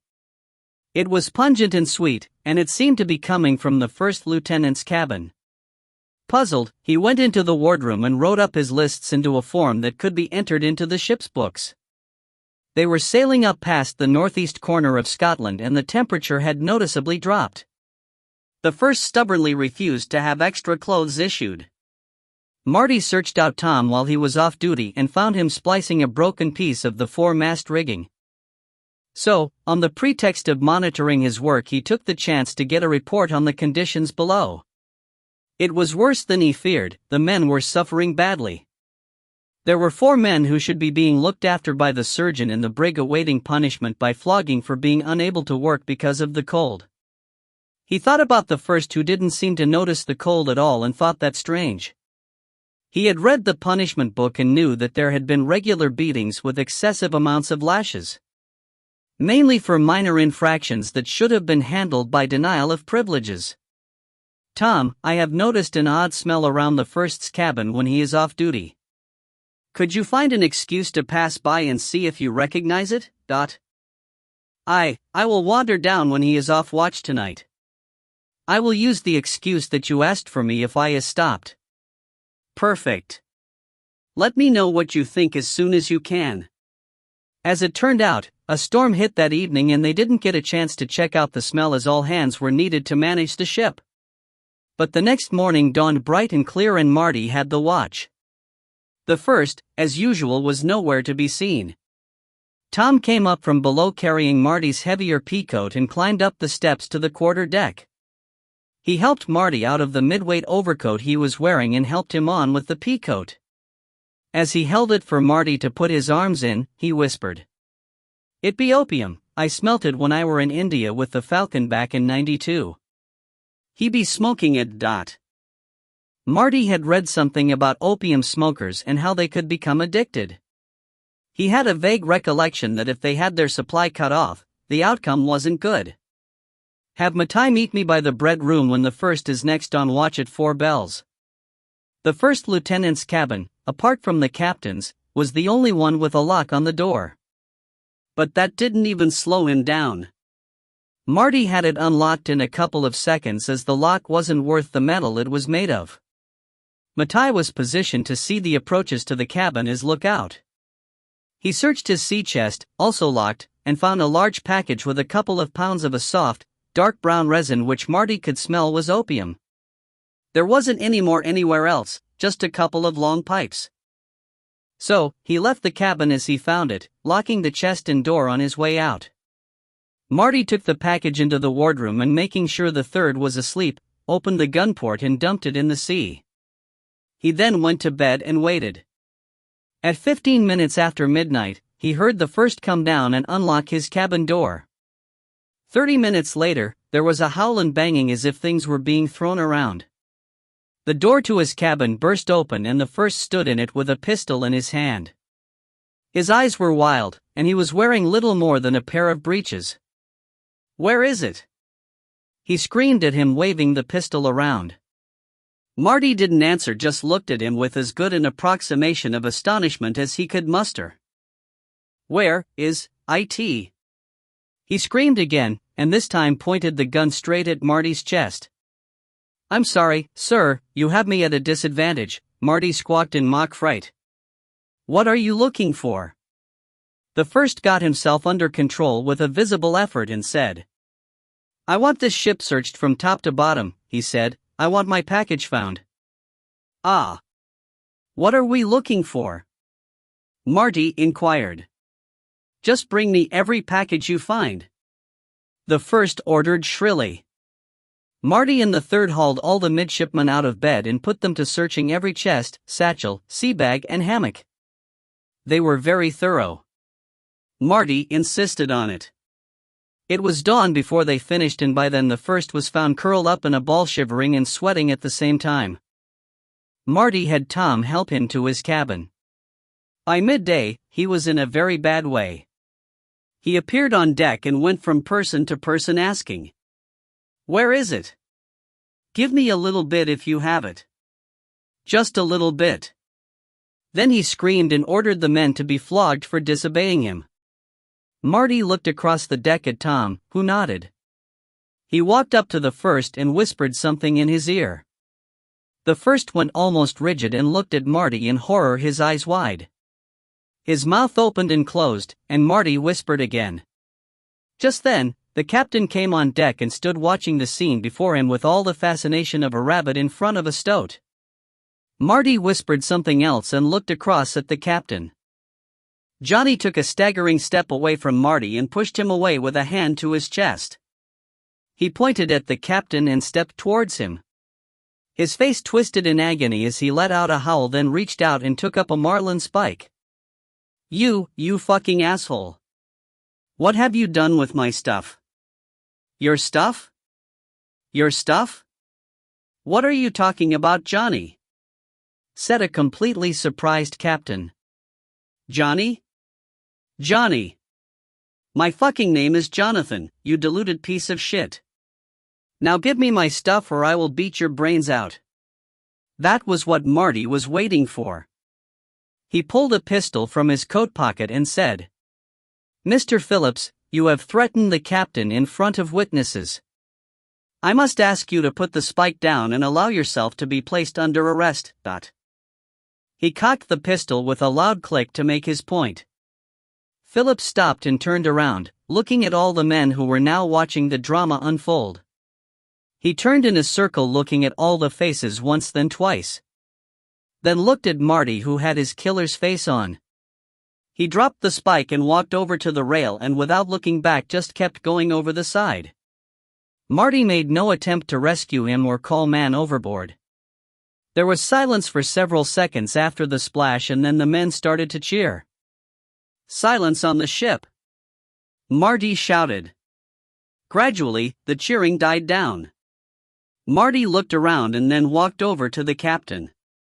"Are you unhurt, sir?" he asked.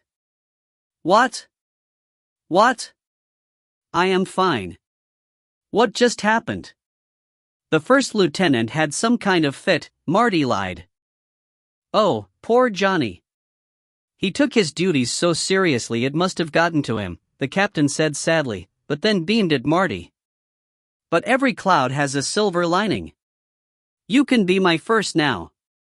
The captain walked to the front of the quarterdeck and announced in a loudish voice, "Ya hear there? Lord Candor is now the first lieutenant."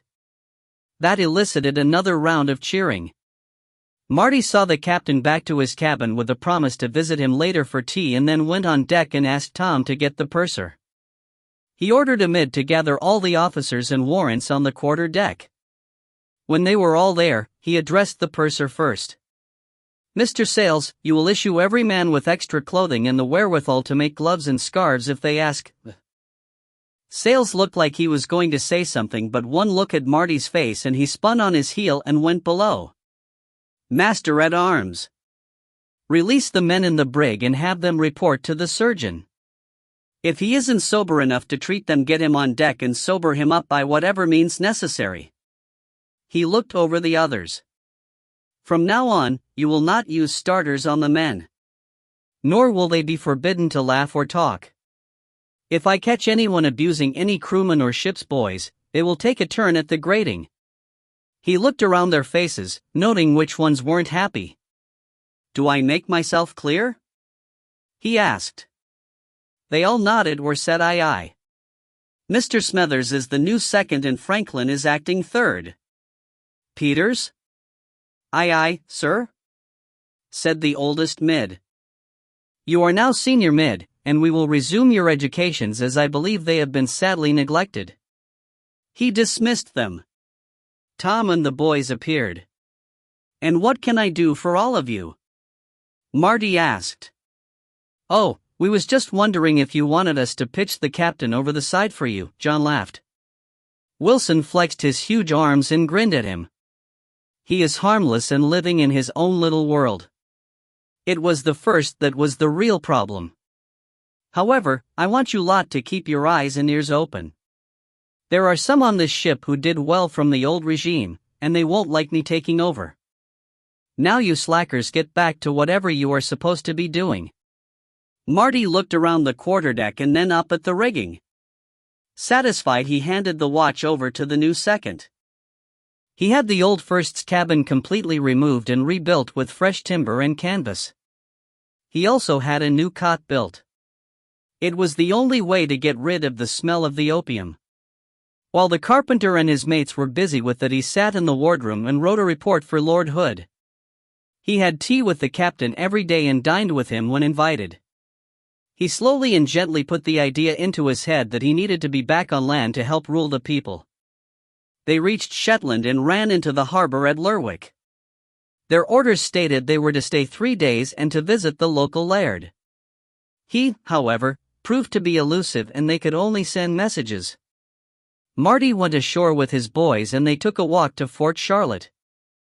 There they met a captain of infantry who had no more than an extended platoon of men. There was also a platoon of artillery as well, but the highest rank officer they could find was an ensign. The commander was apparently off on a hunting trip across the island somewhere. Marty asked if he was with the laird and was told he was.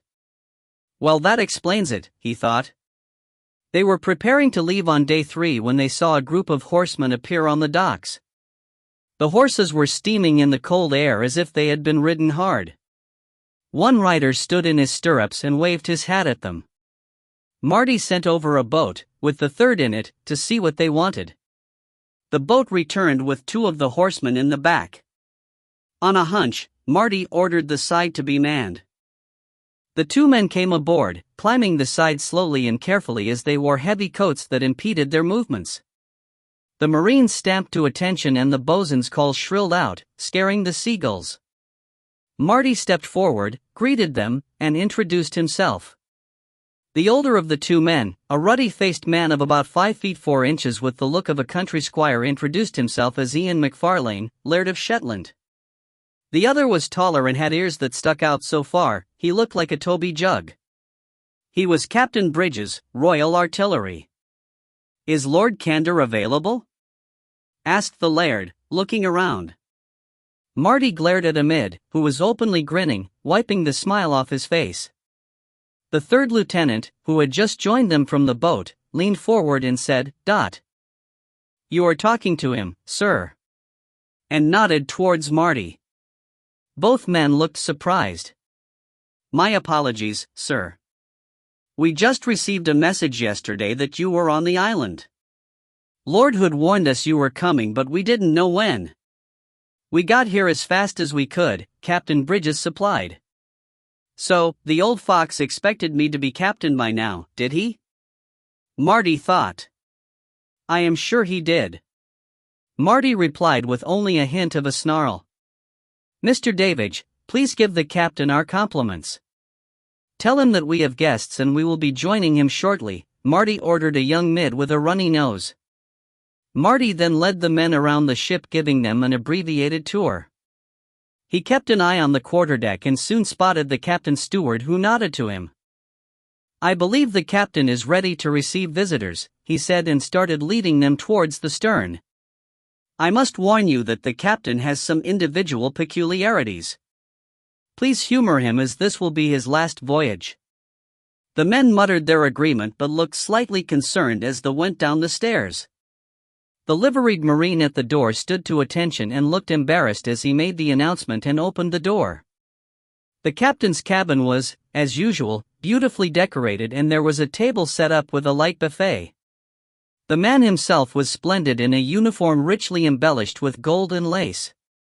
Shiny shoes with golden buckles and his makeup just perfect.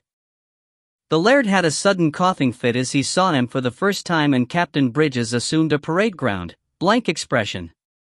Marty allowed them both a few moments to compose themselves and then introduced them. He avoided calling the captain Your Highness, but he didn't seem to notice. They all made themselves comfortable, and the steward came in, followed by another man with glasses and a couple of bottles of white wine. Marty looked at the second man and raised his eyebrows. Anton grinned back at him as he pulled a cork. The chat was small and inconsequential, and the food very nice. Several bottles of wine were drunk, and Marty finally said, "My apologies, gentlemen, but we need to making sail in around an hour to catch the tide, but of course, we mustn't delay your departure." "You must all be ready to see home again," replied the laird a tad too quickly. There were extended and florid farewells, and Marty finally got them on deck, where he ordered the boat brought around and manned. Looking around to see if anyone could overhear, the laird said, "Hood said we were to give you any assistance that we could."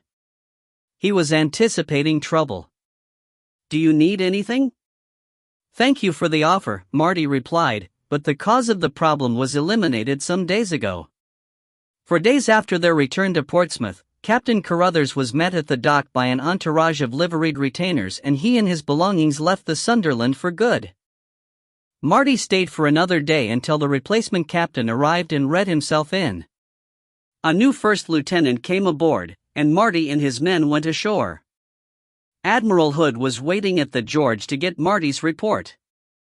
"Well, my boy, you seem to have successfully solved the problem, but I am surprised to see Carruthers still standing," he said in greeting. "He wasn't the real problem.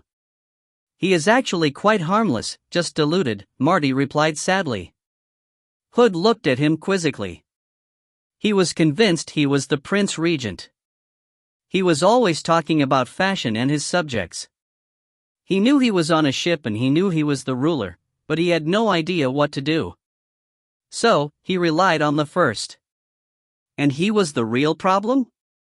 Yes. He was an opium addict and Tartar. Didn't care a jot for the crew and had built up a cadre of followers who enjoyed bullying the men. How did you stop him? I cut off his supply of opium. He went crazy when he couldn't get any and ended up attacking the captain. That gave me the excuse to arrest him, but he chose to jump overboard. After that, I just had to persuade the captain that he was needed on shore. Yes, after I got your message, we arranged for him to be sequestered in his house in Guildford with a guard dressed as footman.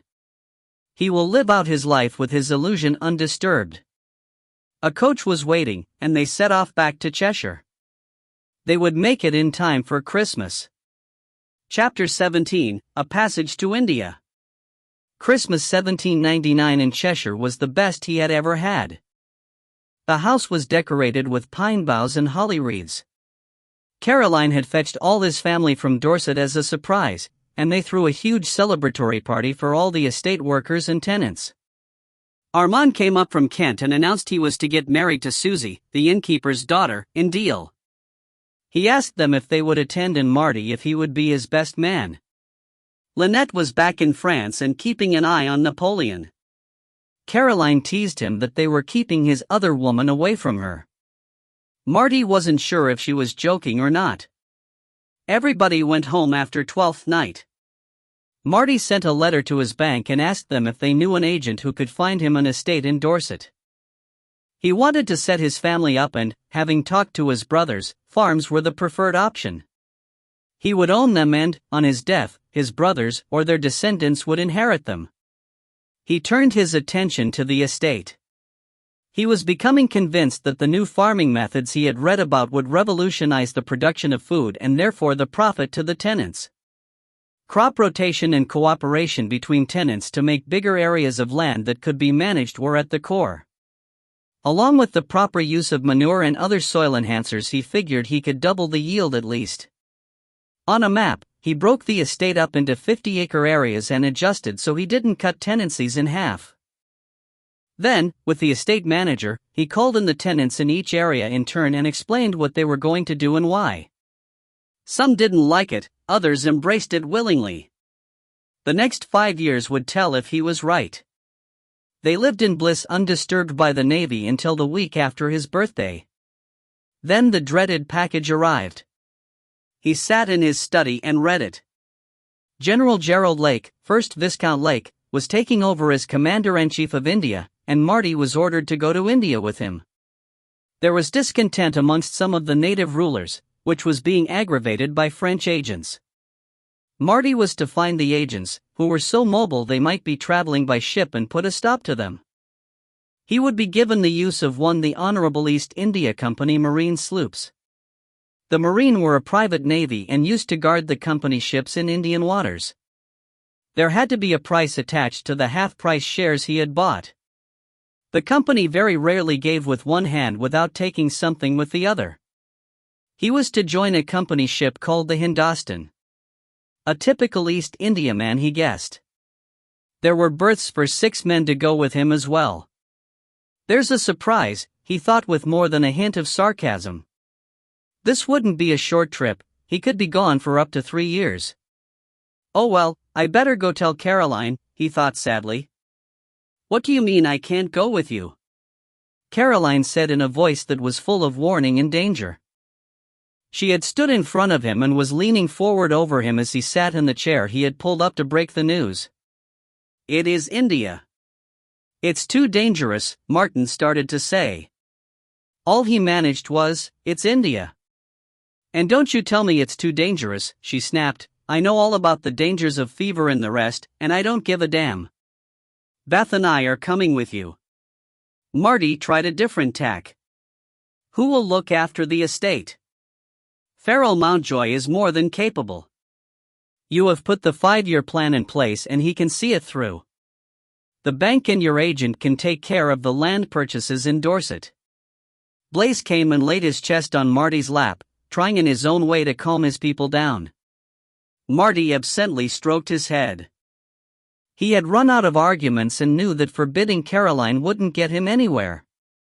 I will write to the company telling them we will both be going and asking them to find us a house, he conceded. Mary will be coming as well, Caroline added. Beth needs her as much as me, and we will need some staff. All right, he sighed, knowing when he had been thoroughly defeated. The Hindustan was a large company liner. She carried 30 12-pounders on a single gun deck and looked to be about 180 feet long and around 40 across the beam.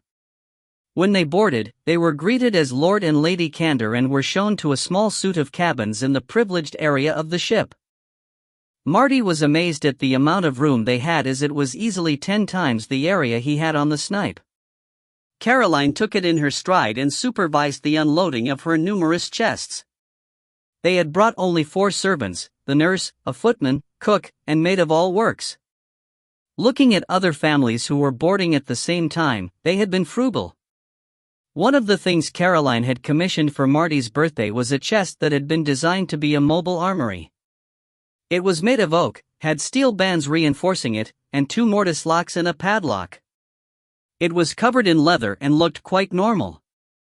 That is, until you tried to pick it up, as it weighed over 100 weight when it was full.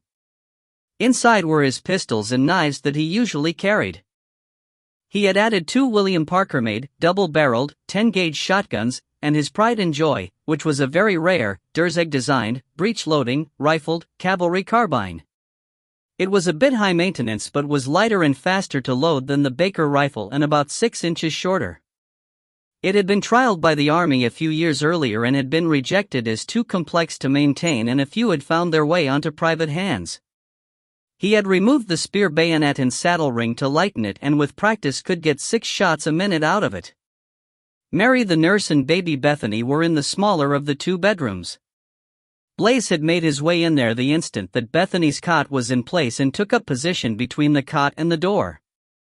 Marty and Caroline had a stateroom and there was a separate sitting room where they could entertain. Meals were either in a common dining room which they shared with the other high-end passengers where they could eat and entertain in their suite. The other servants slept separately in 2 cabins a deck down. They sailed in convoy with 2 other Indiamen, the Chichester and the Earl Talbot, the Navy brig sloop Victor and the 36-gun frigate HMS Doris. The Victor sailed first in line with the Hindostan, Earl Talbot and Chichester in line astern. The Doris stayed to windward to be able to lend assistance if they were attacked. The captain of the Hindostan, George Millett, was acting as Commodore. Marty left Caroline to unpack and went up on deck. It was strange to be a passenger and not have any active role in running the ship. There was a crew of around 100 and he was immediately struck by the difference in the way the ship was run. They didn't have a fiddler to make the beat for the heave, but instead the men sang a shanty and hauled on the beat. They were raising and sheeting in sails and sang, "When I was a little lad." And so my mother told me. "Way, haul away, we'll haul away Joe. That if I did not kiss a gal, my lips would grow all moldy. Way, haul away, we'll haul away Joe. Way, haul away, we'll haul for better weather. Way, haul away, we'll haul away Joe." King Louis was the King of France before the Revolution. Way, haul away, we'll haul away Joe. King Louis got his head cut off, which spoiled his constitution. Way, haul away, we'll haul away Joe. Way, haul away, we'll haul for better weather. Way, haul away, we'll haul away Joe. Oh, the cook is in the galley, making duffs so handy. Way, haul away, we'll haul away Joe. And the captain's in his cabin, drinkin' wine and brandy. Way, haul away, we'll haul away Joe. Way, haul away, we'll haul for better weather. Way, haul away, we'll haul away Joe. He found himself humming along and tapping his foot. Tom and the boys had come on deck and watched the company men working. "I can watch this all day," quipped Wilson, making everyone laugh. "Mind you, ain't nothin' to do for 5 months is gonna get mighty boring," added John Smith. "It's all right, the boss will think oh summit," smirked Tom, looking at Marty. The convoy started out fairly well, but soon the gaps between the ships opened up like Navy ships never would. "It's going to be a long 5 months for the captain of the Doris," Marty thought as he heard a gun and saw flags flying up her masts. "This will be like herding cats." Then in the evening, as the sun set, the company ships reduced sail so they came to virtual stop. They just about maintained headway. Boats started to run between the ships carrying passengers between ships. Everyone had to dress for dinner. He put on a fashionable suit of a tailed dark blue jacket with a white frilled shirt and white double-breasted waistcoat. He chose a cravat and Caroline took it away and replaced it with another that actually matched his suit. They entered the dining area and were handed a glass of champagne. They circulated, meeting the other passengers and making small talk. They met General Lake, and he intimated that he would like to have some time for a chat at some point, but then introduced him to his wife, Nicola. She was tiny, probably no more than 4 feet 11. She had a mane of red hair, hazel eyes, and a wicked grin. She was probably around 40 years old but had an energy that belied that. Caroline took to her immediately, and they were soon chatting intimately and giggling over observations about the other passengers. Marty and the general stood together and scanned the room. There stood Mr. and Mrs. Templeton Booth. He was a London-based banker on his way to India to set up a branch in Madras. He was dressed in a bland, last year's fashion, suit, and she was in a pink creation that looked like it was made by a confectioner rather than a dressmaker. Near them was another military man, Colonel Masters, in the uniform of the Bengal Army. He was alone and looking as if he was working up the courage to approach the general and Marty. There were 2 couples in a huddle, laughing and chatting, who were the Forbes and Goldsmiths. Both senior controllers on their way out to take over departments of the company. The last person was an Indian. Ranjit Singh. A giant of a man. At 6 feet 4 inches in his bare feet, he had to be very careful of the deck beams. He wore a turban with a jewel set in the middle, had a neatly trimmed beard and handlebar mustache.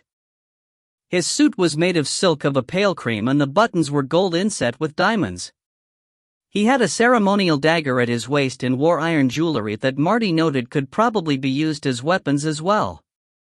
He is a Sikh, the general informed him. More accurately, a Nihang, one of the warrior class. He is of high rank and touchy of his honor. Other than that, a thoroughly nice chap, speaks excellent English. Singh made his way over to them and bowed. Lord Candor, I presume. General, he said in a baritone voice. Good evening, Mr. Singh, Marty said. Singh had already recognized a fellow warrior in the young man in front of him, and his trained eye had spotted the slight bulge caused by the fighting knife which was in its usual place on the back of his belt. I understand you are also a lieutenant in His Majesty's Navy, Singh stated. Why yes, I have the honor to serve. You are well informed, sir. I make it a point to know who I am traveling with. He smiled back. The gong for dinner was struck, and they all took their places. The next day, Marty felt in need of exercise, so he found Matai and asked him to practice knife fighting with him. They found an empty spot on deck and faced off. The two were so accomplished they used bare steel. The rest of Marty's boys gathered to watch with Caroline, who held Beth in her arms. Blaze laid at her feet. The clash of steel soon attracted quite an audience, and there were soon cries of astonishment and admiration as the two men's blades moved in a blur of speed. Marty finally got the upper hand as Matai made the tiniest of mistakes and found himself with Marty's blade at his throat. Both men were sweating and grinning as they disengaged. Marty looked around and saw Singh in the crowd, who looked him in the eyes, clapped his hands, and bowed slightly. Marty walked over to him as he put his blade back in its sheath. You are an exceptional knife fighter, my lord, he observed wryly. Do they teach officers in the British Navy that? Not the officers, Marty replied. Singh raised his eyebrow at that and cocked his head slightly to one side. I came up from the ranks. Oh, I didn't know. Why should you? My past isn't public knowledge.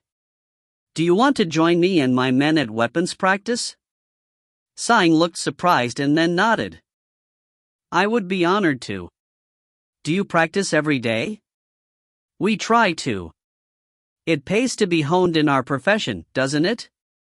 I will change into something more suitable and join you directly, Singh said as he turned away.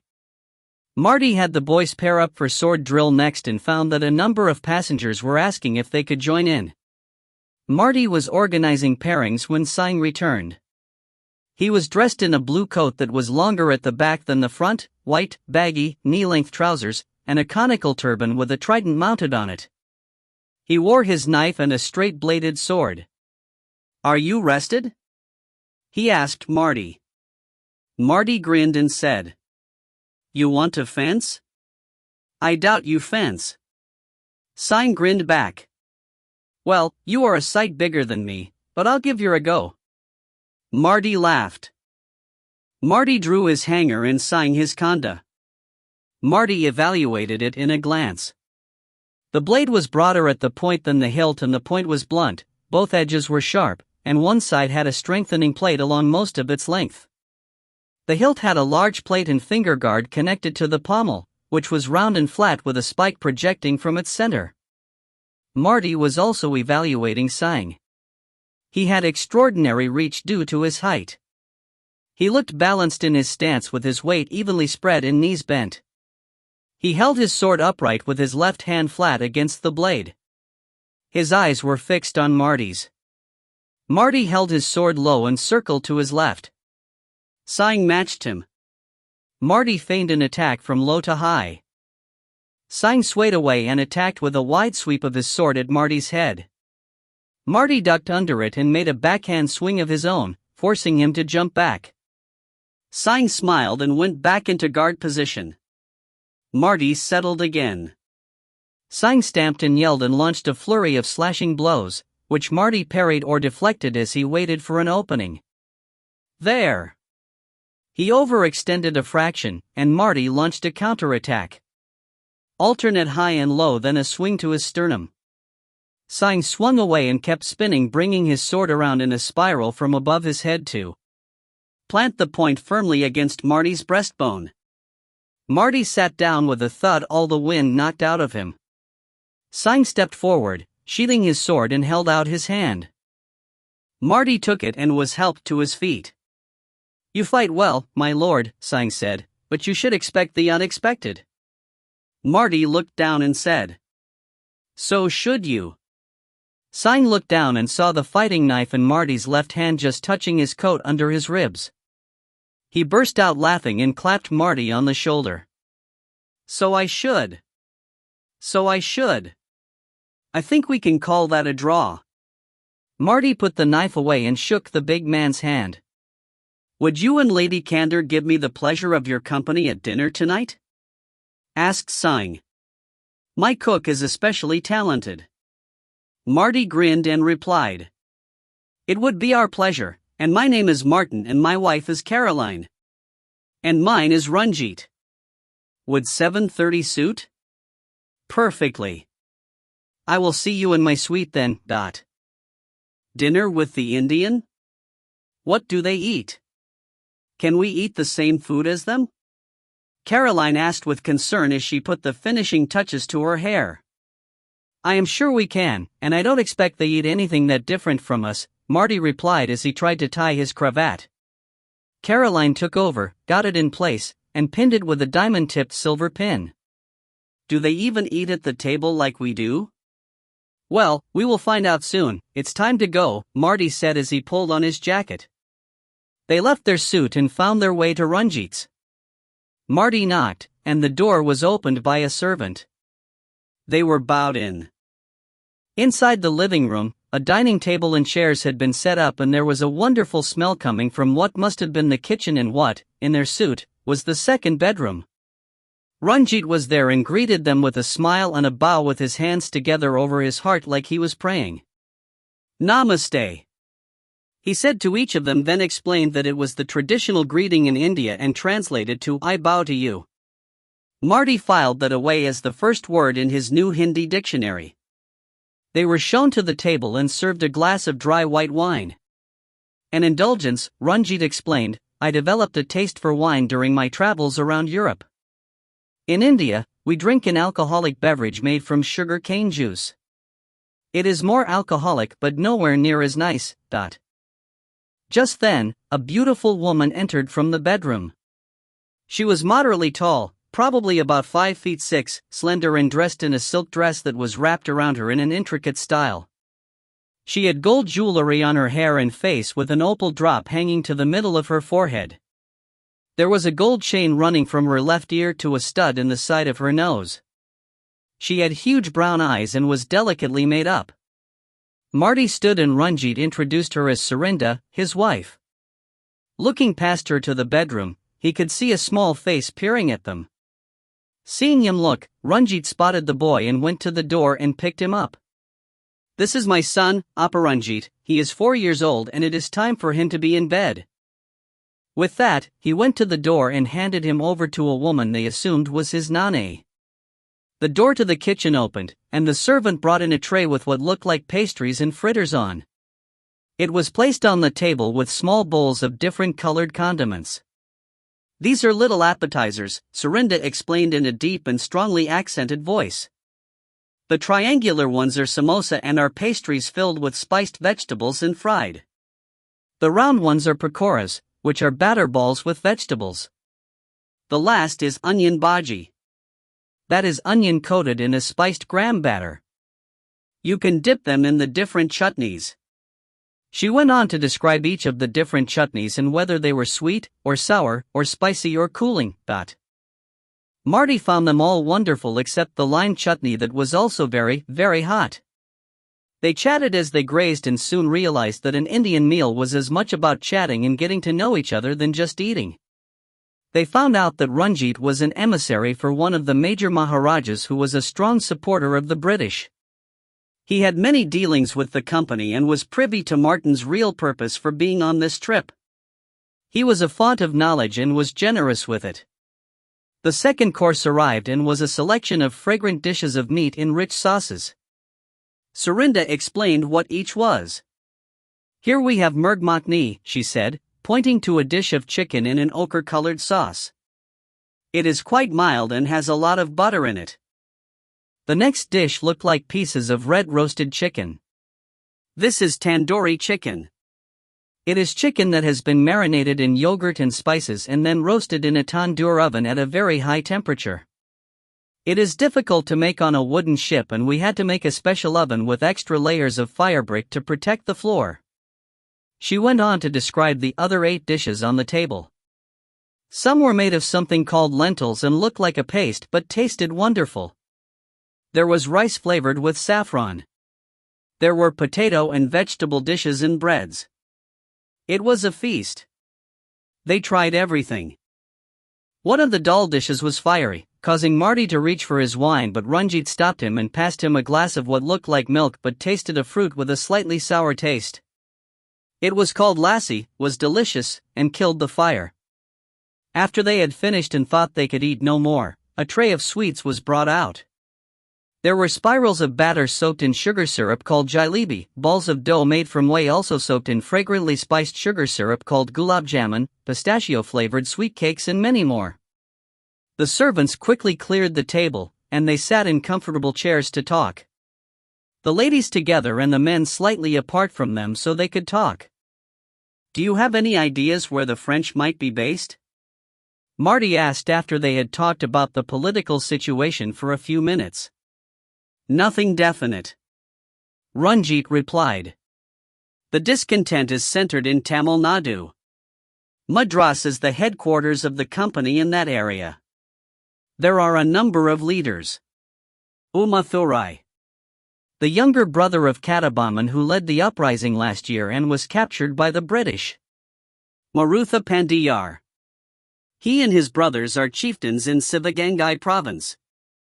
And the most dangerous of them all, Kerala Simham, the Lion of Kerala.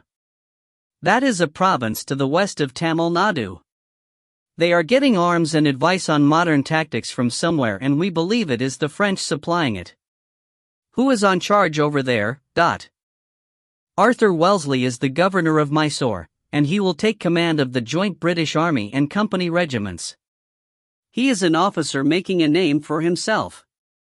So, I am to cut off the French supply of arms and advice." Ranjit nodded. The next few weeks went by slowly. Marty wasn't suited to be a passenger. He ran regular weapons training classes but felt in need of more exercise, so in a moment of frustration, he challenged the ship's crew to a race to the top of each of the 3 masts in turn. The captain was persuaded to agree to it and he chose 4 of his top men to compete against Marty and the 3 Basques. This type of entertainment was rare on board ship and it prompted a rash of betting amongst the passengers, with some extremely large sums being laid down. Rumor had it that the general had bet the captain £1,000, which was an incredible amount. They were in the tropics by the time the race came due, and with due ceremony Ranjit, as a neutral, got to flip the coin to choose which side of the mast each team would take. Marty lost, and the ship's team chose the weather side. That gave them a small advantage as the heel of the ship would give them a less steep climb. General Lake had the honor of starting the race that would be a relay. Matai would go first and take the foremast, Anton the main, Karai the mizzen and finally Marty the main. He stood on the quarterdeck next to the captain with pistol raised. All the passengers were gathered along the rails and cheering for their favorites. "Are you ready?" called the general. "Aye." The contestants roared back. "Set. Bang." Matai leapt onto the ratlins and shot upwards, and his opponent matched him step for step. Up and over the futtock shrouds hanging almost 45 degrees out by their fingers and toes. Then up the foretopmast to the foreroyal and finally to the foretruck, then back to the deck by the mainstay. As soon as their feet touched the deck, a mate blew a whistle and the next could go. Matai had created a small lead, so Anton was a couple of yards up the main by the time the crewman got started. He focused on going up and over the futtock shrouds and was surprised when he saw the legs of his opponent level with his eyes. He upped his efforts, but the man was half monkey and reached the top a good 4 body lengths ahead of him. He was halfway down a stay before Anton started down. Anton did the only thing he could. He slid down the stay rather than go hand over hand. The consequence was that he landed only 2 seconds behind, but his hands were burnt from the friction. Garai shot up the mizzen mast.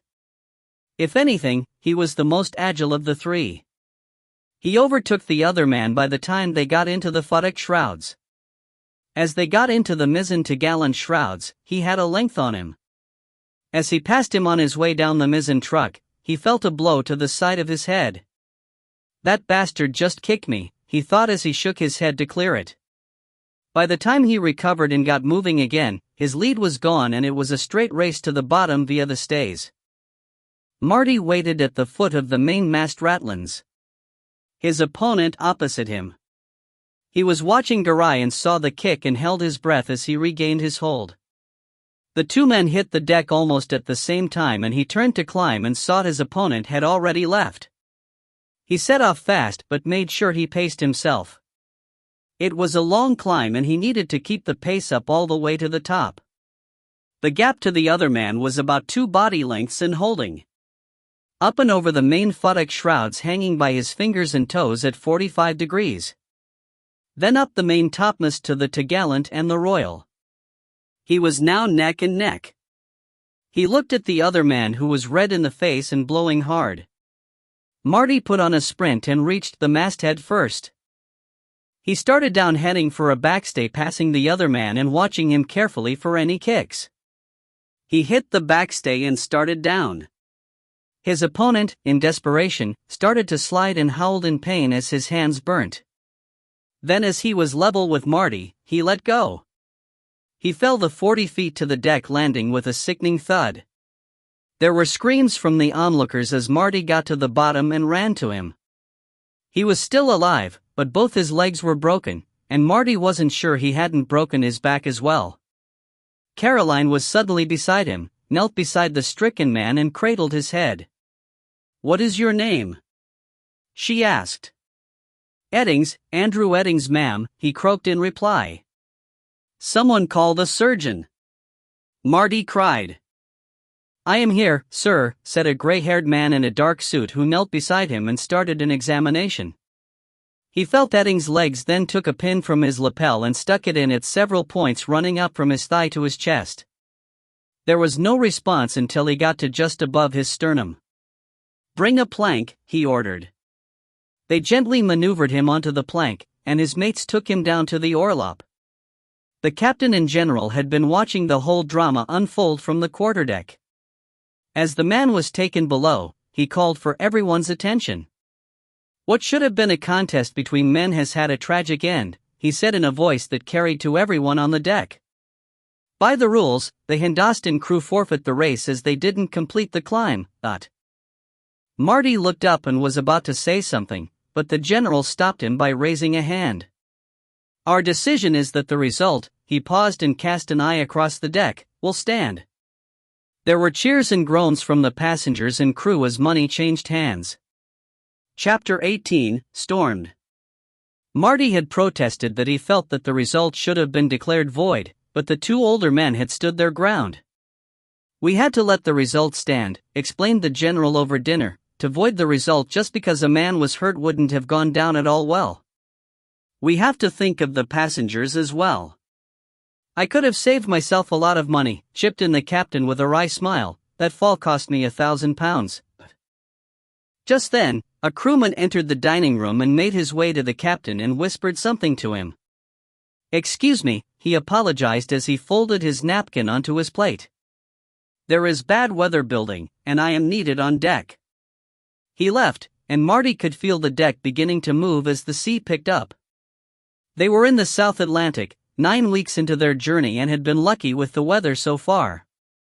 That, it seemed, was about to change.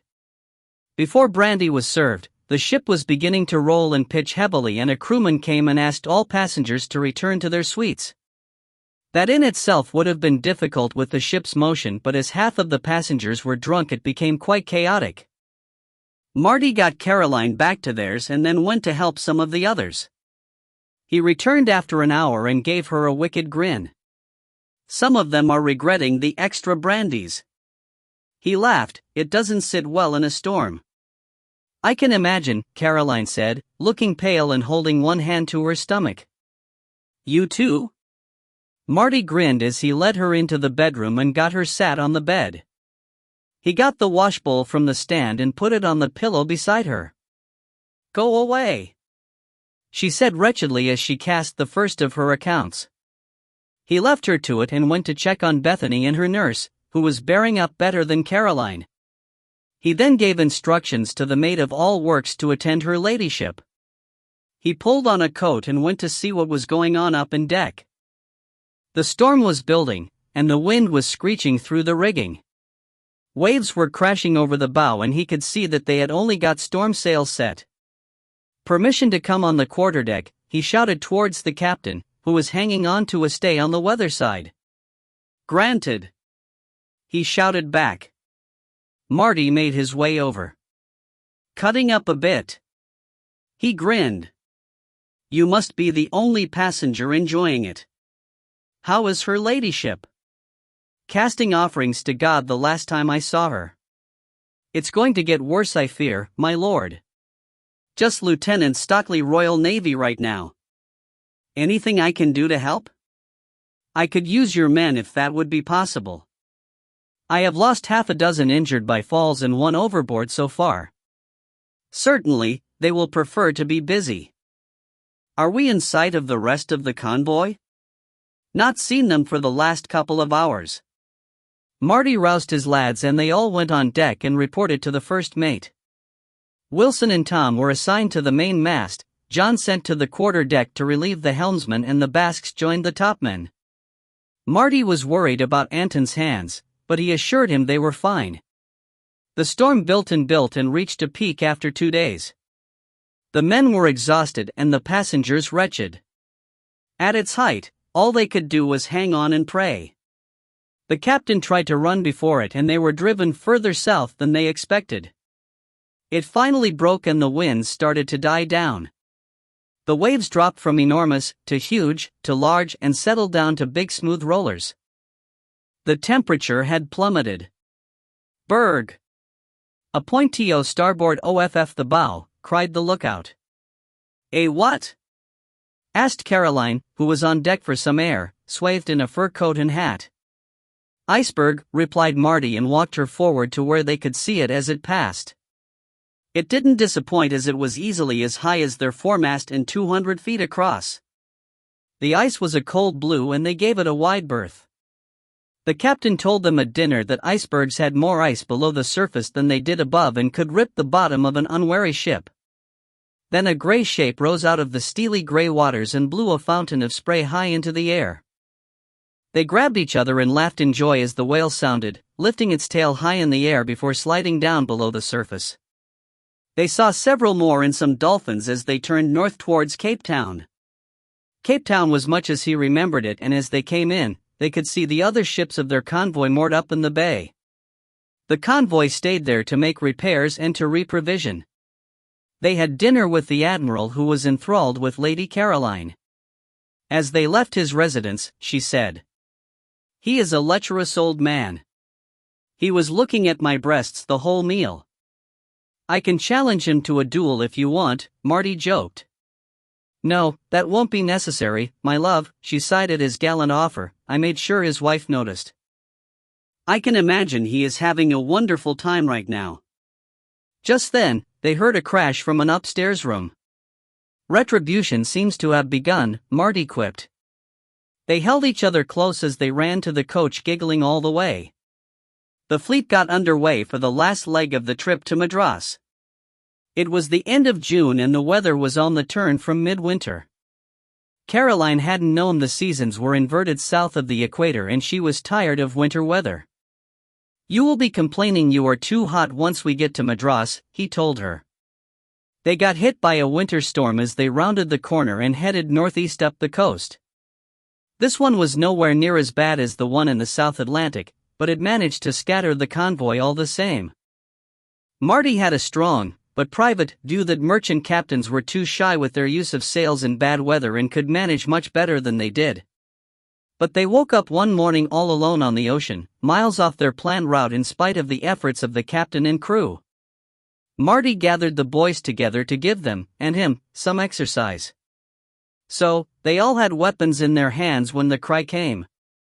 Sail ho! 2 points off the larboard bow. Marty made his way to the quarterdeck and looked up at the captain. He was looking thoughtful, then noticed Marty standing there. "Would you join me, Lieutenant?" he said. Interesting, he thought at hearing his Navy rank being used. "I have it in mind that we are going to be in for a fight." He nodded in the direction of the unidentified ship. "I suspect it will be a brigantine from the description I have been given. There is a privateer that has been operating in these waters who uses one." "Where would he be based?" Marty asked as he had cleaned out Madagascar not that long before. "The island of Réunion, I suspect. We have been blown too far east and are in his range now." Marty went to the chart and looked at the plot and could see that they were indeed sailing north up the east side of the island of Madagascar. He knew a brig was of about 100 tons and had a crew of around 100. It would normally carry between 10 and 20 cannons. It would be an even fight if the merchant captain would put one up. "You have experience of fighting pirates, have you not?" the captain asked. Marty took that as a rhetorical question and just waited. The captain looked slightly abashed and said, "My experience of fighting is limited to a few fistfights in bars when I was a mate." "Could I prevail on you to advise?" "Takes a big man to admit that, especially to a younger like me." "I could fight the ship if you would sail it, sir," Marty offered, "like I was your first on a frigate." "Capital idea." The captain beamed at him. "If I may, can I ask your first mate to order the non-combatants down to the orlop deck out of harm's way?" "Yes." "Please do." And he called the mate over to speak to him. Marty and Tom stood together and looked at the gun crews struggling to load the 15 cannons on the larboard side. "When was the last time they did gun drill?" Marty asked. "Not on this trip," Tom replied. "Do they have any experienced gunners?" "About a dozen." "Shit." "Right, make up 3 good crews and load all guns." "Both sides." "Those crews are responsible for 3 guns each, guns 4 to 12. The other 6 gun crews are made up of the best of the rest. Load with canister over ball." "Now, what the hell do they want?" A small delegation of about 20 passengers stood waiting by the mainmast. Marty waved Tom to carry on and stepped over to the men. "Gentlemen, you want to talk to me? Only we are a little busy right now, but..." One stepped forward and Marty recognized Colonel Masters. "My lord." Marty held up his hand. "Just Lieutenant Stockley," Marty corrected. "Lieutenant." "We are all men who are professional military men or have been in the Army or Navy. We would like to offer our services in the defense of the ship." Marty looked them over and saw the well-kept weapons and the competent way they were held. "Thank you. I am sure we can use you. Now, if you will attend me, I will tell you what we will do." An hour later, the brig was close enough to see the open gun ports and the cannon sticking out of them. On the starboard side, Marty ran to the quarterdeck and talked to the captain. He looked surprised and asked a question, then nodded. Marty returned to the main deck and barked orders. The gun crews ran to the starboard side, then ran out and stood by their guns. John Smith was at the helm. Marty sacrificed him from the gun crews to have a hand he trusted at the wheel. They steered straight at the oncoming brig Marty knew he would wear as soon as he committed to attack so as to bring his starboard guns to bear. He waited. The skipper of the brig made his move. He wore to starboard, coming around in a circle to end up with his starboard broadside against their closed-off larboard guns. Marty waited until he was completely committed and ordered, "Run out the larboard guns." Every third gun port from gun 4 to 12 opened and the gun ran out. The crews had been hidden by their guns. The crews from the starboard guns ran across, ran out the rest of the guns and then fell back to the centerline where they picked up muskets. Marty had his Dur's Egg carbine and was ready to call the shots. The brig came around and her guns flashed. Chainshot screamed overhead. He had gone for their rigging. Marty signaled to the captain, and they steered to close the gap. The disadvantage with the weather gauge, Marty thought, is that it exposes your deck. They were 2 cables apart and he could see the brig's gun crews reloading. Fire! The 9 guns that were manned all fired together, then 4 of the men from each of the 3 select crews ran to their second gun, laid them and fired, almost together. The 2 men left behind prepared the first gun for reloading. All the men then moved on one gun and repeated the process. They ran back to the first gun and started all over, but by now, the crews of the other 6 were ready and fired again. The result? A constant hail of shot hitting the brig's deck, disrupting their loading and killing anyone who stuck their heads up. The Hindustan moved in closer and at long pistol shot, Marty ordered the musketeers to fire. They aimed at the quarter deck, trying to hit the helmsman or the captain. Marty took his time. He raised the carbine, took careful aim and squeezed of his shot. He reloaded without looking to see if he had hit his target and was ready in 10 seconds for his second. The brig's captain stood shaking his fist at them.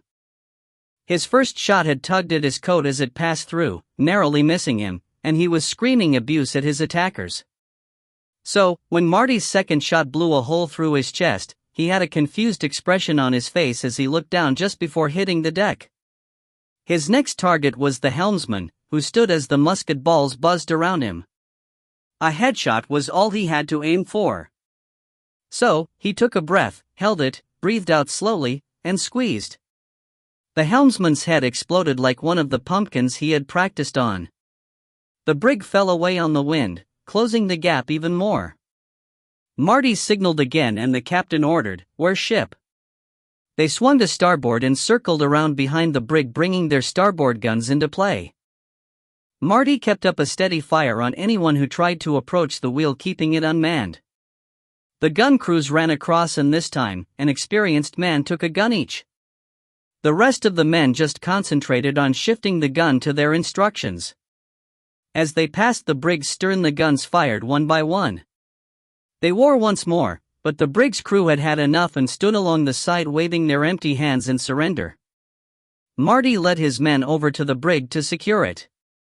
He was greeted at the entry by the sight of the devastation his guns had rained down on the deck. It was covered in shot holes and bodies that had been ripped apart by the canister. There were crews stood around, but they looked to have had all the fight shot out of them. He made his way carefully around with his sword out.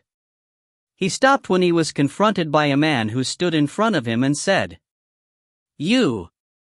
It's you, innit?" Marty looked at the man who was blood-splattered and realized he was probably only a few years older than himself. Marty fucking Stockley. A fucking lieutenant.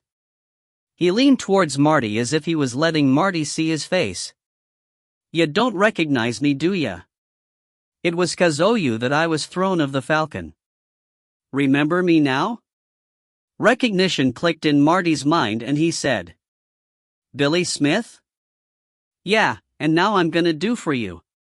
He launched himself at Marty, who instinctively swayed to the side at the same time as crashing the pommel of his sword into his head. Smith hit the deck and stayed there, stunned. Garai and Anton rushed over and grabbed Smith as he started to move. They dragged him to his feet and held him with his arms pinned behind his back. "Put him in irons and find out what his role was on this ship. Make sure you round up all the crew that are left alive. I want all of them in irons and interrogated. I want to know everything about them, the ship, their base, and how they operated. They will all face trial for piracy once we get them to Madras." He continued his inspection of the brig and was surprised at just how few crew had survived. The raking of her stern had killed many that had been hiding below decks to get away from the barrage of canister shot that had rained down on the deck. The deck was red with blood and body parts. The dead lay everywhere. He heard a shot and listened for the sounds of a fight but heard nothing apart from the groans of the wounded. What he did hear was the sound of a boat bumping up against the side. He returned to the main deck and found the Hindostan surgeon attending some of the wounded. "There are more down below," Marty told him, "but very few who will live. I will inspect them all and the ones I can save will be moved up on deck." "What will you do with the dead?" "Throw them overboard," Marty replied. "Without a burial service? They would have cut your throat and thrown you over the side even if you survived them taking the ship. Everyone you save will hang in Madras and their bodies hung in a gibbet. They will not get a Christian burial." "Then I'm wasting my time." "No, you are making sure they live to get a fair trial. After which, they will hang." There was another pistol shot. "What was that?" asked the surgeon. "A coup de grace probably," Marty replied. "It's normally done with a mallet." The surgeon looked puzzled then shocked. "It's a mercy," Marty told him. "They are ending the suffering of those that have no chance but to die in agony." "And you do that to your captives in the Navy?" "We do it for friends as well," Marty said and turned away. The next evening at dinner with the brig clearly visible through the transom windows, the captain was telling everyone what happened. "So, I asked Lord Candor, Lieutenant Stockley that is, to assist me as he has far more experience in naval warfare than I," he explained, "but I couldn't believe it when he said we had to give away the weather gauge. Then he explained that with us being the taller ship and the heel that the wind would give both ships, we would be firing almost directly down onto his deck. It was ingenious." "Is it common for one crew to man 3 guns?" asked the general who had been one of the musketeers and had seen it all. "It's not unknown for one crew to handle 2 guns when there have been a lot of casualties," Marty replied, glad to stop the captain's flow. "I think it was the most gallant of actions," simpered Mrs. Templeton Booth, who was dressed in an egg-blue creation this evening. "All you men fought most bravely," she said, looking admiringly at Marty, the general, colonel, and Ranjit Singh, all of which had been on deck during the action. Her husband looked embarrassed as he hadn't. It turns out the ship was captained by a fellow known as Jeremiah Flann, an Irishman who had set himself up as some sort of pirate lord on the island of Réunion, which is incidentally owned by the French. Marty explained. He gathered a following of miscreants and rejects from anywhere he could find them. "Is he amongst the prisoners?" asked Mr. Forbes. "He was killed when their quarter deck was subject to musket fire," the general replied. Marty kept quiet about the fact that the musketeers had not hit anything apart from the woodwork. Caroline surreptitiously squeezed Marty's thigh under the table to reassure him this would end soon as she saw the telltale signs. He was tired. "Your men are questioning the captives?" Mr. Goldsmith asked in a surprisingly high voice. "Yes, we want to know as much as possible about their operation in base so we can do something about it in time," Marty replied. "The captain's clerk is over there transcribing everything that's said." "Are they anything to do with the revolt in southern India?" he continued. "Not that we know of," Marty responded, wondering what they knew of his mission. "I don't understand what the captain said about the weather gauge," stated Mrs. Forbes. "It's just mumbo-jumbo to me. When 2 ships are going to fight, the one on the windward side, the side from which the wind is blowing, has the weather gauge. It gives the advantage of being able to choose when you engage and sometimes being able to put the other ship in your lee. But the disadvantage is that your ship leans towards the other ship," said Marty, demonstrating with his hands. "So, in this case, as we had the taller ship and our lean was giving even more height to our guns, it was better that we let the brig have the weather gauge so we could shoot down onto her decks." "Correct, darling?" added Caroline. Marty nodded and smiled fondly at her. The next morning, Marty was in the living area of their suite playing with Beth. Blaze laid beside them and watched indulgently. He hardly left the infant's side except to go on deck to go to the toilet. The footman got the job of cleaning up behind him while all the others were over on the prize. Caroline came in and sat to watch them. She was always touched by how easily he interacted with children. But then, being one of 9 would teach you something, she thought. Blaze suddenly sat up and growled as he looked at the door. They looked at each other, and Caroline went to the drawer in the sideboard and took out one of her muff pistols. Marty grinned at her as she picked up Beth and sat with her on her lap with the pistol underneath the folds of the baby gown. Marty stood and went to the door, his left hand behind him on the hilt of his knife. He jerked it open and a surprised crewman almost fell through the opening. Marty grabbed him by the collar and dragged him in, shutting the door behind him. 2 things almost made him laugh. The look on the man's face as he was faced with an annoyed Blaze who was stood in wolf pose with his hackles up and teeth out, and the casual pose of Caroline as she pointed the now cocked pistol at him. Marty looked him over. He was Indian, as were at least half of the crew, darker skinned than Ranjit and quite short. "I assume you speak English as you were listening at our door," Marty stated. "Now, I want to know why." The man looked terrified but said nothing. Marty could see defiance in his eyes despite his fear. "Blaze, come."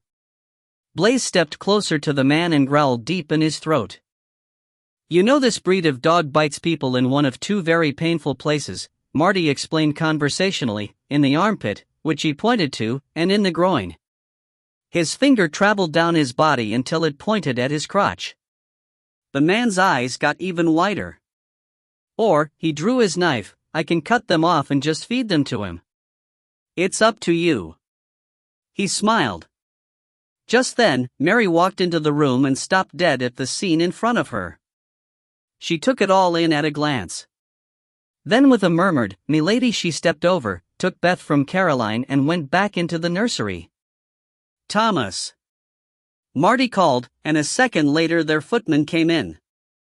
"Give my regards to the captain and ask him to attend us at his earliest convenience," Marty instructed. "Oh, and tell him to bring his master-at-arms." He turned his attention back to the crewman. "Now, mister. What is your name, by the way?" "Dowan, Sahib." "Mr. Dowan, why were you listening at my door?" Again, the look of defiance underneath the fear. "Oh dear," Marty said, "you really are going to make me let Blaze here bite some parts off of you. Aren't you?" "Blaze!" Marty commanded and pointed at his crotch. Blaze advanced head down, teeth bared, growling. "I was told to listen and find out what your mission in India is," Dowan blurted out, his head rocking from side to side in distress. "Who says I have a mission?" Marty asked. "I am here as a member of the East India Company." "I don't know. I was just given instructions, Sahib." "Who gave you instructions?" Caroline asked. "Mem Sahib, I was given the instruction in England by a man who came on board the ship. He knew where my family lived and my wife and children's names. He said bad things would happen to them if I didn't do what he said."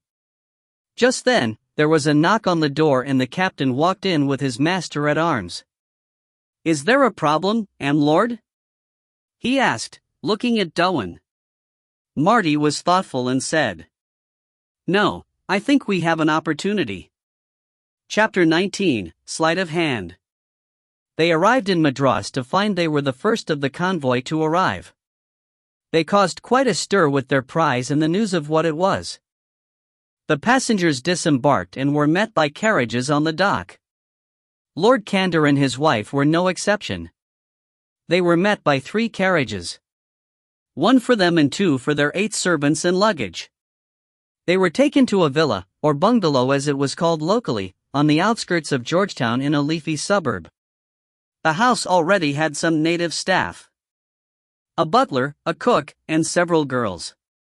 The heat was oppressive at over 90 degrees, and it was humid.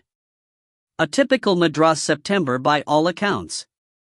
The house was airy with all the windows open and had fans operated by young boys who sat outside and pulled on a string to work them. All the beds had nets around them to keep away the biting insects that came out at night. Caroline immediately changed into a light silk gown and got Marty into a linen suit that was more suitable than the heavy wool he had been wearing. Their first meal was interesting to say the least. Their own cook had clashed head-on with the Indian one and they ended up making separate dishes. There was a pie made of mutton and a rich red curry made of the same meat. There was rice delicately seasoned with saffron and cumin and boiled potatoes.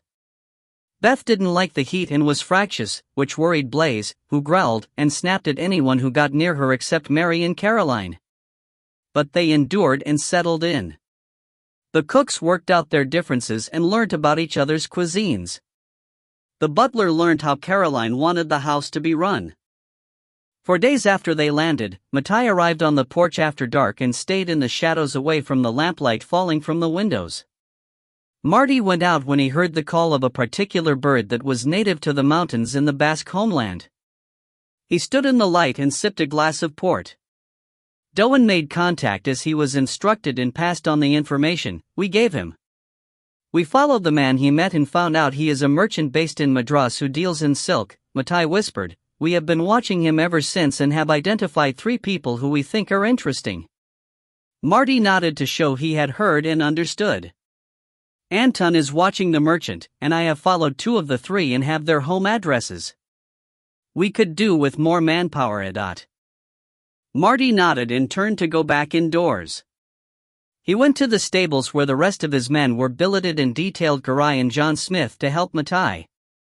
He gave them some specific instructions and they slipped out silently and disappeared into the dark. Tom looked up from the shirt he was making from some lightweight cotton material he had gotten at the market. Think they will find anything? He asked. Marty stuck his hands in his pockets and looked out of the open door. Hopefully. We have made our play, and now we need to follow through the best we can.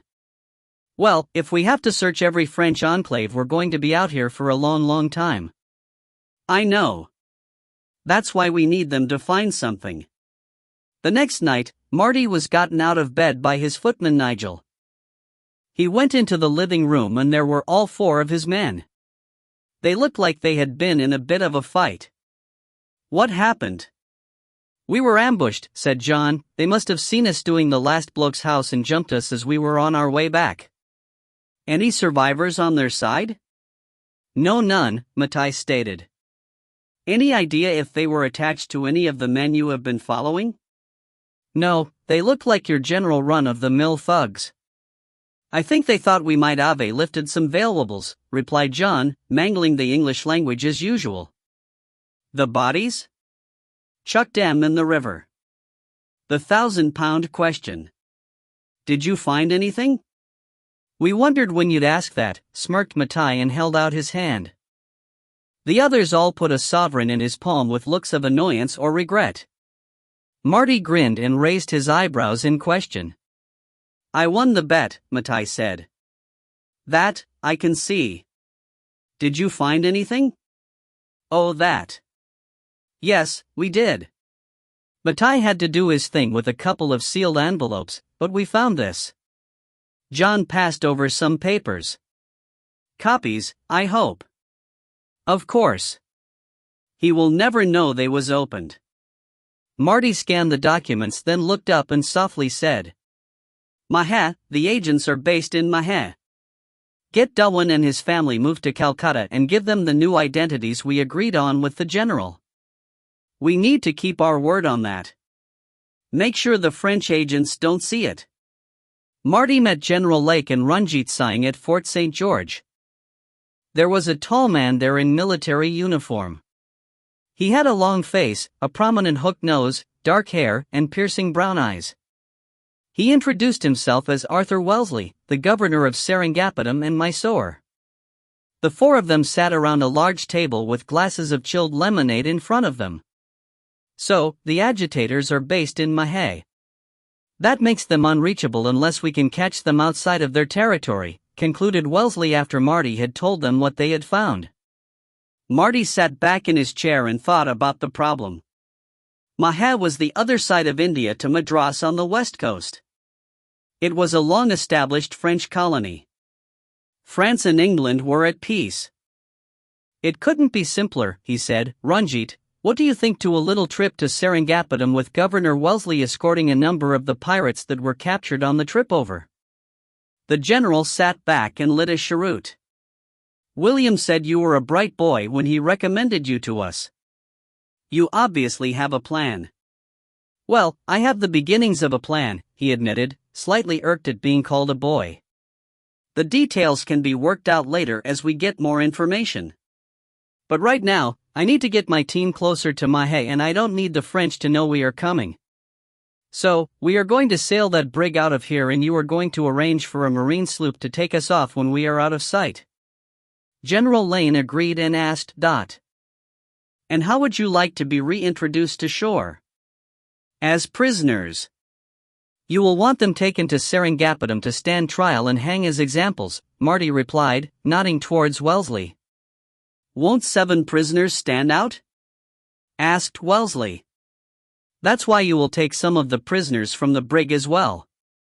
I will make sure none of them talk." The next morning, Marty visited the cells in Fort St. George where the pirates from the brig were held. He got Billy Smith brought out and he talked to him in a closed room. "Still want to do for me?"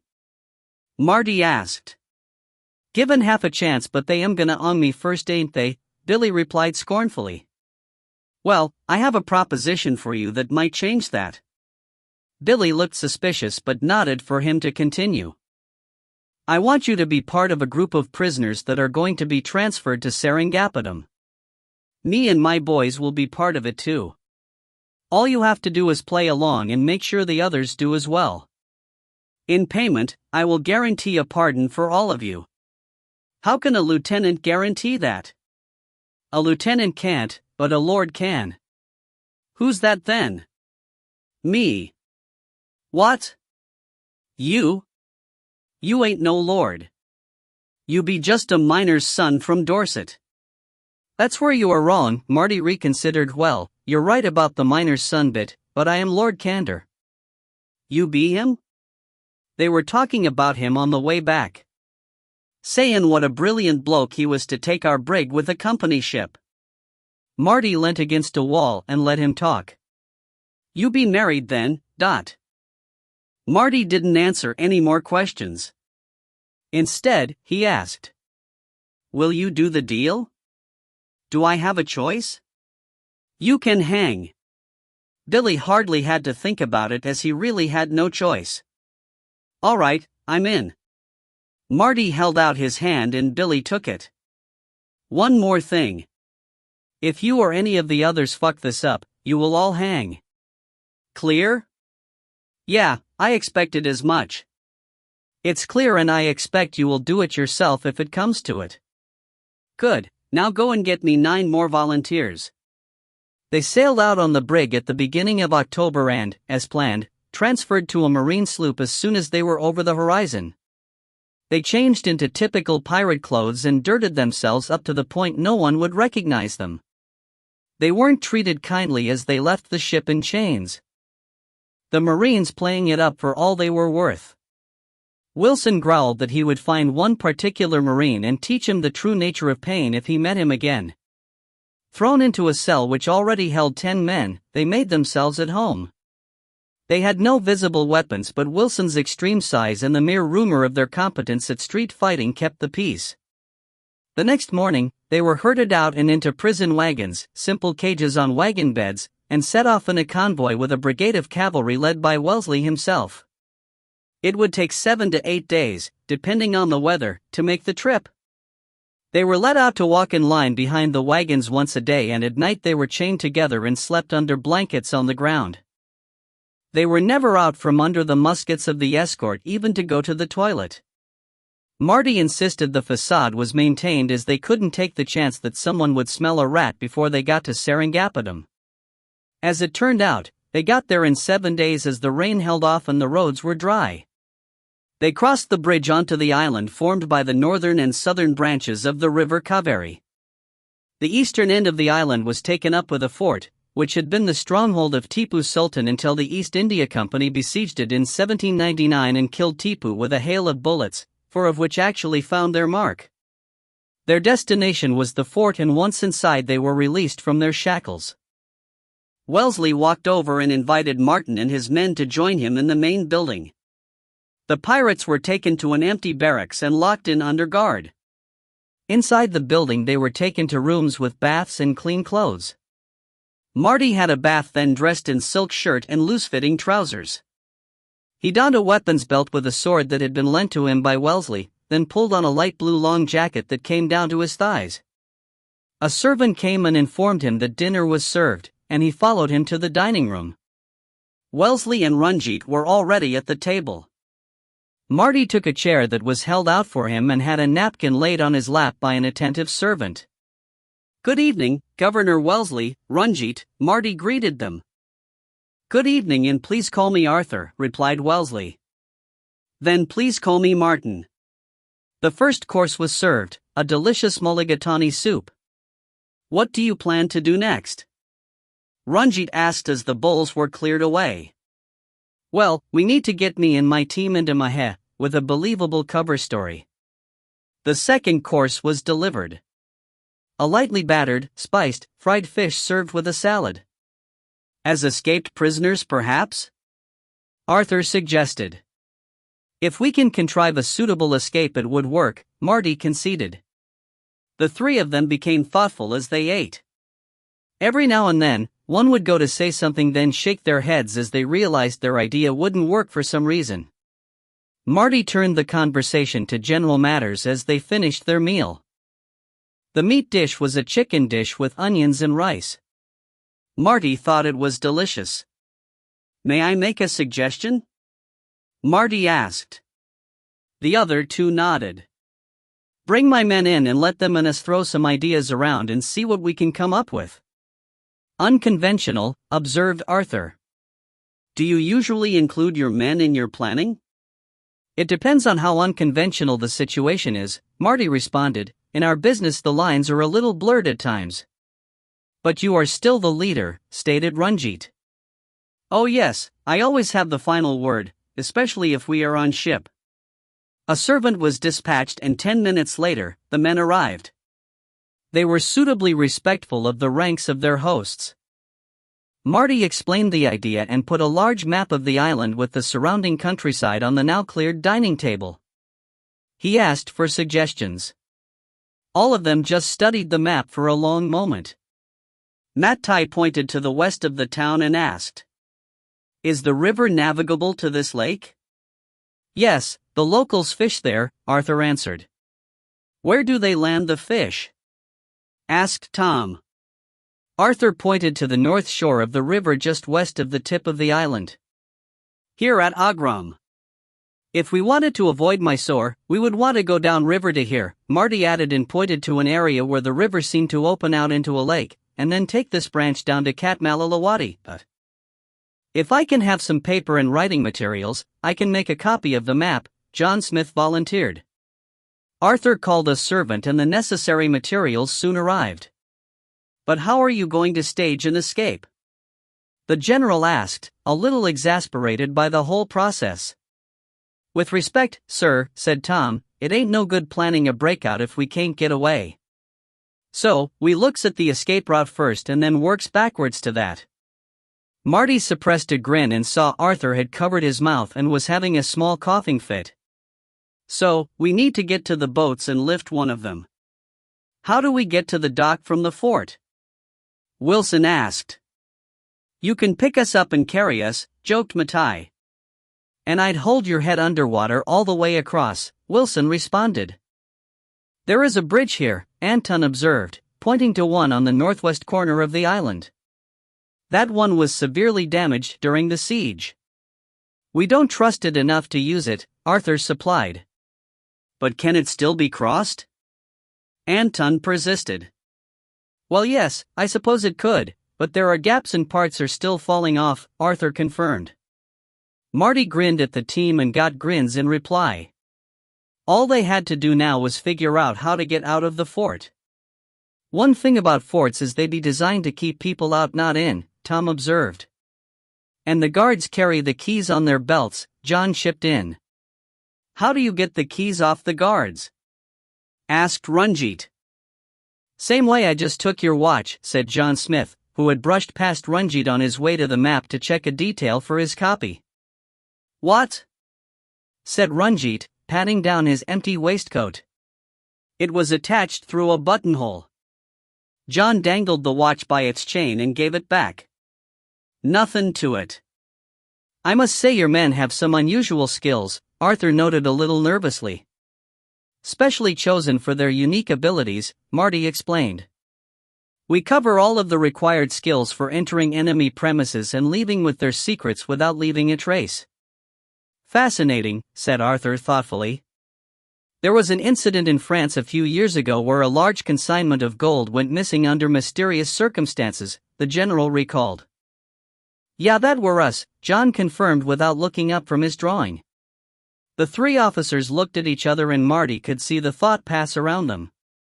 What are we letting loose here? An hour later, they had a plan. In the beginning, Wellesley had been dubious about the whole process. It simply wasn't the way one commanded.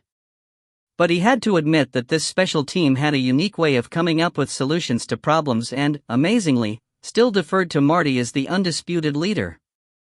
He had noted how Marty let the men explore the options and deftly steered them to a conclusion. It gave him quite a lot to think about. 2 days later, the alarm was sounded as an open cell was discovered and 7 prisoners were missing. A lot of shouting and running around also found a postern gate in the north wall was unlocked and left open. Squads of men scoured the countryside around the island and searched Mysore looking for the missing men. Then a fisherman reported his boat was stolen and the search shifted to the river. Marty and the boys rowed the rickety boat down the river Kaveri. They were looking for the branch to the south that would lead them into the tributary that came down from Katmalalawadi. The boat only had a stern oar, so they had to scull it to make progress. That was fine while running downstream but wasn't anywhere near as efficient when traveling against the flow of the tributary. Wilson was working hard when there was a loud crack and the oar broke in half. The boat didn't have a spare, so they all had to grab whatever they could to get them to the shore. They had gotten about halfway up the tributary when the oar broke and were now trudging along southwest skirting a large forest which took them further south. The land steadily rose as they swung back to the southwest into a river valley which cut through the hills to the west. They could see a ridge of mountains ahead of them, but a track led north-northwest and they hoped it would lead them to a pass. They had seen villages but avoided them as they were foraging enough from the rich land to eat without having to steal from the locals. There were streams with the water in them that was fast-flowing and fresh. But the trouble with streams is that you didn't know who's been pissing in them, Tom had pointed out. More worrying was once it got dark, they could hear the roar of what they assumed were tigers. So, they decided to keep a fire lit all night. Karai had come face to face with a king cobra when he went to relieve himself. His arrival in the camp with his trousers around his thighs caused a lot of amusement. The biggest surprise was coming across a herd of wild elephants that crossed the track in front of them. A big tusker had faced them as the others had crossed the road and then turned disdainfully away. The track led them around the end of the mountains, and they turned back southwest to where they hoped they would find the coast. The whole area was heavily forested, and they were on their guard all the time. They came to a village, and Marty went in and asked by sign language the direction to Maha. The bemused local pointed to a trail that leads southwest. They followed that for 3 hours and they came to a small town. They walked in and saw signs of French occupation. There was a sort of tavern with some blue-coated soldiers lounging around outside it and in the town square a large building with a French flag flying above it. Marty led them straight to the large building. There were soldiers at the door who stopped them entering and asked their business. "We are privateers who were captured by the English. They took us to Seringapatam to hang us as an example, but we escaped. We walked here. I want to talk to the governor." The soldier took in their appearance, the ragged clothes, dusty legs, British pistols. "Wait here. I will ask." He left them in the care of the second guard and went into the building. Marty was concerned about Anton, who was sweating more than the rest of them and was a little gray under his tan. "Are you all right?" he asked him. "I have felt better, hot and cold at the same time," he replied. The guard came back and asked them to go inside. The foyer was cool compared with outside, and there was the expected clerk sat at his desk. Marty went through the story again. The clerk wrote a note and called an Indian servant to take it to the governor. The servant returned and passed a note back to the clerk. "The governor will see you now." "Is he all right?" he said, pointing at Anton, who was leaning against a wall and shivering violently. "I think he has a fever," Marty replied, concerned. "He had better stay there. I will call the doctor. The rest of you go in. Matai, stay with him," Marty ordered. The rest followed the servant into a large airy office with a punkah waving lazily back and forth. A corpulent man sat at a desk looking over some papers. He waved for them to stand in front of his desk and then made them wait while he read the papers. The door opened, and another man came in. This one was slim with a sharp face. His hair was tied back in a ponytail. He was dressed in Indian-style trousers, a silk shirt and a dark coat. "Intelligence officer if I ever saw one," thought Marty.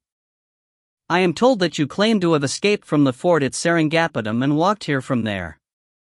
I must say I find that highly improbable." "All the same, it's true," Marty asserted. "We were taken there from Madras to be tried and hung because we were privateers."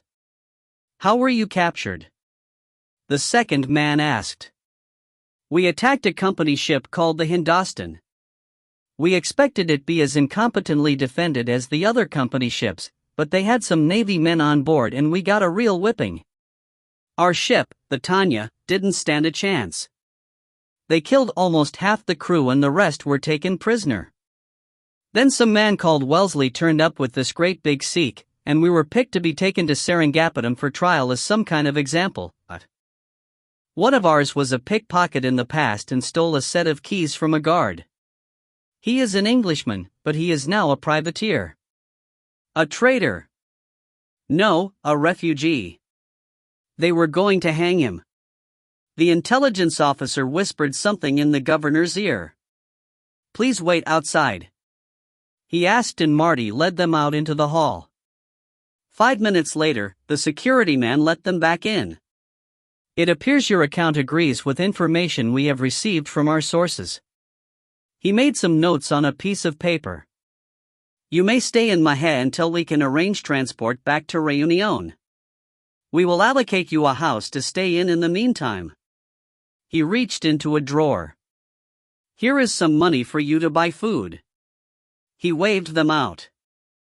Anton and Matai were not in the foyer when they got there, and Marty asked the clerk where they had gone. "They are at the infirmary. Go left out of here, and it's the last building on the right." They followed the directions and found a small building next to a church.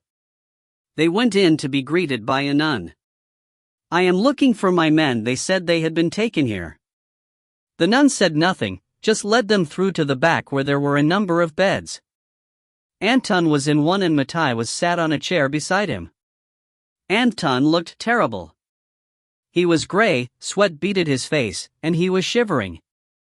A studious man with pince-nez glasses walked up and looked down at him. "Which one of you is Martin?" he asked. "I am." "Your man has a bad fever. He needs Peruvian bark, but that is very expensive. Do you have money?" Marty looked at Anton, took a knife, and slit the stitching on the hem of his coat. He took out 2 gold pieces and held them up. "Is this enough?" The doctor took one and nodded. The gold pieces were Spanish and were part of their emergency fund, but Marty figured this was just the kind of emergency that was for. A voice behind them asked, "And how come the British didn't find that?" Marty turned and saw the slim man from the governor's office. "We meet again, mister," Marty replied. "Brew. Please answer the question. They took our weapons but didn't search our clothes. I always like to have an emergency fund in case something goes wrong, but..." Brew was obviously dubious about that but let it go for the time being. The doctor returned with a liquid that had a faint yellow tinge to it and gave it to the nun, who sat on the bed and, lifting Anton's head onto her lap, gently fed him the liquor. It is an infusion of Peruvian bark in water. It is very bitter but is the most effective treatment for the fever. The doctor explained. They left Anton in the care of the nuns and Brew showed them to an empty house that had been used by the army and they settled in. "We are being watched," Garai observed. "One in the window of the house opposite. Another 2 doors down to the left on the roof." He walked back into the room, sat on his bed, and pulled off his boots. He took out the knives hidden inside and checked the edges. Satisfied, he slid them back into the sheaths. Marty laid on his bed and thought about what they should do next. He knew that they needed to scout out the whole area, get an idea of the number of troops, and try and identify the agents that were traveling to the interior to advise the locals. Tom went for a walk. He strolled down the street and made his way down towards the sea. He stopped at the hospital to visit Anton and stayed there for a while. He continued down towards the beach. There was a fish market and he took some time to look at the catch and bought a large snapper. He walked back up the street to their house whistling a shanty he had learnt on the Hindustan as if he didn't have a care on the world. 2 of them followed me all the way down and back. Took it in turns to lead and one even tried a front tail, he reported. Had some training then, Marty commented. But bloody useless all the same. I had them pegged as soon as I left. This fish is nice, but we need some rice and vegetables to go with it, Garai complained. It was his turn to cook. Well, go get some. Marty responded and tossed him a couple of coins. The market for vegetables was more in the middle of the town, so Garai got to explore in the opposite direction to Tom. He too reported a tale when he returned but also that he had counted 23 soldiers and 2 officers. There was also a building on the west side of the market that looked like a base of some kind as there were a number of French coming and going, dressed in Indian versions of European clothes. They kept this up until Anton was released from the nun's care. He had lost weight and had a pallor to his skin. So, they fed him on mutton, as they couldn't get beef, and red wine, which they bought from the soldiers, to build up his blood. Marty was called to the governor's office and questioned again. He gave them the same answers for the most part with slight variations, so they didn't sound as if he had learned them by rote. They also asked to look at his hands. He guessed they were checking he had sailor's calluses. Luckily, he did as he often grabbed a rope to help a haul and climbed rigging to check a sighting. After 3 weeks, Tom came back from one of his regular walks and reported that there was no tail. The authorities had either decided they were harmless or had better things to do. They all took walks over the next 2 days and none of them could spot anyone following them. They started extending their forays around the town and into the surrounding countryside, building up their knowledge of the area. They identified the barracks, a quartermaster's warehouse, stables and armory. There was also a house where several of the tales that they had identified were living and another building where they seemed to congregate during the day. October was running out when a large merchant ship arrived. It moored about 100 yards offshore and a small convoy of ox carts trundled past their house. Marty and Anton took a walk down to the fish market, which coincidentally, was very near the small dock that the ship's boats were pulling in and unloading on. Boxes, about 5 feet long and 18 inches square. We counted 500 in all, Marty reported to the rest of the team. Looked like the right size for muskets to me. Casks that looked mighty heavy could be full of shot, Anton added, and others they unloaded very carefully could be powder. I bet there were boxes of flints somewhere in there too, Marty pondered. That would be enough muskets to arm a small army assuming 10 muskets per box said Tom wrinkling his brow as he tried to work it out. 5,000 muskets, finished Marty for him. Exactly enough for a small army. Chapter 20, Every Cloud. Marty was frustrated. The cargo from the ship had been taken straight to the quartermaster's warehouse, and a guard was mounted with soldiers patrolling around it day and night. They even had sentries on the roof. In fact, security was so tight that they couldn't see a way to get in at all. The garrison was so small that all the soldiers knew each other. So, they couldn't impersonate them either. And just to complete his frustration, their watchdogs were back. Marty paced up and down their kitchen while the rest of the team sat around the table. He was trying to think of a way to get into the warehouse to blow up the arms before they were moved. But every plan he came up with ended at a dead end. Then there was a knock at the door, and Brew walked in with half a dozen soldiers at his back. "Gentlemen, I have good news. You are leaving." He smiled. "The ship, the one you carefully watched unload, will take you back to Reunion.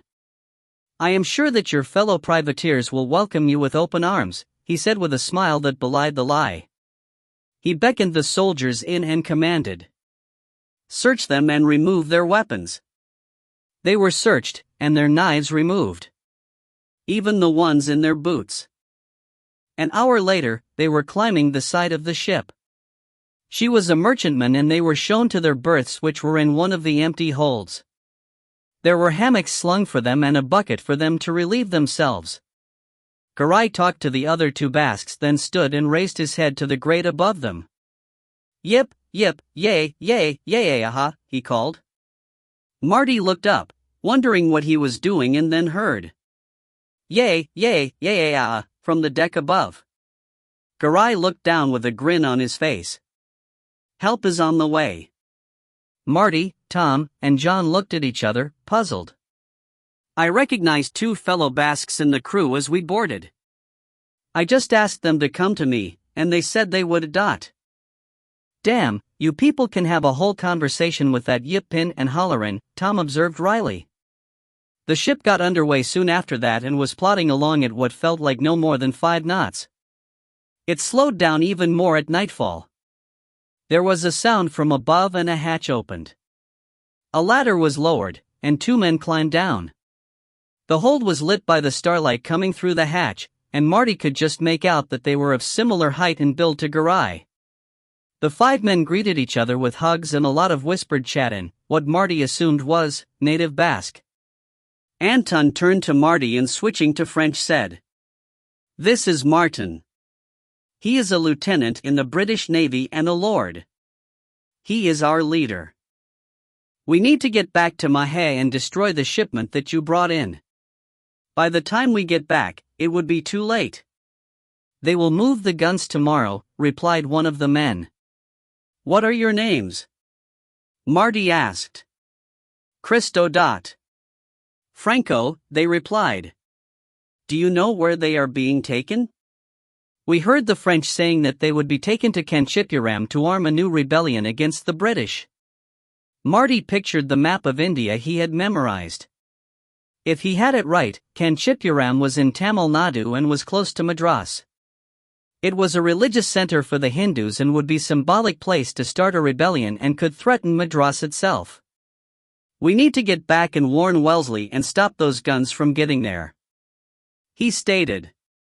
"Christo, Franco, will you join us? This will hurt the French?" Christo asked. "Yes, a lot, you have my word on it," Marty affirmed. "Then I am in." "Me too," confirmed Christo and Frank in turn. "Then we need to get this ship to shore and get some horses," Marty said. An hour later, several bodies were to be seen lying on the deck neatly tied. Below decks, the off-duty crew were similarly incapacitated.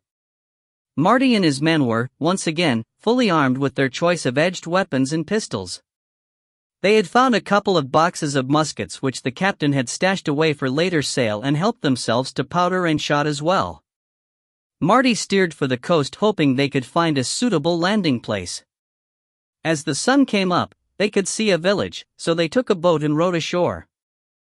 They had left 1 or 2 of the crew fairly loosely tied so they could eventually work their way free. Once ashore, they set off inland, heading towards the hills to the east.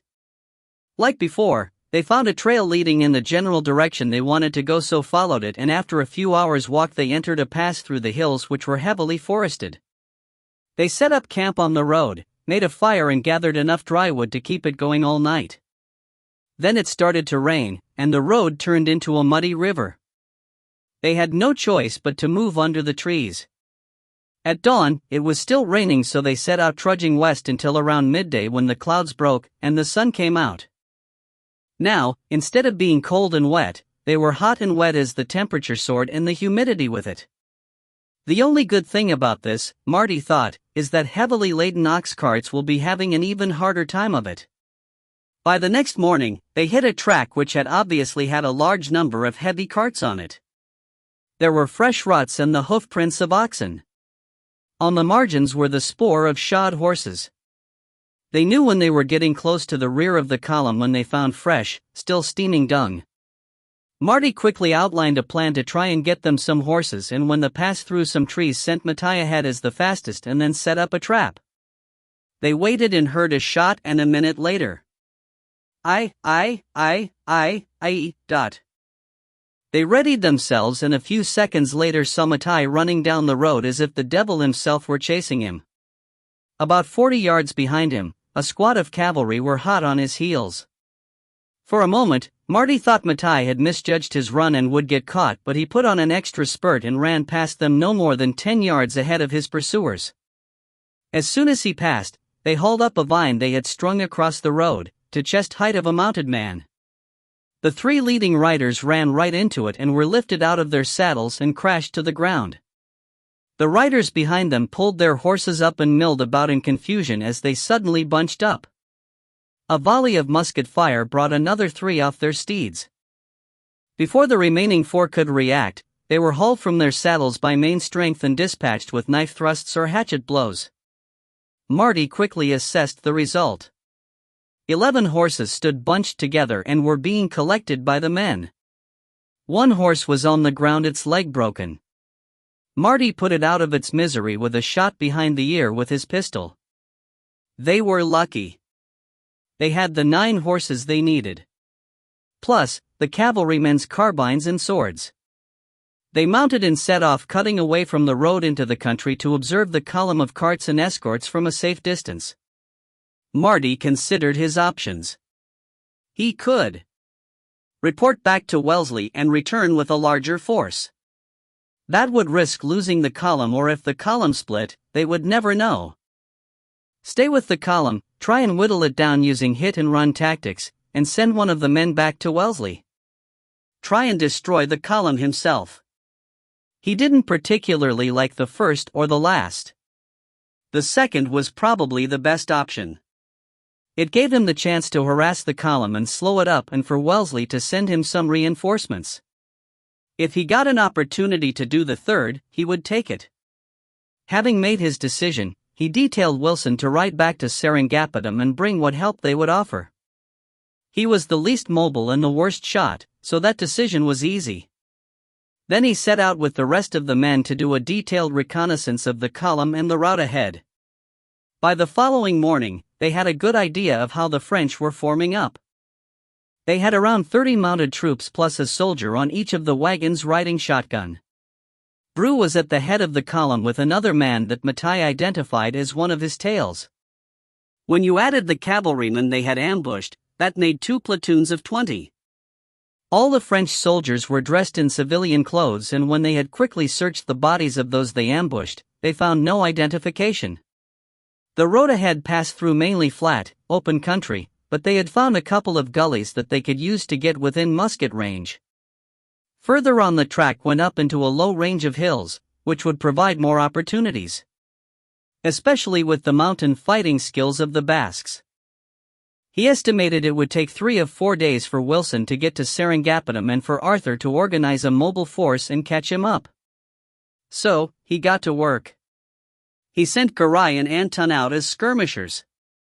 They would ride ahead and get into position to fire a couple of shots at the front of column, hopefully killing or wounding 1 or 2 people. They would then fade back into the countryside and the rest would hit the rear of the column while they were distracted. They would try and kill the oxen or shoot the drivers. Marty hoped that if the drivers realized that they were the target, they would run away when they got the chance. The first ambush went well. Shots rang out and a cavalryman fell from his horse. A detail was dispatched to find the shooters, and as soon as they were on their way, Marty and the other men hit the rear of the column on horseback. They killed 2 troopers and one of the oxen before retreating. This caused the officer in charge to redeploy his troops. He mounted a rear guard of 10 horse and had another 8 riding out on the flanks. The rest he split between the center and the front of the column. The horse from the fallen trooper was harnessed in place of the dead ox. They found out fairly soon that wasn't a good idea. The ox didn't like the horse, and the horse wanted to move faster than the plodding pace of the ox. The driver had his hands full. They fired shots at random intervals from any cover they could find to keep the soldiers on edge. Then left them to make camp without being disturbed. The French formed the carts into a defensive circle for the night. Interestingly, they put the ones carrying powder in the middle. They lit several fires for cooking, and Marty could see that the drivers were separate from the French and, not only that, the officers were separate from the men. They had erected tents and their horses were picketed all in one place. The oxen were corralled and hobbled to stop them wandering. They had 5 men on sentry duty.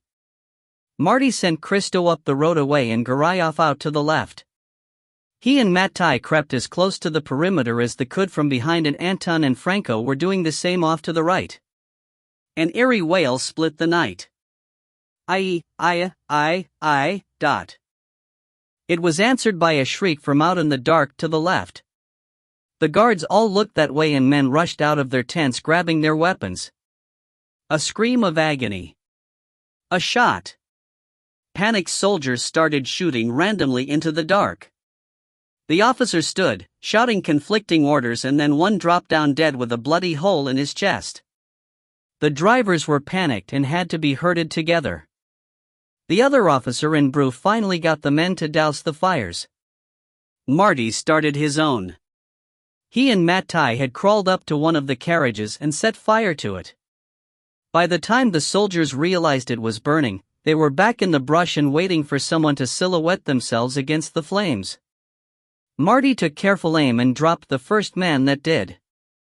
Matai accounted for another. They fell back and left the French to spend a nervous night waiting for another attack, which never came. Marty let his men rest.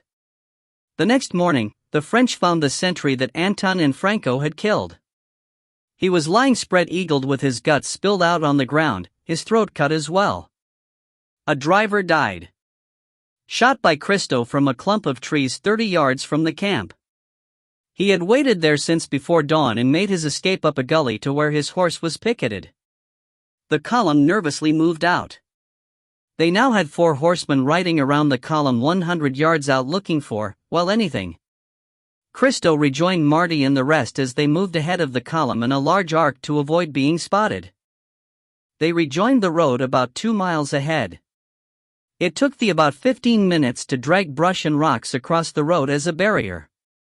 Then they moved back in the direction the column was coming from and took positions 150 yards out to either side of it.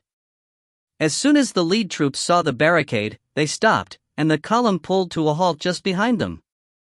The 4 outriders trotted their designated circuit. One at the back of the group suddenly jerked upright in his saddle, wobbled, then fell to the ground. A knife stuck out of his back. His horse stopped and looked at him in surprise, then wandered off to eat some dry grass. His colleagues didn't notice he was missing until one looked back. They stopped and called to him. 3 figures rose out of the brush, 20 feet away to the side, with leveled musket. Shots rang out and all 3 tumbled from their saddles. The figures disappeared back into the brush.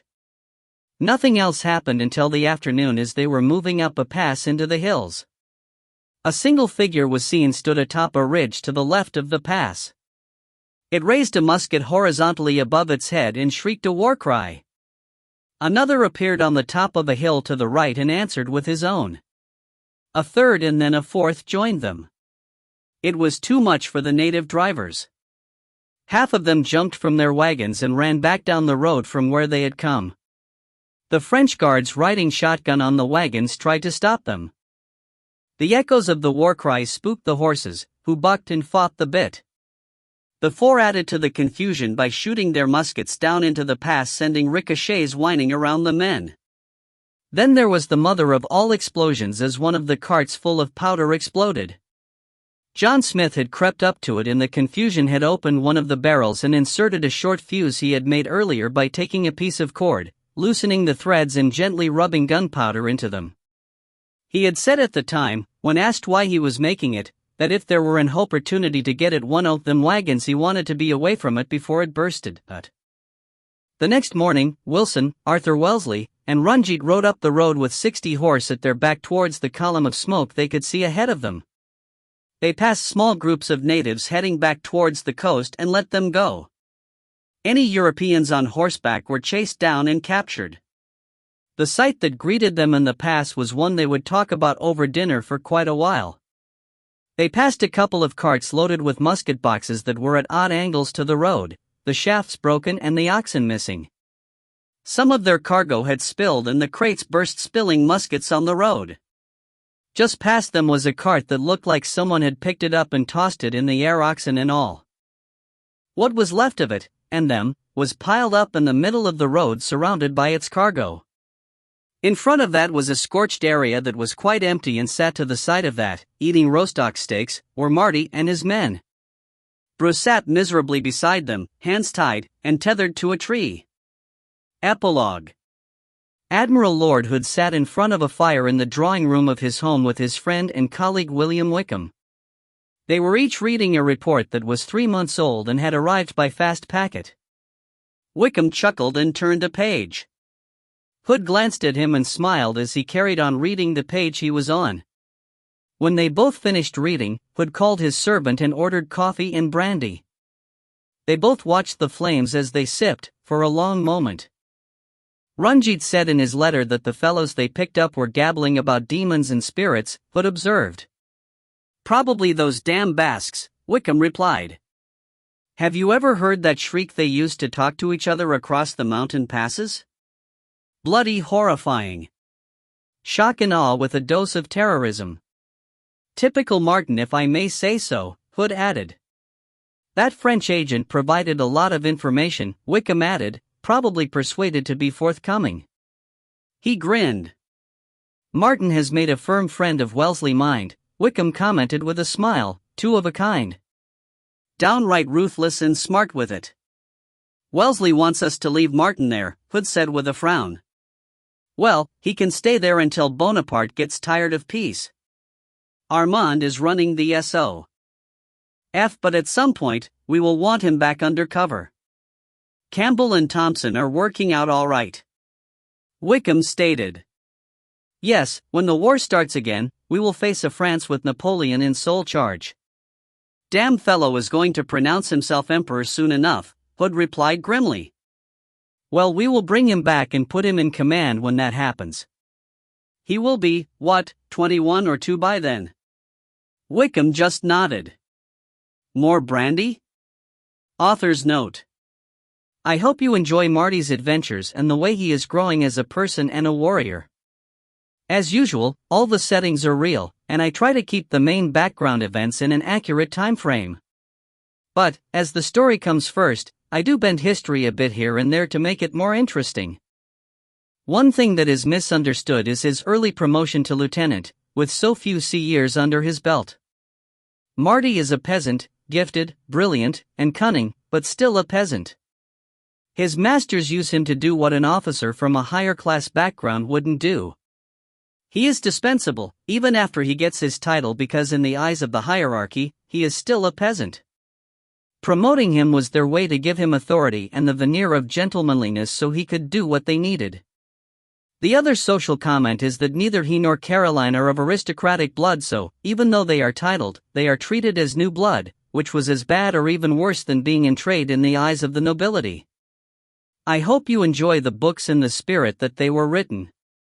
And now, an excerpt from Book 4, The East India Company. Chapter 1. Marty and Caroline walked through the market in Madras, enjoying the exotic and somewhat alien sights and sounds. The air was rich with the scent of exotic spices, cumin, coriander, aniseed, pepper and more, all of which would cost a king's ransom back in England. Caroline was looking at using Marty's status as a shareholder in the company to import spices to England. She would distribute them through the same network she used for the wine and brandy from the Deal Boys. Marty carried their child Bethany in his arms, as proud a young father as could be, pointing things out to her as they passed each stall in turn. Bethany in turn gurgled, giggled, and sometimes gawped as things caught her eye. An observant watcher would note that the couple were escorted at a discreet distance behind them by two dangerous-looking men.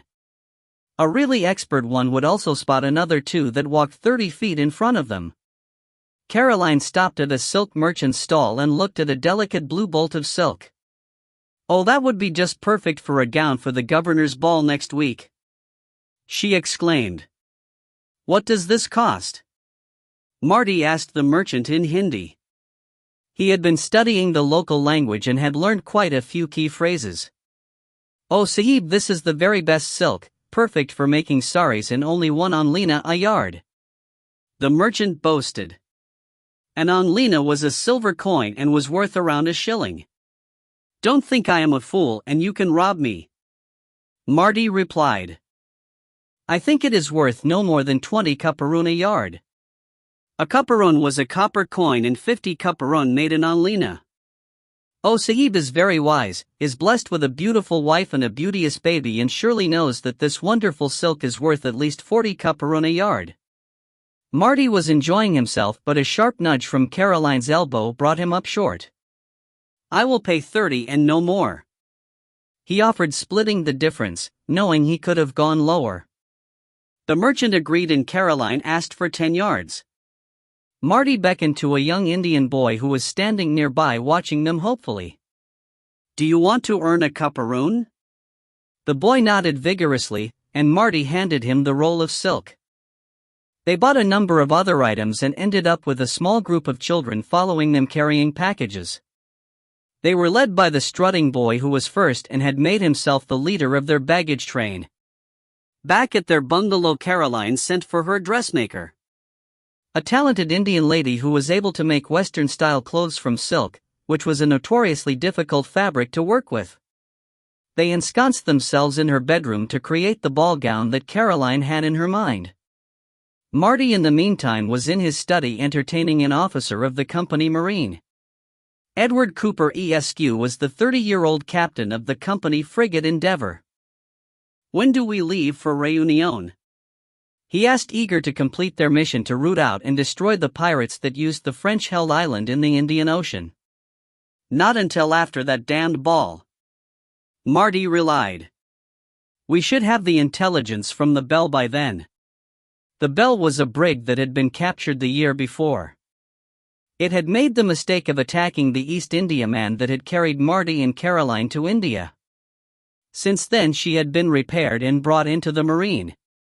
Marty had been asked to come up with a plan to pacify the pirates working out of Réunion and had tasked the brig to reconnoiter the island. He hoped the marine captain had the guile to use the fact that the brig was an ex-pirate ship to get in close. Meanwhile he had to be Lord Candor, not Lieutenant Stockley, Royal Navy, and attend the governor's ball. As soon as Cooper left, Caroline had a servant fetch Marty for a fitting of a new suit she was having made for him.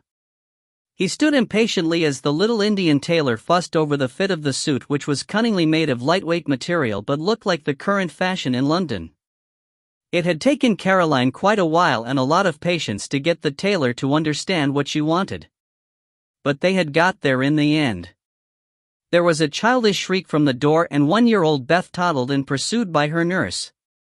Since she had learned to walk, she was a terror for exploring and would make her escape whenever they took their eyes off her. Mary, her nurse, was in hot pursuit and scooped her up before she managed to get into the tailor's box of scissors and pins. "Is this really necessary?" Marty grumbled for the umpteenth time. "I thought the last fitting would do it." "Be patient, my love, you must look your absolute best. They will be looking at us and wondering how two commoners managed to end up as Baron and Baroness Candor. We will not give them an inch to work with." The fact was that they didn't have an ounce of noble blood between them. Caroline had the title through an arranged marriage to the elderly and now late Lord Candor, who had died just 2 years after marrying her when she was just 16 years old. She had scandalized society with a string of lovers after that until Marty fought a duel for her. They had become lovers and, when she fell pregnant with Beth, they had married. The big surprise was that the monarch, George III, had not only blessed the marriage but confirmed Marty in the barony and made him a Knight of the Bath as well. They were admired by some but condemned by others as new blood. Marty's reputation as a duelist kept the comments to the background, but Caroline was sensitive to them. Marty had been tasked by Admiral Lord Hood and William Wickham to go to India and help the East India Company counter the threat posed by French-sponsored rebellions and piracy. Caroline had insisted on going with him as it was likely to be at least a 3-year posting. So now he was stood there like some kind of tailor's dummy. Table of Contents. Chapter 1 Reading in. Chapter 2 A Change of Identity. Chapter 3 Ambush. Chapter 4 Betrayal. Chapter 5 Vengeance is Mine. Chapter 6 Insertion. Chapter 7 Paris. Chapter 8 The Best Intentions. Chapter 9 Rumbled. Chapter 10 A Brief Respite. Chapter 11 Surprise Surprise. Chapter 12 Crossing the Line. Chapter 13 The Madagascar Caper. Chapter 14 Finishing Up. Chapter 15 Homeward Bound. Chapter 16 Into Insanity. Chapter 17 A Passage to India. Chapter 18 Stormed. Chapter 19 Sleight of Hand. Chapter 20 Every Cloud. Epilogue. Author note.